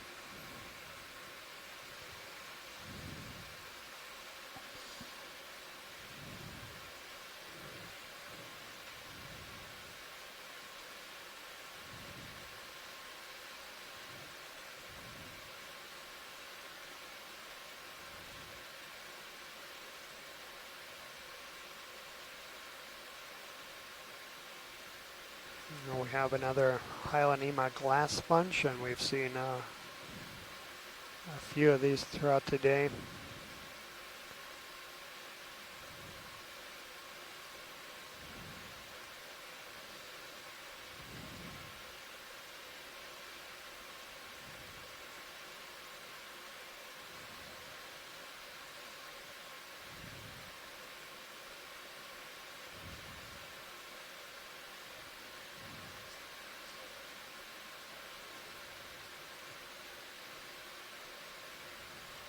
Yeah, I was thinking a 355 or a 0. It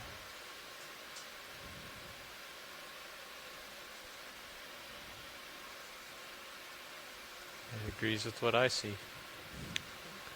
There's another black coral, genus Bathypathis, and then to our right is that another last bamboo move coral. finished at 1851, so you Possibly should feel your swing Jasonisis, and come to a those rest two here have definitely shortly. been the most dominant. The bamboo coral, definitely the most dominant species we've seen to date on this dive.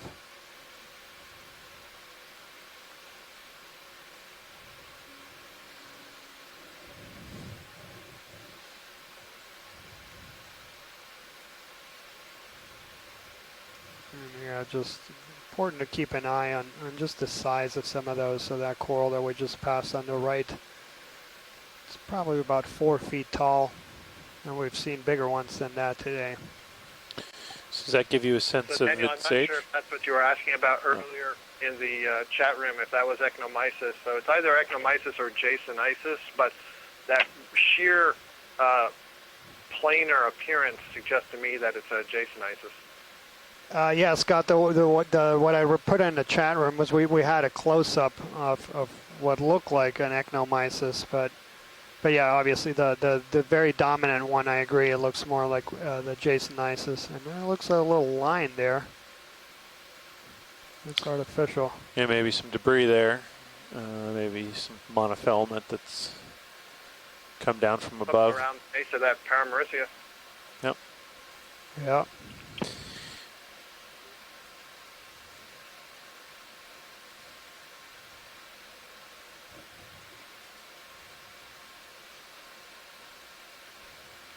Do you want to do a quick zoom on that line just so we can figure that out real quick?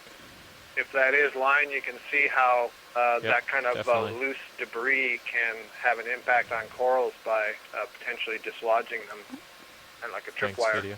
No problem. Absolutely. Where it goes. Looks like it just keeps going off into the distance. Yeah.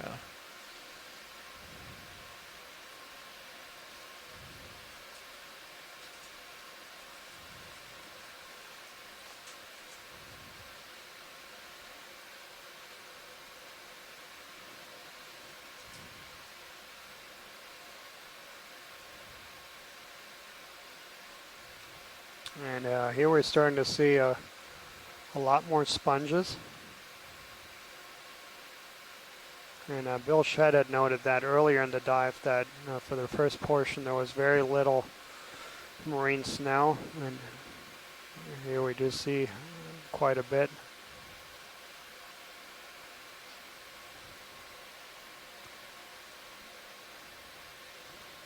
Still a beautiful, clear image.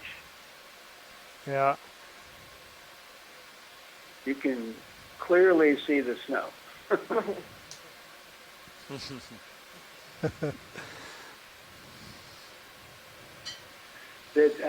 little bit earlier, we saw those kind of streaks of black running through the rock.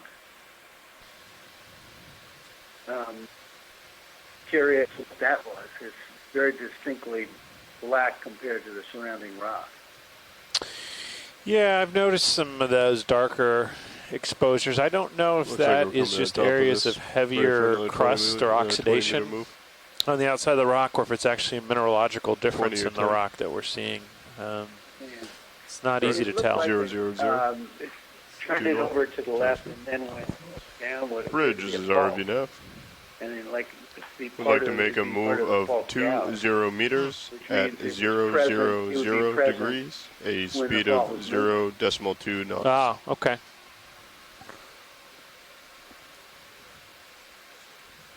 Good copy, Bridge. Thank you.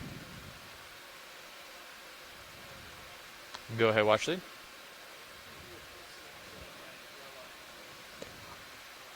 Sure, let me try to get it broadsided so that we can see a little better. Copy that, Bridge. Thank you.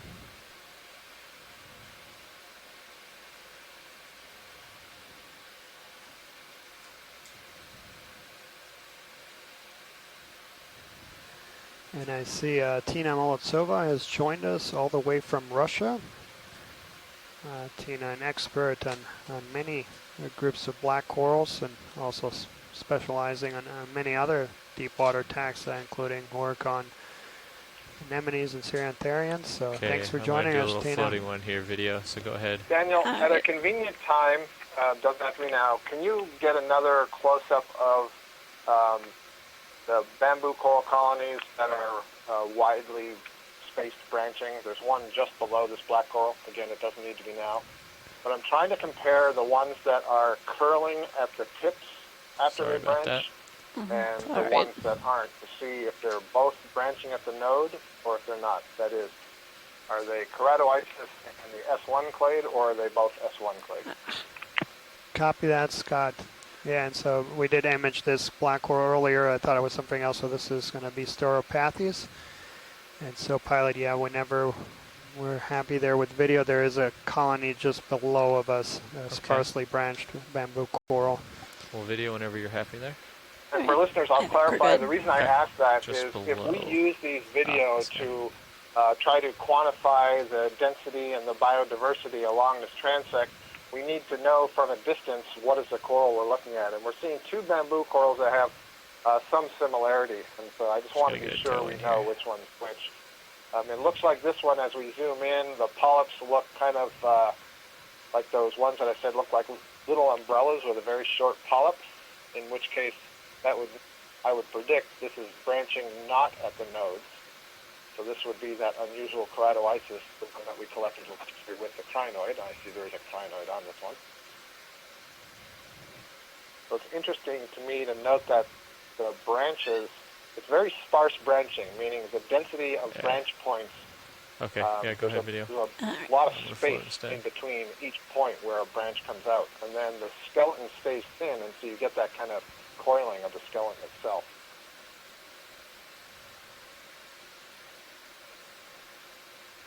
So yeah, these are not nodal branching. Great, thank you. That's good for me. Excellent. Yeah, thanks, video, and thanks, Scott. Whenever you're clear, video. Alrighty.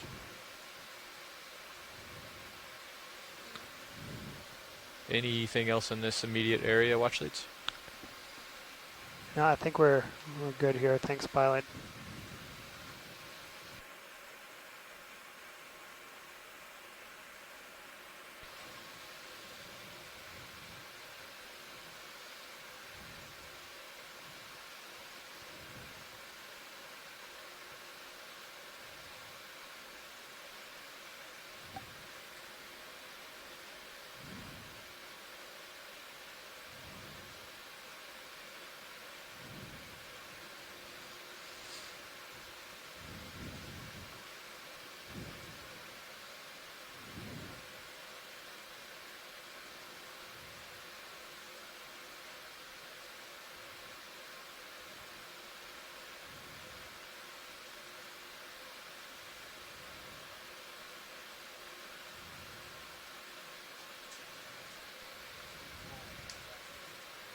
Copy that, Bridge. Thank you.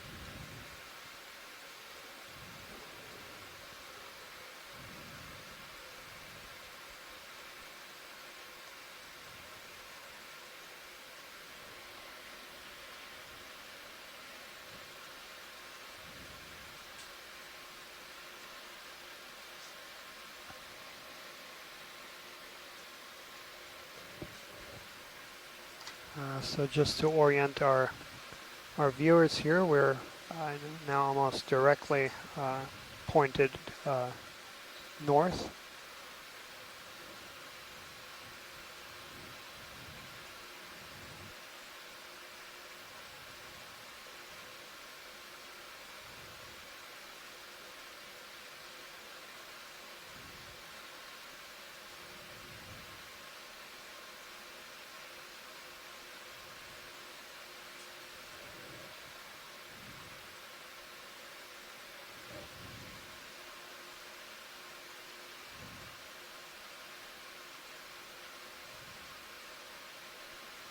And our current depth is 2,326 meters. So we have about an hour left of bottom time, and we'll continue climbing here over this really steep terrain. And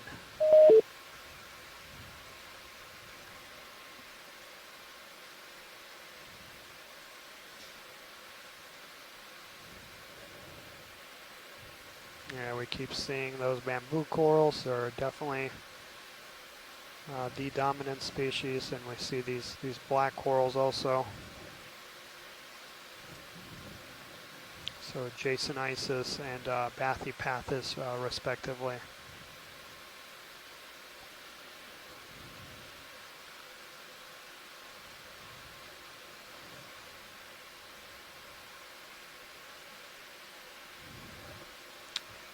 And there's another one of those black corals, and that's going to be a different genus. That's going to be Stauropathes.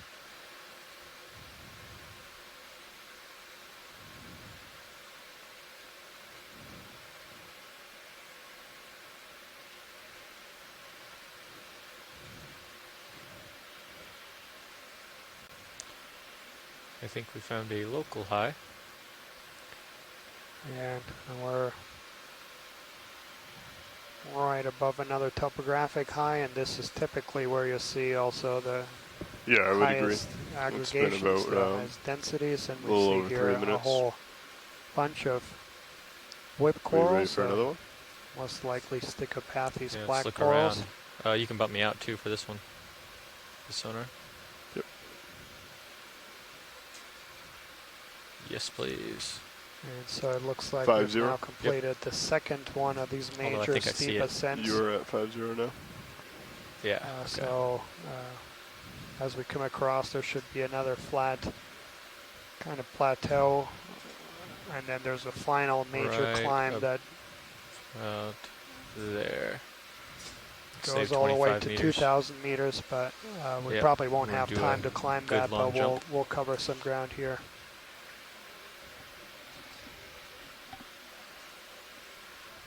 Okay. So I guess, in terms of summarizing the dive 30 so meters far, at 0 degrees.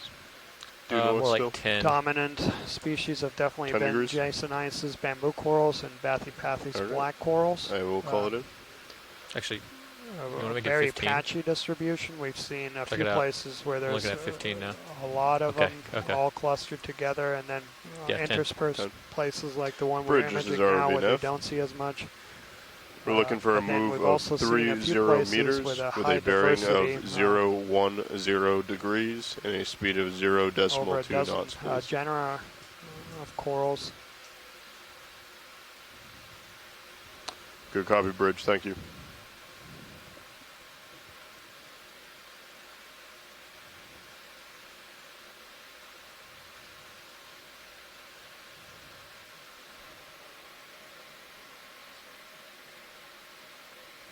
I'm going to do a quick zoom on this guy while we're floating here.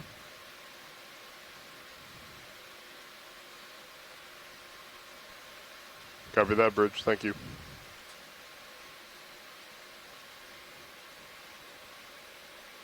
All right. Just something new.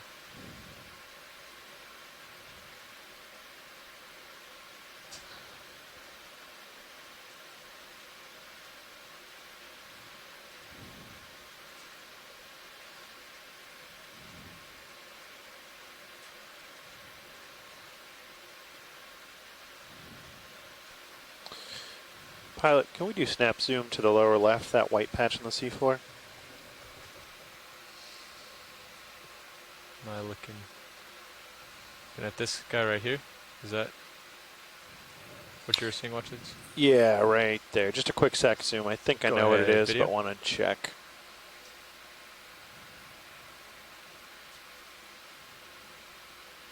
That's a partial. Little fish there. Ah. Huh, not sure.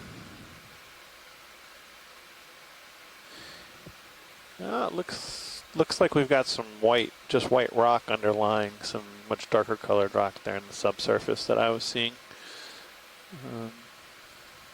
Interesting.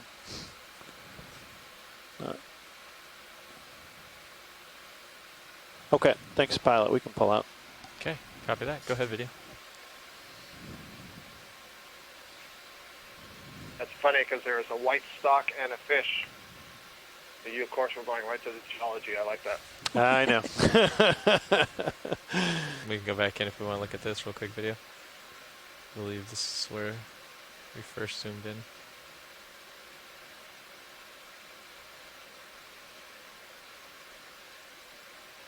Oh, I don't see it anymore. Yeah, I think our fish has taken off. The fish went underneath that ledge. Yeah, did you want to look at that stock, Scott? Nope. Okay. It's dead. We can keep moving. Yep.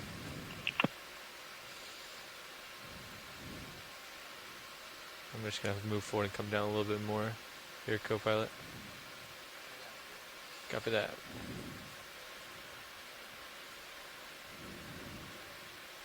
And so for those folks who are interested in tomorrow's dive, so we'll be coming off the seafloor in about an hour or so.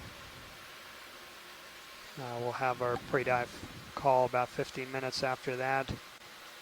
And tomorrow's dive thank you, video.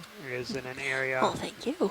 where habitat suitability models developed by the folks at the National Centers of Coastal Ocean Science predict high likelihood for various deep sea corals.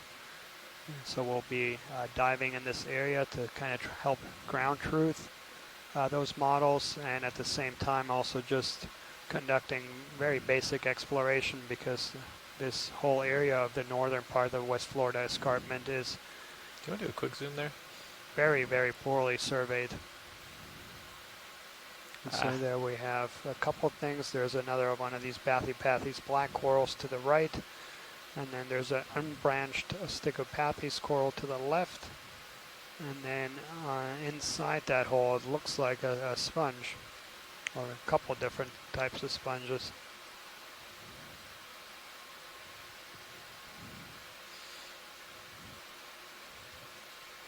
All right, video's clear. Come on out. Thanks.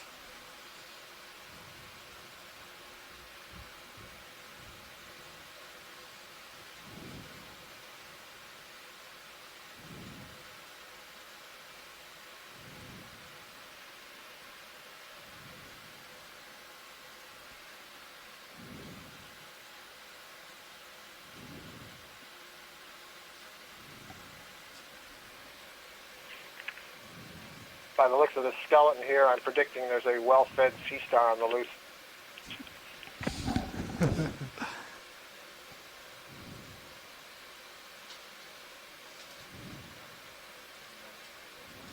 Great, thanks. Found him. There he is.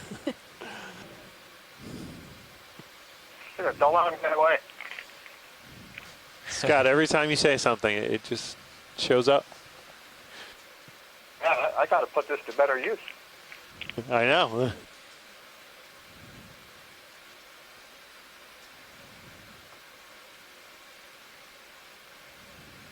We'll just do a flyby of this unless you guys want to zoom. Any interest? Watch this.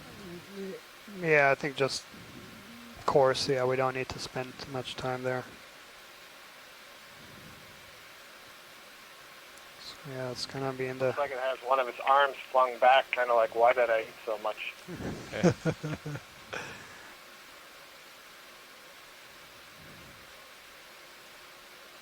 And so this is now a different species of Bathypathus, and I think I've seen a couple of these very, very large ones. This one looks like it has a squat lobster in the branches. Yep. So this is also going to be in that same genus Bathypathes. Very large colony here.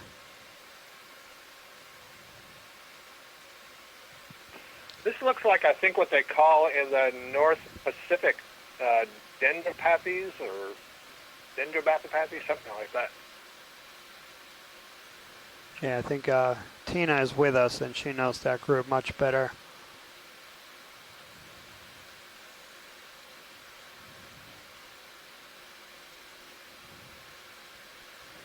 Copy that, Bridge. Thank you.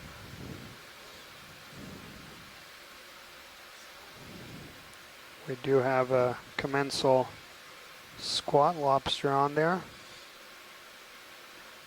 And if you want to zoom just a little bit. I think this is something that we've been calling Gastrop-tychus, but Mary Wixton is actually... yeah, that looks good for you. I don't know if they need a close... Watch these, do you need a close-up for this guy? So I think that's good. So Tina is thinking that this is Telopathus, but I'd always thought of that as branched Bathypathus, and that this is clearly not branched.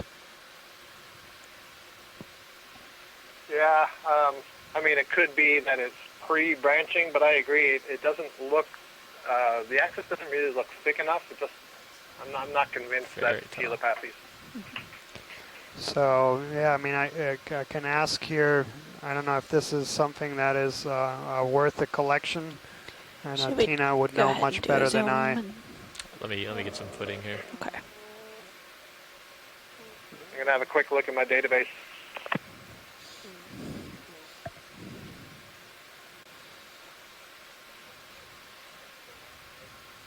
Ship move just completed at 1914, so for about a minute. So it's certainly looks like the family Schizopathidae. And based on previous published records, all right, video, go we ahead. don't have. Try to get a dark background here. Okay.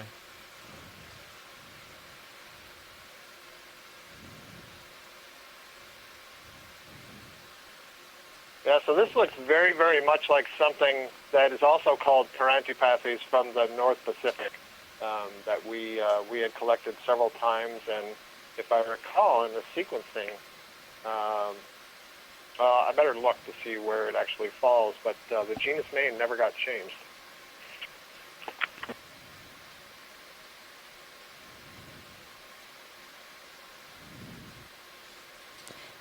Could we tilt down to the squat lobster? Open it up here to the community. So Tina says that it might be worth a collection. Yeah, and I agree also with Tina that well, we've been using Paranthropathes for these bottle brush type morphologies, small. I mean, we've been using still Bathypathis for this name. For this kind of general morphology in the Pacific, but and Andrea is also pointing out that she has not recall seeing this morphology, and so I think we have enough consensus here. So, pilot watch lead. Go ahead, watch lead. So yeah, if we are set up to do so, we'll try to collect this. Just of course a small piece. This is huge. So. Copy that. Come on out, video. Yep. So, excellent. I appreciate Andrea and Tina and Scott chiming in. I think I'm at a good distance where I can reach that. What do you think, co-pilot? Yeah, so, yeah, based on what I'd seen in the literature, this has been referred to as Bathypathis, but that is also a group that is undergoing revisions. Tina and Dennis recently. I'll move in. Removed one of the species from that group and added it to Alternatipathes. And Tina is asking here about the length of the pinnules, and I guess about 20 centimeters at the. So you should be done with your swing, and I haven't seen her move. much. We look good.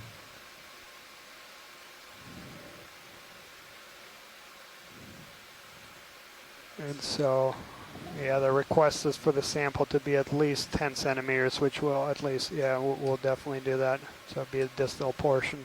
Okay, I think I can reach that now. Am I spun up already? Okay. What's my sample situation again? So currently you have something in the port inner and something in the port forward, but I believe the port outer is open and the two on the starboard side should be open as well. Okay, I think that I'm going to go for the port outer then. Okay.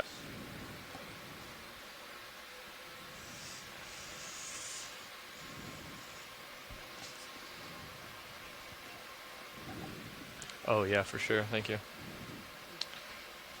Well, actually, this is nav.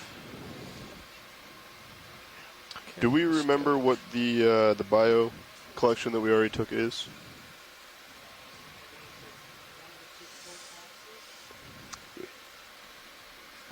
It's in the port inner. I was just wondering if it was going to swim out at us when we open it, or if it's a coral. Excellent. Sounds good. Thank you. Yeah, you should go ahead to use a port side outer. Great.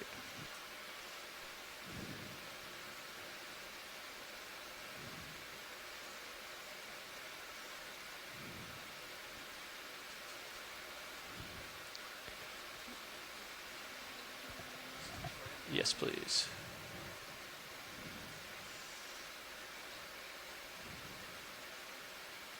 At least 10 centimeters, you said? Yeah.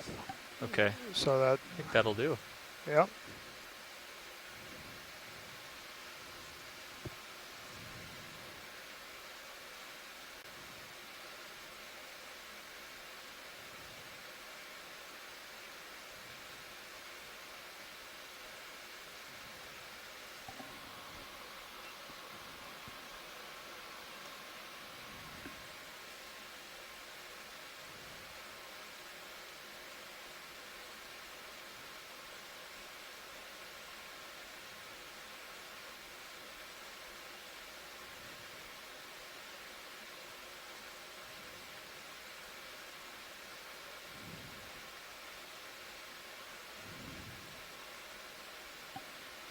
Okay.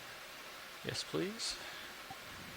And I think we are clear to bring out drawers as well, perhaps.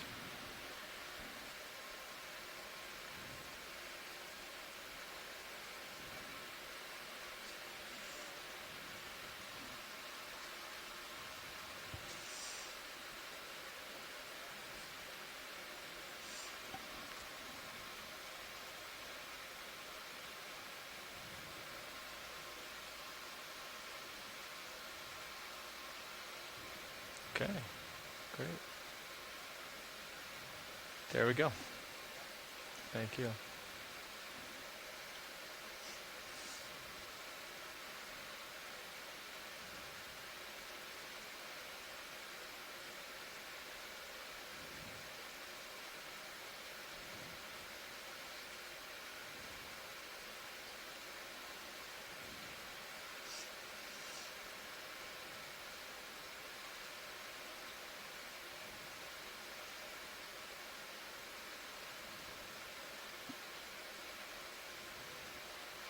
Okay.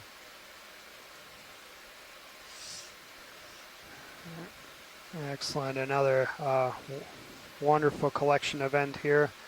Thanks to our talented pilots.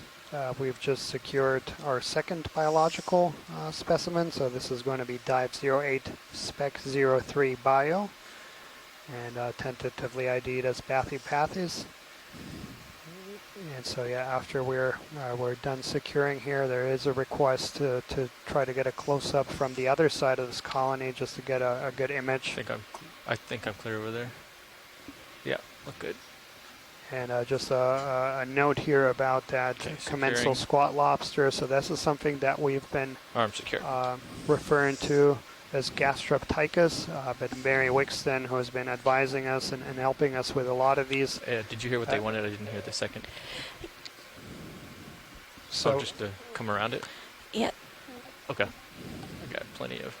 So yeah, Mary has been working on this group diligently and has been collaborating with Dr. KG Baba. And it probably turns out that squat lobster will go into a completely new genus, so some revisions underway there as well. But they think that they're going to be able to match up the high resolution images to specimens and be able to amend descriptions that way. So we'll try to get a good image here of the front of the colony, and then just to the right of it is a different coral, and that's going to be Iridogorgia splendens. And this is also something we haven't imaged on the dive so far.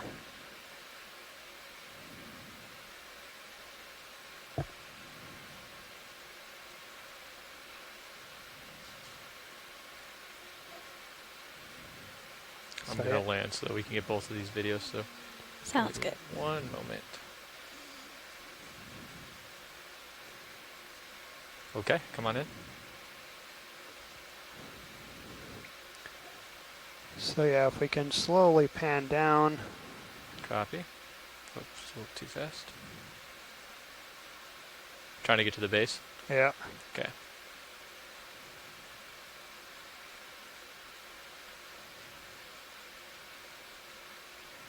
We see a few stick about these black corals.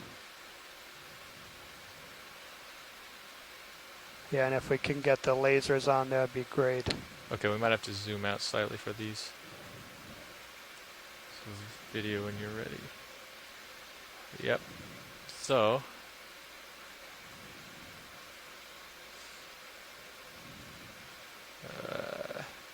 yeah, I'm gonna have to lift off.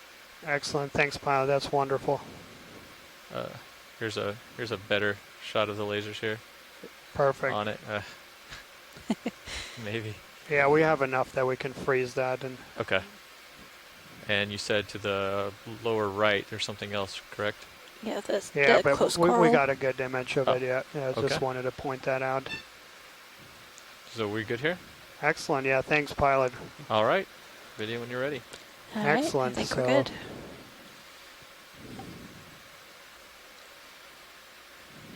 So yeah, we've secured our third sample here.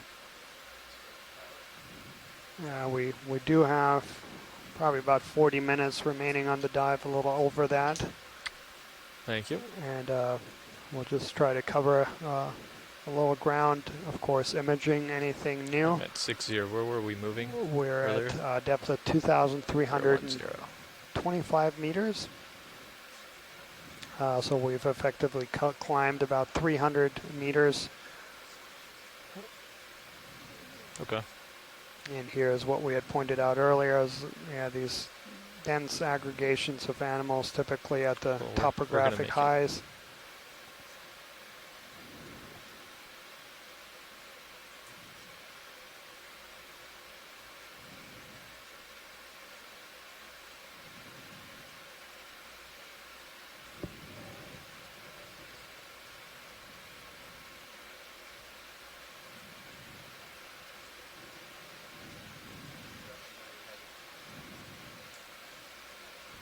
Our last move was 010 degrees.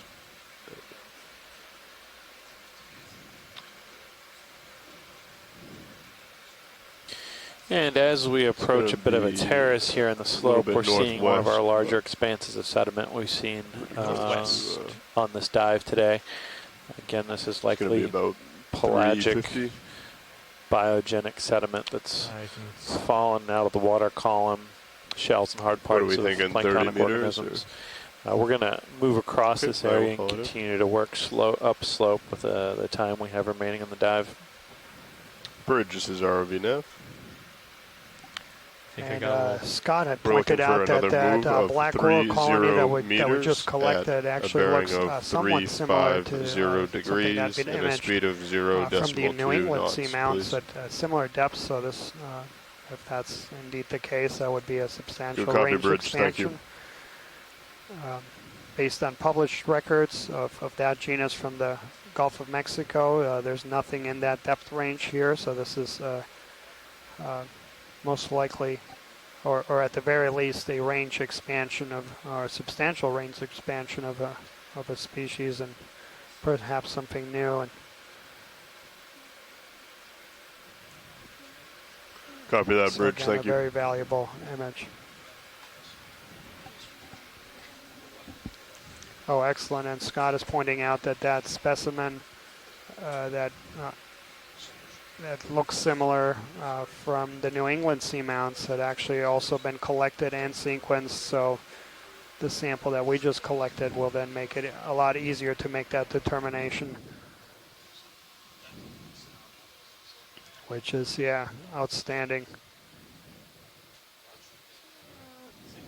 And so yeah, we have two very interesting samples. So both at the very least substantial range expansion. This black coral from somewhere in New England, and then we also have a sea star that had Chris Ma very excited.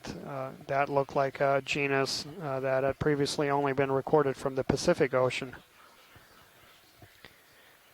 And we're just going through another personnel change here. So we'll just hang tight here for a few minutes until the personnel change is complete, and then we'll proceed with the last remainder of the dive. We have just over 30 minutes remaining.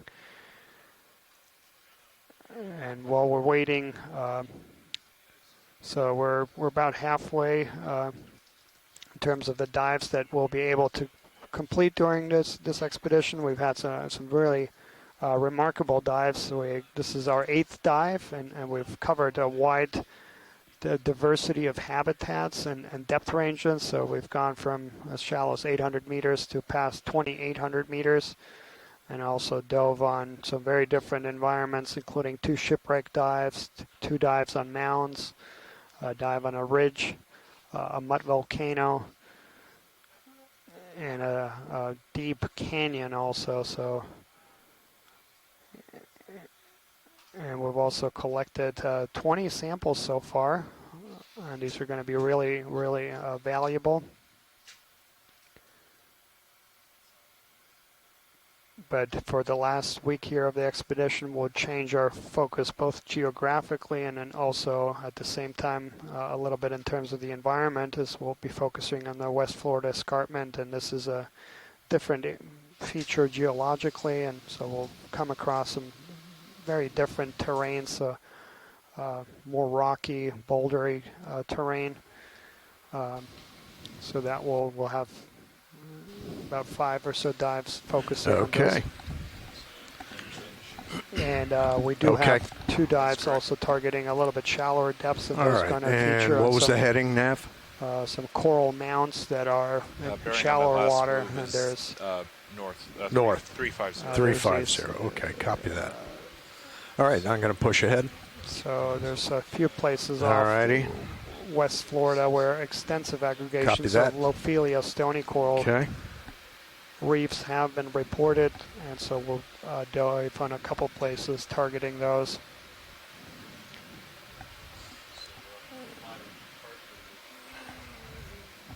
Yeah, okay.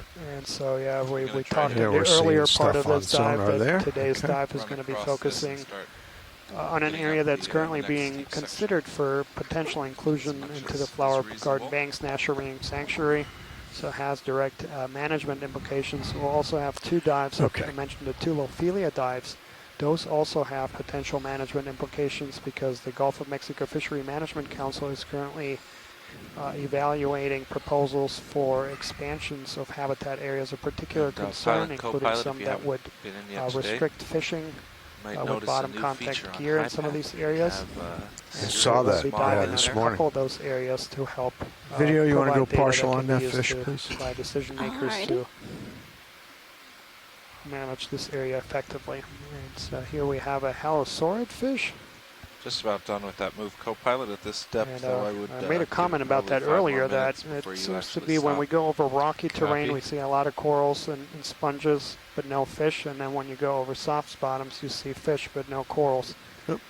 It's going up. It's, so this looks... Okay. Not a cooperative subject today. So Tina has chimed in, and on the look I saw, I agree. It looked like that genus Alderbandia. So there's three genera within the family Halosauridae. I'm going to take a look at this rock over here. And Alderbandia and Halosaurus, which, based on the general shape, look very similar, but they can be distinguished based on whether they have scales on the head or not. And it looked like that one did not have scales on the head, which would make that a species of Alderbandia.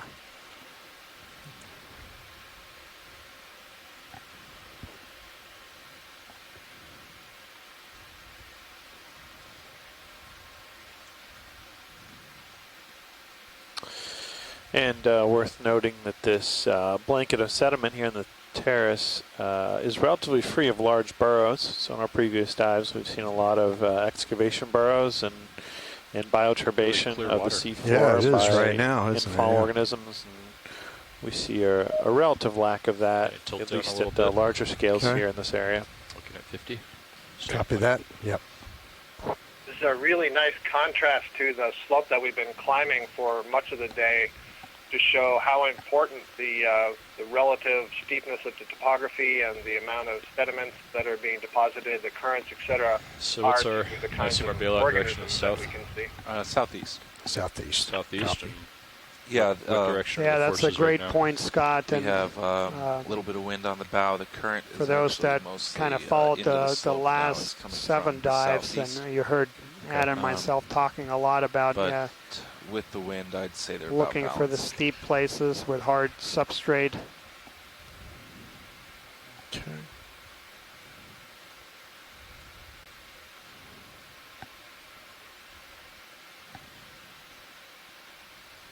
So current depth here is 2,322 meters.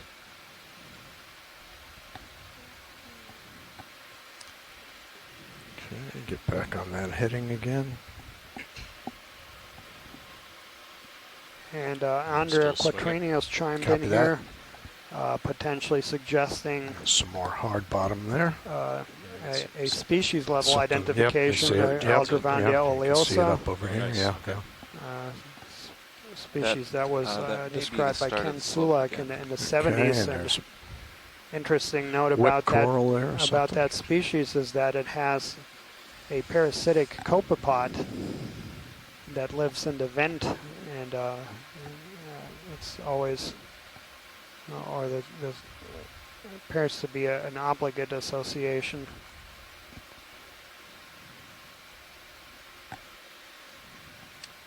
Tilted up a bit, looking at 50 degrees now. Copy that. Should be some nice stuff to look at. Yeah.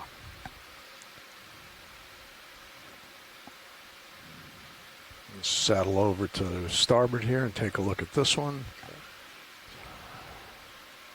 So yeah, if we can zoom in, maybe that white coral, larger colony right up that outcrop.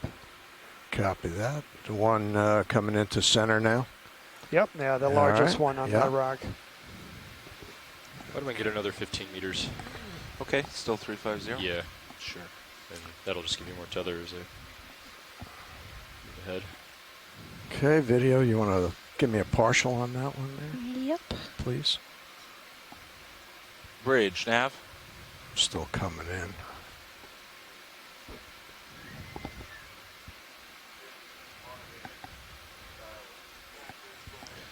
We have a ship move, please. 15 meters, bearing 350. Have you been running with Way those forward lights, branches or kind of come out and just turning them on as necessary? Just turning them on as necessary. maybe an In fact, if you wanted to definitely Good a copy. blue coral. set up for it, we could try the still camera. We can't. Excellent, thanks, Scott.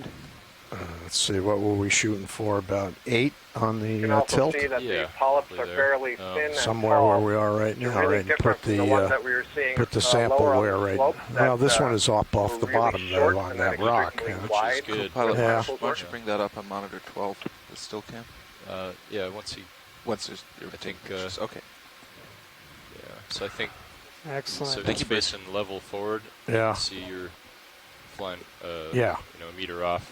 Yep. So if you come down and forward a little bit. All right, I want to saddle over still to starboard and then straighten up on it a little bit. Yeah.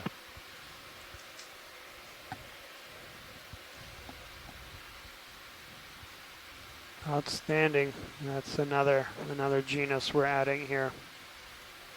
Yeah, that's what it is. I would grow. One of those weedy trees I can't seem to cut back out of my garden. Okay. It'll come back there.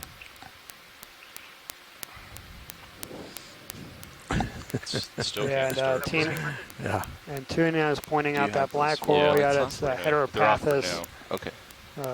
Just wanted to see And how dark Heteropathus it was. americana the closest. And yeah, Tina, we got some really good close-ups of that. And on the earlier part of the dive, that was one of the most abundant corals we saw in some places. Yeah, still dark. Yeah. And we see a whole bunch of Stichopathus black corals it's there. Be very hot right in the middle on that, the base especially.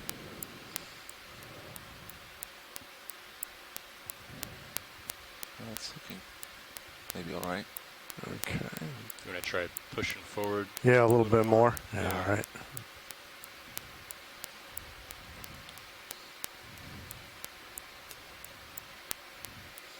And the main HD is still at a partial zoom. Okay. Just so you know. Okay, thank you.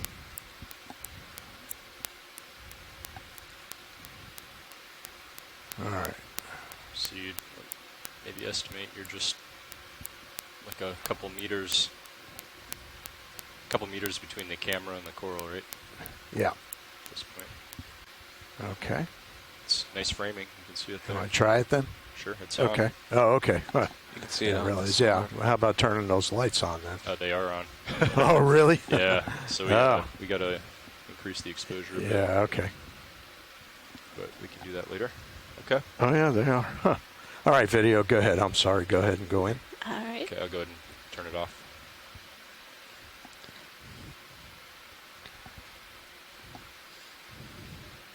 And earlier today we were experimenting with having it on versus off for the zooms. And it just gives us very different lighting. Does it? Does it help, do you think? It depends on the subject, but... Okay, tilting my camera down. It was just 15 meters, so... Okay, With this copy closer that. view, I think I will say that this is not Isodella, we're it almost is done with Jason. that. You'll swing a bit more. Thanks for that zoom. And Thank you, thanks, Bridge. Scott, for updating that.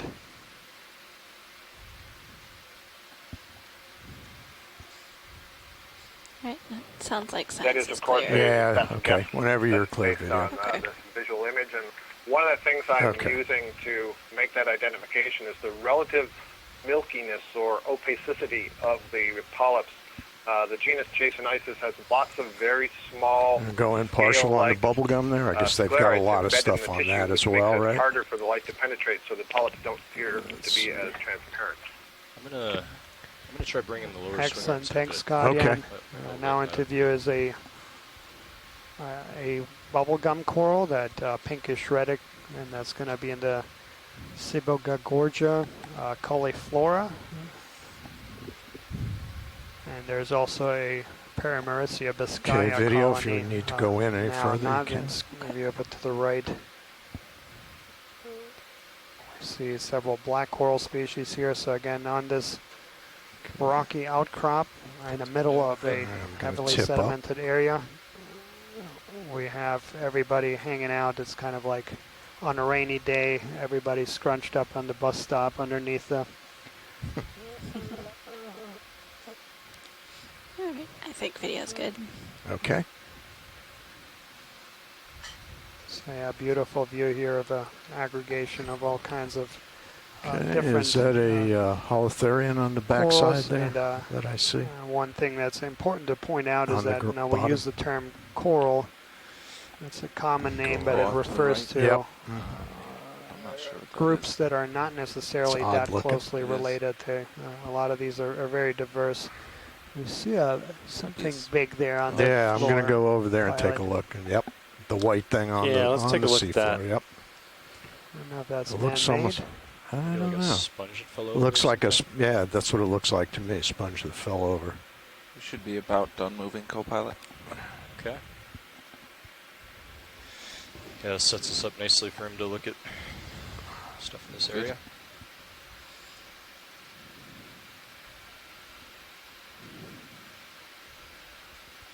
You can see there's an. Well, that's the same one, isn't it? On the Oh, Sirius behind camera. it. Yes, that is the same one we're looking at. So I we're believe. just- Yeah. We're just. Are we zoomed in a bit? Yeah. Okay. I think so. Yeah.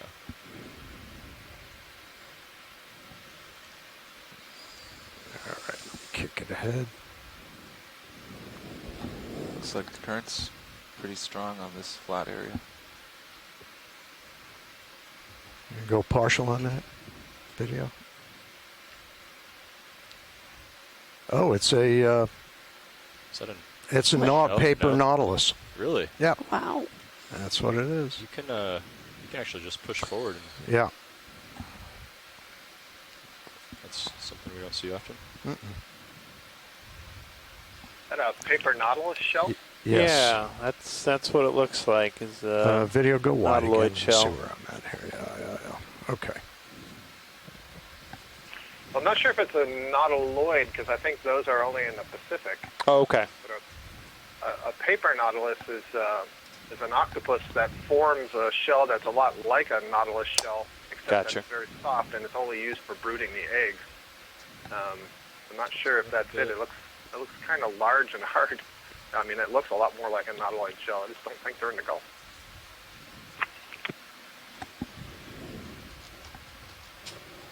Excellent, yeah.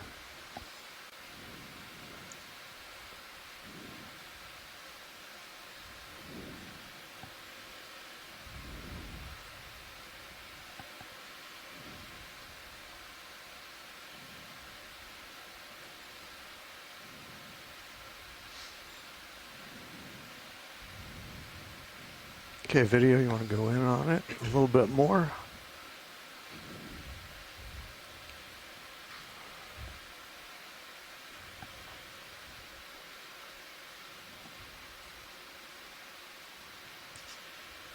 Yeah, at first it looked like something man-made from a distance. So that's a partial zoom. Okay, go full. Uh-huh. I'm stable now, I think. Very cool.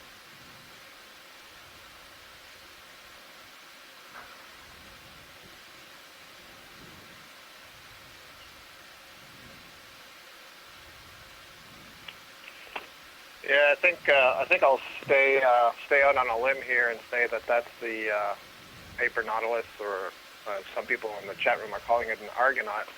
And one of the things you see, it doesn't have chambers, which is what a nautiloid shell would have. So that would be basically an egg case of one of these, basically swimming octopus that broods its eggs in this shell that I'll it can put the secrete. lasers on. Sure. It's only a If they temporary. aren't. Well, hopefully that's Mike Vecchione.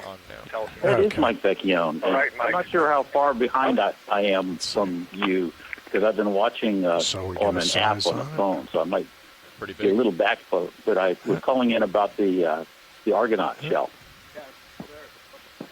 About centimeters across. Yeah, yes, Mike, we got it on the screen right now, about 20 centimeters across. Okay, you can kill the lasers. Lasers off. Yeah, it looked like a big one, and somebody was explaining that it's actually it's an egg case for a pelagic octopod, and the female makes it. She actually secretes it with the tips of her arms, which look off like bottom is they have big flaps on them, and that's what 2015 secretes ETC. the Set egg up case. ready a few minutes before that. And even though it's called a shell, it's not actually a shell. So. Yeah. So the female lives inside there, and she deposits her eggs inside there, which solves the problem of how, most octopods lay their eggs on a hard substrate, but the ones that live up in the water column can't do that. So pilot's okay with it. Maybe we can scale the female D27 Argonaut down to is much 30 bigger meters. than the male. And she sure, lays it's her okay. eggs inside there and lives inside it as well. But recently, some people in Australia have done some work on Argonauts, and they discovered that in addition to that, the female will go up to the surface and trap air in that egg case, and then swim really hard to get down to where the air reaches neutral buoyancy, and so they use that as a buoyancy chamber. But even though it's called a paper nautilus, it's not a nautilus at all, and it's very, very different from a nautilus shell. Okay. Video when you're Excellent, clear. Mike. Yeah, appreciate you calling in. Okay. They're also really they're really confusing as far as our ability to figure out how many of them there are. They're very common in stomach contents of things like tunas in the Gulf of Mexico, but we very rarely catch them when we're towing nets, and I haven't been able to figure that out. You see them occasionally on the bottom, like the one you came across. We need to get back on Okeanos heading. actually made a couple of other observations like that. I'm looking down at 75. Gotcha. Okay.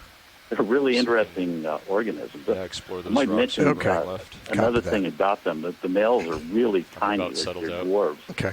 But they have a large modified arm called hectocotylus. And the reason it's called that is that's the Argonauts are the only kind of cephalopod where that actually breaks off when the male mates with the female, even though lots of people say that it happens with cephalopods generally.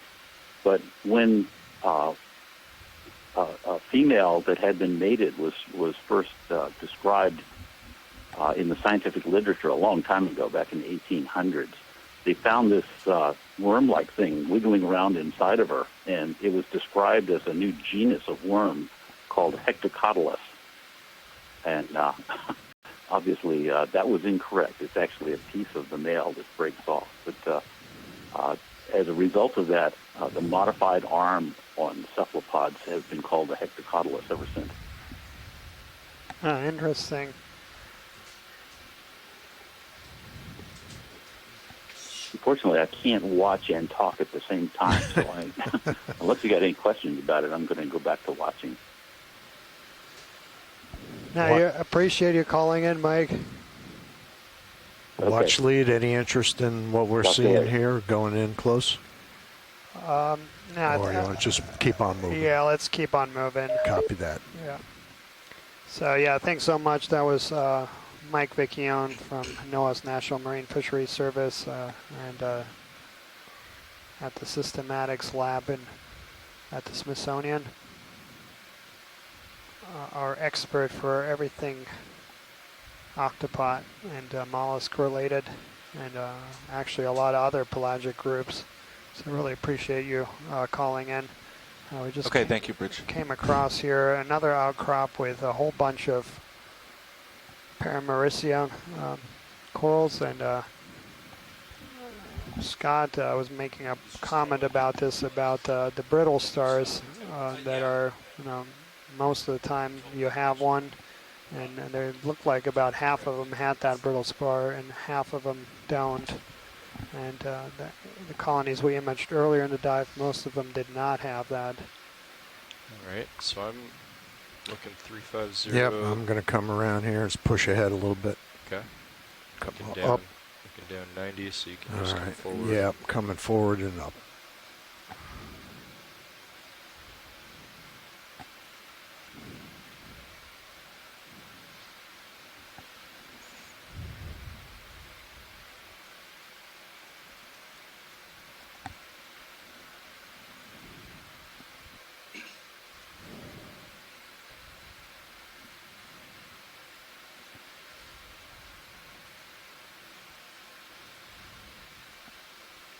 Yeah, we're starting to see more of these Paramaricia colonies here in this area. So on the lower parts, it was the Jason Isis that was up a bit. Definitely most abundant, Copy. and here in this area, the Paramaricia. This is, of course, just a small area that we're moving across. Just going to turn and take a look over there, see what's there. And there we see rubble. the more traditional Bathypathus, and that colony there, we're that approaching was the base also of the the slope. common Okay, and dominant copy that. and Piled most up of the from falling down. bottom part of the dive. We did Tilting up a bit. image and collect a very large 65. colony that's probably in that same genus, but different species.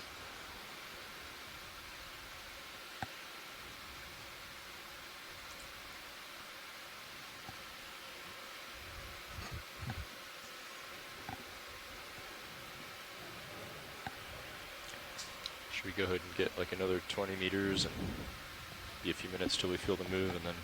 Yeah. Okay. Yeah, you probably do that. You're comfortable with 20? Yeah, let's do 20. Okay. Some strange geology up ahead of us. flow-looking thing there, huh? Looks almost like a flow, yeah, Still like as the pilots 350? just noted. Yeah, if we could get a video, you want to go in partial a zoom on this, some right? of this white Yeah, stuff. okay.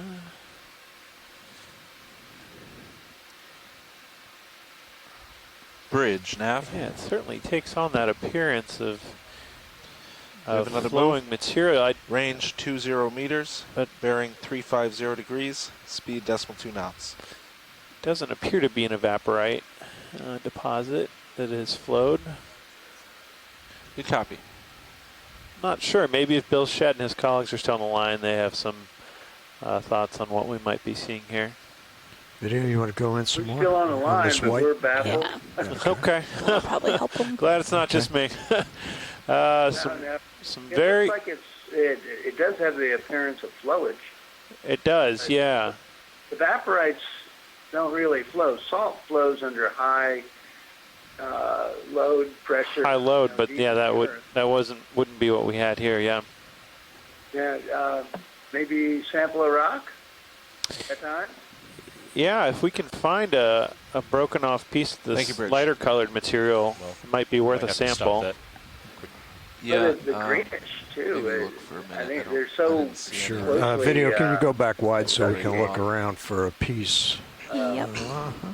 Oh, maybe there. Yeah, it looks like there's some broken off pieces in the bottom there. Let's let it go. Also, like the way it sort of has this crust 10 covering 15 it that meters. seems Yeah. to have fractured is.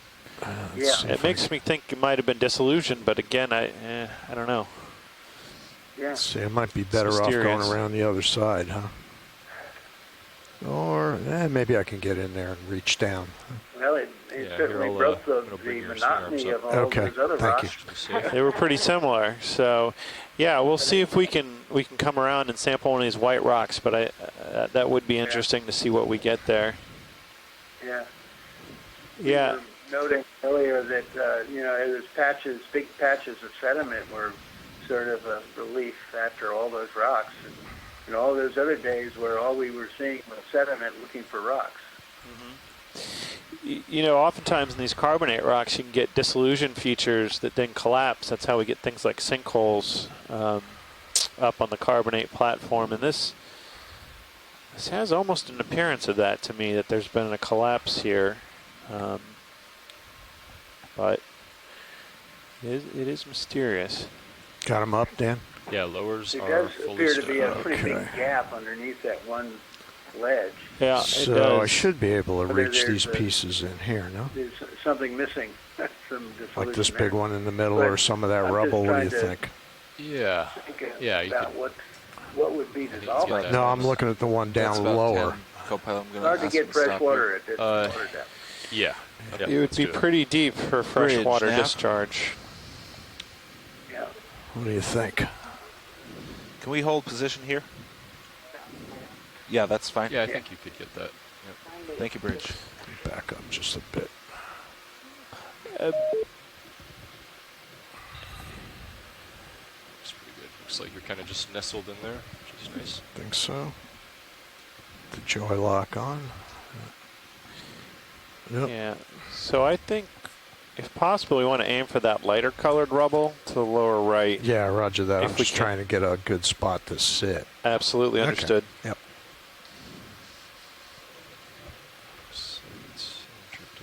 Yeah, well, I took it out of joy lock. It was going too far forward. Gotcha. Yeah. The lighter color. So any of that look loose? Yeah. There, stuff on the bottom right. Yeah. does. Yeah. Yep. Copy. Thank you, Bridge. All right. Okay, so I'm down. Oop. I think we're stable there. Okay. Maybe go ahead and punch an auto heading as well. That might help. Copy that. I'll get lasers on Okay. reference. Stuff's probably pretty brittle today. Yeah, I would Did they guess. comment on that? So do you want to try for the starboard or the port box? Well, they got something in the port Oh, box they did? already. Okay. Yeah. So what I'll do is I'll bring the starboard wing inboard once Okay. you have it in your jaw. Yeah. That'll make it easier to collect. All right. Do you want me to take control of your camera? Yes, please. And let's see, what else do we want? You're spun up or not yet? Not quite. Yeah, you there we have are. the starboard rock box available, and if it's, Okay, and if you very wanna- fragile, we might want to consider Oh, like a BioBox. BioBox, yeah. Okay. Which I'll, ones do we I'll have see open? what they think. We have everything starboard Okay. side available. And you want to bring up the mini Zeus on the right side? Sure. And I'm going to put main Sirius camera on your monitor, Dave, so that you can help That's us fine. keep a look. Let's keep an eye on that. Interesting. I'll let you figure it out. Yeah, I can work on that. Okay. Monitor right. Right. We got And mini Zeus. Two. There you go. You want to take And that I'll and take give me that some? as well. Yeah. Sure. All right. Watch lead nav. Go ahead, Nev. How fragile do you think this might be? Looks pretty brittle. What's your grip force? 5. Yeah, we were thinking that might be a Drop good it idea down too. to So you don't maybe mind like a 3. giving one of those 3, up yeah, for try that? 3. Yeah, 3 sounds good. Yes. Okay. Okay, we'll see how it goes. I would suspect.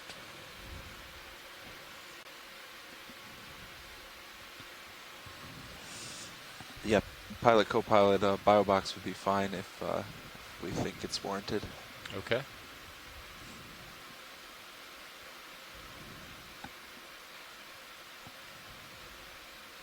That does look pretty broken off. Loose, huh? Does. And I see co-pilot. I see we're still moving a little bit. Maybe get a tilt down. Sure. Sonar looks clear. Yeah, I'm not worried about anything. I'll tilt down. Thanks.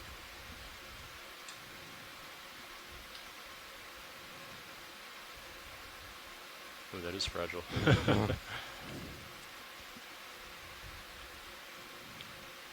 Which bio box is open? Did you say? Both on starboard side. Both starboard BioBoxes and the starboard rock box available. Okay. I better drop that grip force down. Yep. I think 2 is probably good. I'm not sure if 1 closes all the way. 2. Okay. Let's see.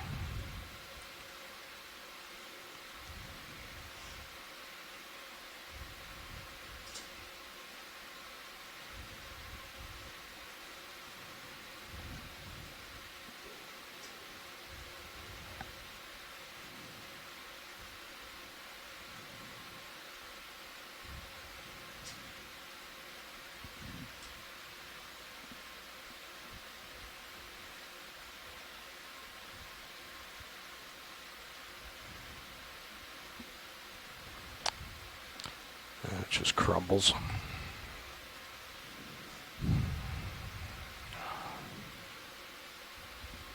It's like clay. Yeah. It's stuck on the jaw. I know. We're about stopped here, co-pilot.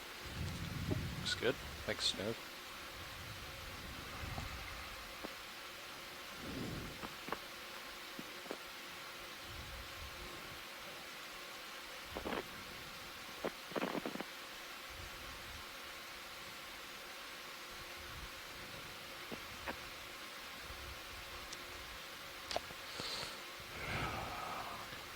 Let's go bio with this if we can.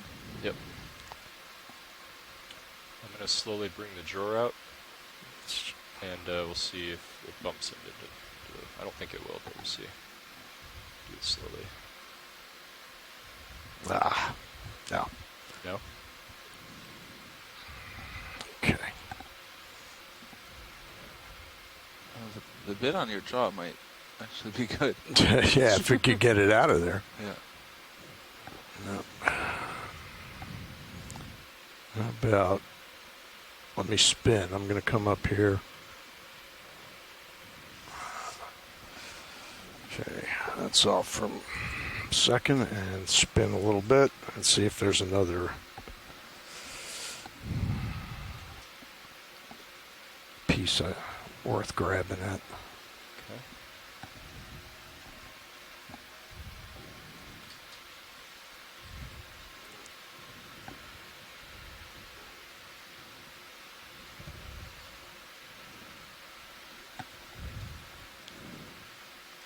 And, remember you got auto. Yeah. Might need to reset that.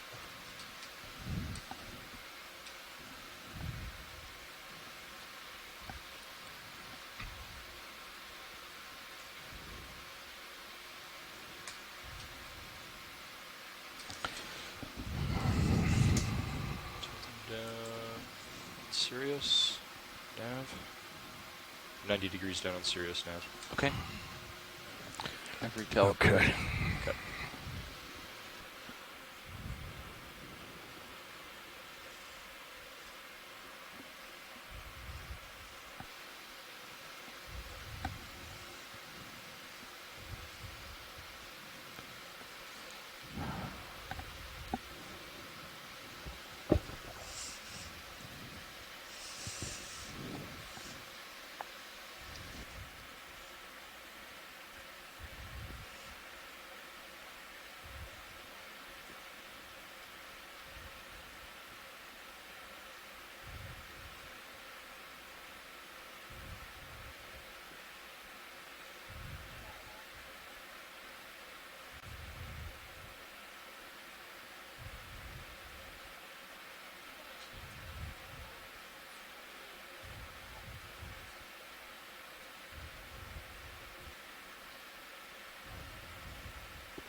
A little dangle. Oh, might just be too soft.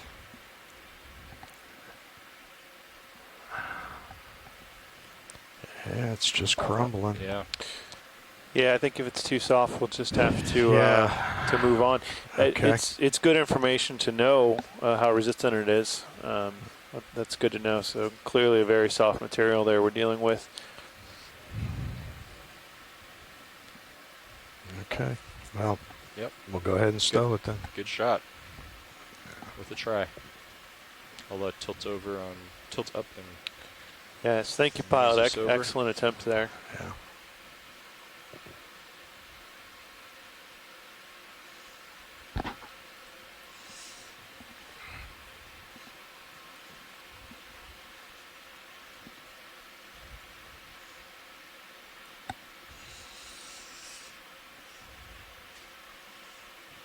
So, yeah, current depth here is 2,355 meters, and we attempted here collection of a geological sample, but it is way too brittle and soft, so we'll have to let that one go.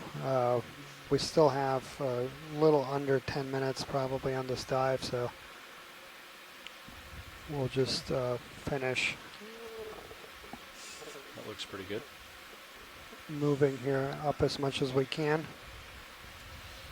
That's good enough, you think? Yeah. So for Yeah, those once you kill folks who are hydraulics, it'll interested go in tomorrow's dive, we will have the planning call Okay. about 15 minutes after we come off bottom, and that should be around 3:30. Nice. We'll confirm that as we leave bottom. So drawer, retract. So just to summarize the dive so far, this depth, we started the dive the 2014 off bottoms, 2011. About 5 hours ago, and about 300 meters deeper than we are now. Yeah. And we came across multiple places with large boulders, large rocks. I took it many back, of but which you with could do different it. corals on them. Diverse assemblage, dominated by bamboo corals, primarily Jasonisis. Also a few black corals there, primarily Bathypathes, but we've imaged over a dozen genera. And so this is definitely a diverse assemblage. We also come across several rocky outcrops and local topographic highs where we've seen high aggregations of these animals. Also collected 3 samples on this dive so far. So a rock sample at the very beginning of the dive, so that was at the base of the escarpment.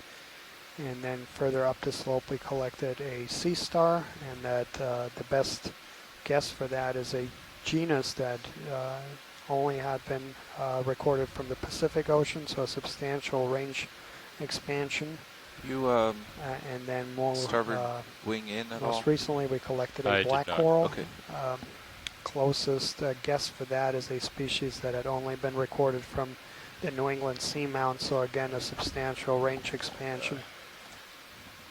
But I think it's been a really refreshing change of scenery after the first 7 dives. So we've come across some very different environments here, different habitats, a lot of rocky substrates, a lot of corals, and then also some really interesting geological features here.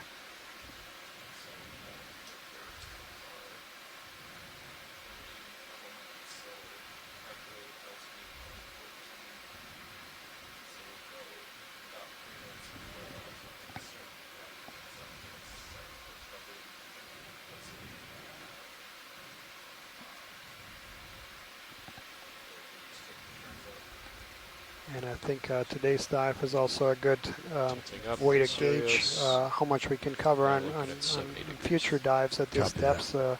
So here along the West Florida Escarpment, we have some really steep slopes, 45 to 70 degrees and above are not uncommon. So those are, of course, harder to climb, and so won't be able to cover as much linear distance as on the previous dives. But we'll still try to balance, covering ground, getting good close-up imagery, as well as collection of samples that are of substantial scientific one merit. more shot if you see something.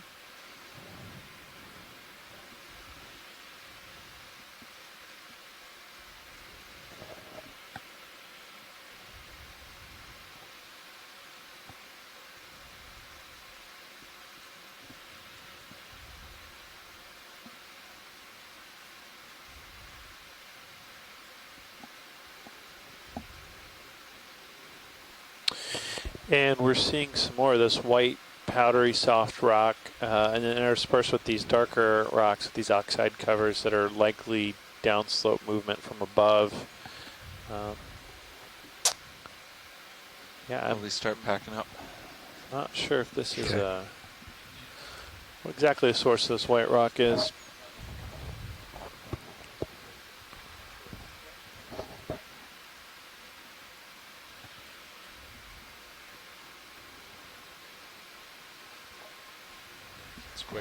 And just a quick question here for our shore-based scientists from our video engineering team. Just wanted to see how the video streams have been performing today. If you folks can just let us know via chat room if there's been any hiccups today or how the video streams have been going.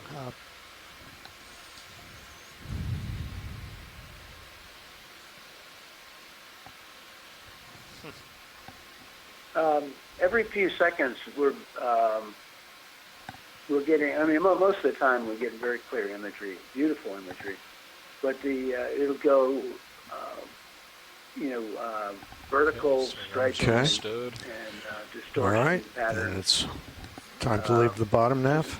Yep. Are you seeing that, or is that something? Watch lead. It's time for us to pack it in. That's just something you guys are seeing. We just wanted to get a sense of that. I think what we can do is just like I'm facing the direction It of the looks like ship. we have the Mhm. white No cliffs turns. of Dover No, there. 0 turns. So All you need to Yeah, do almost is, like a chalk deposit. come on up. Very is maybe back Oh, towards right. me. And Okay.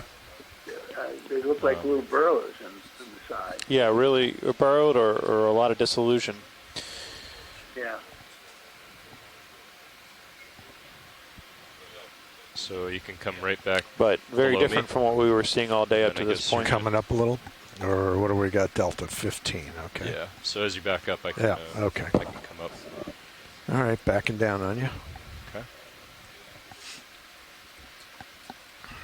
Let's see. Then I'm gonna spin to. Let's see which way here.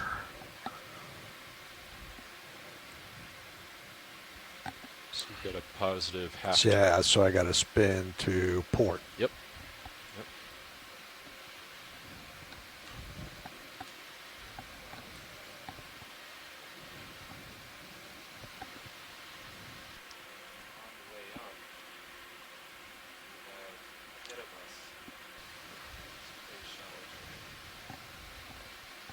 So actually, we could both come up and Come up. altitude a bit. Copy that.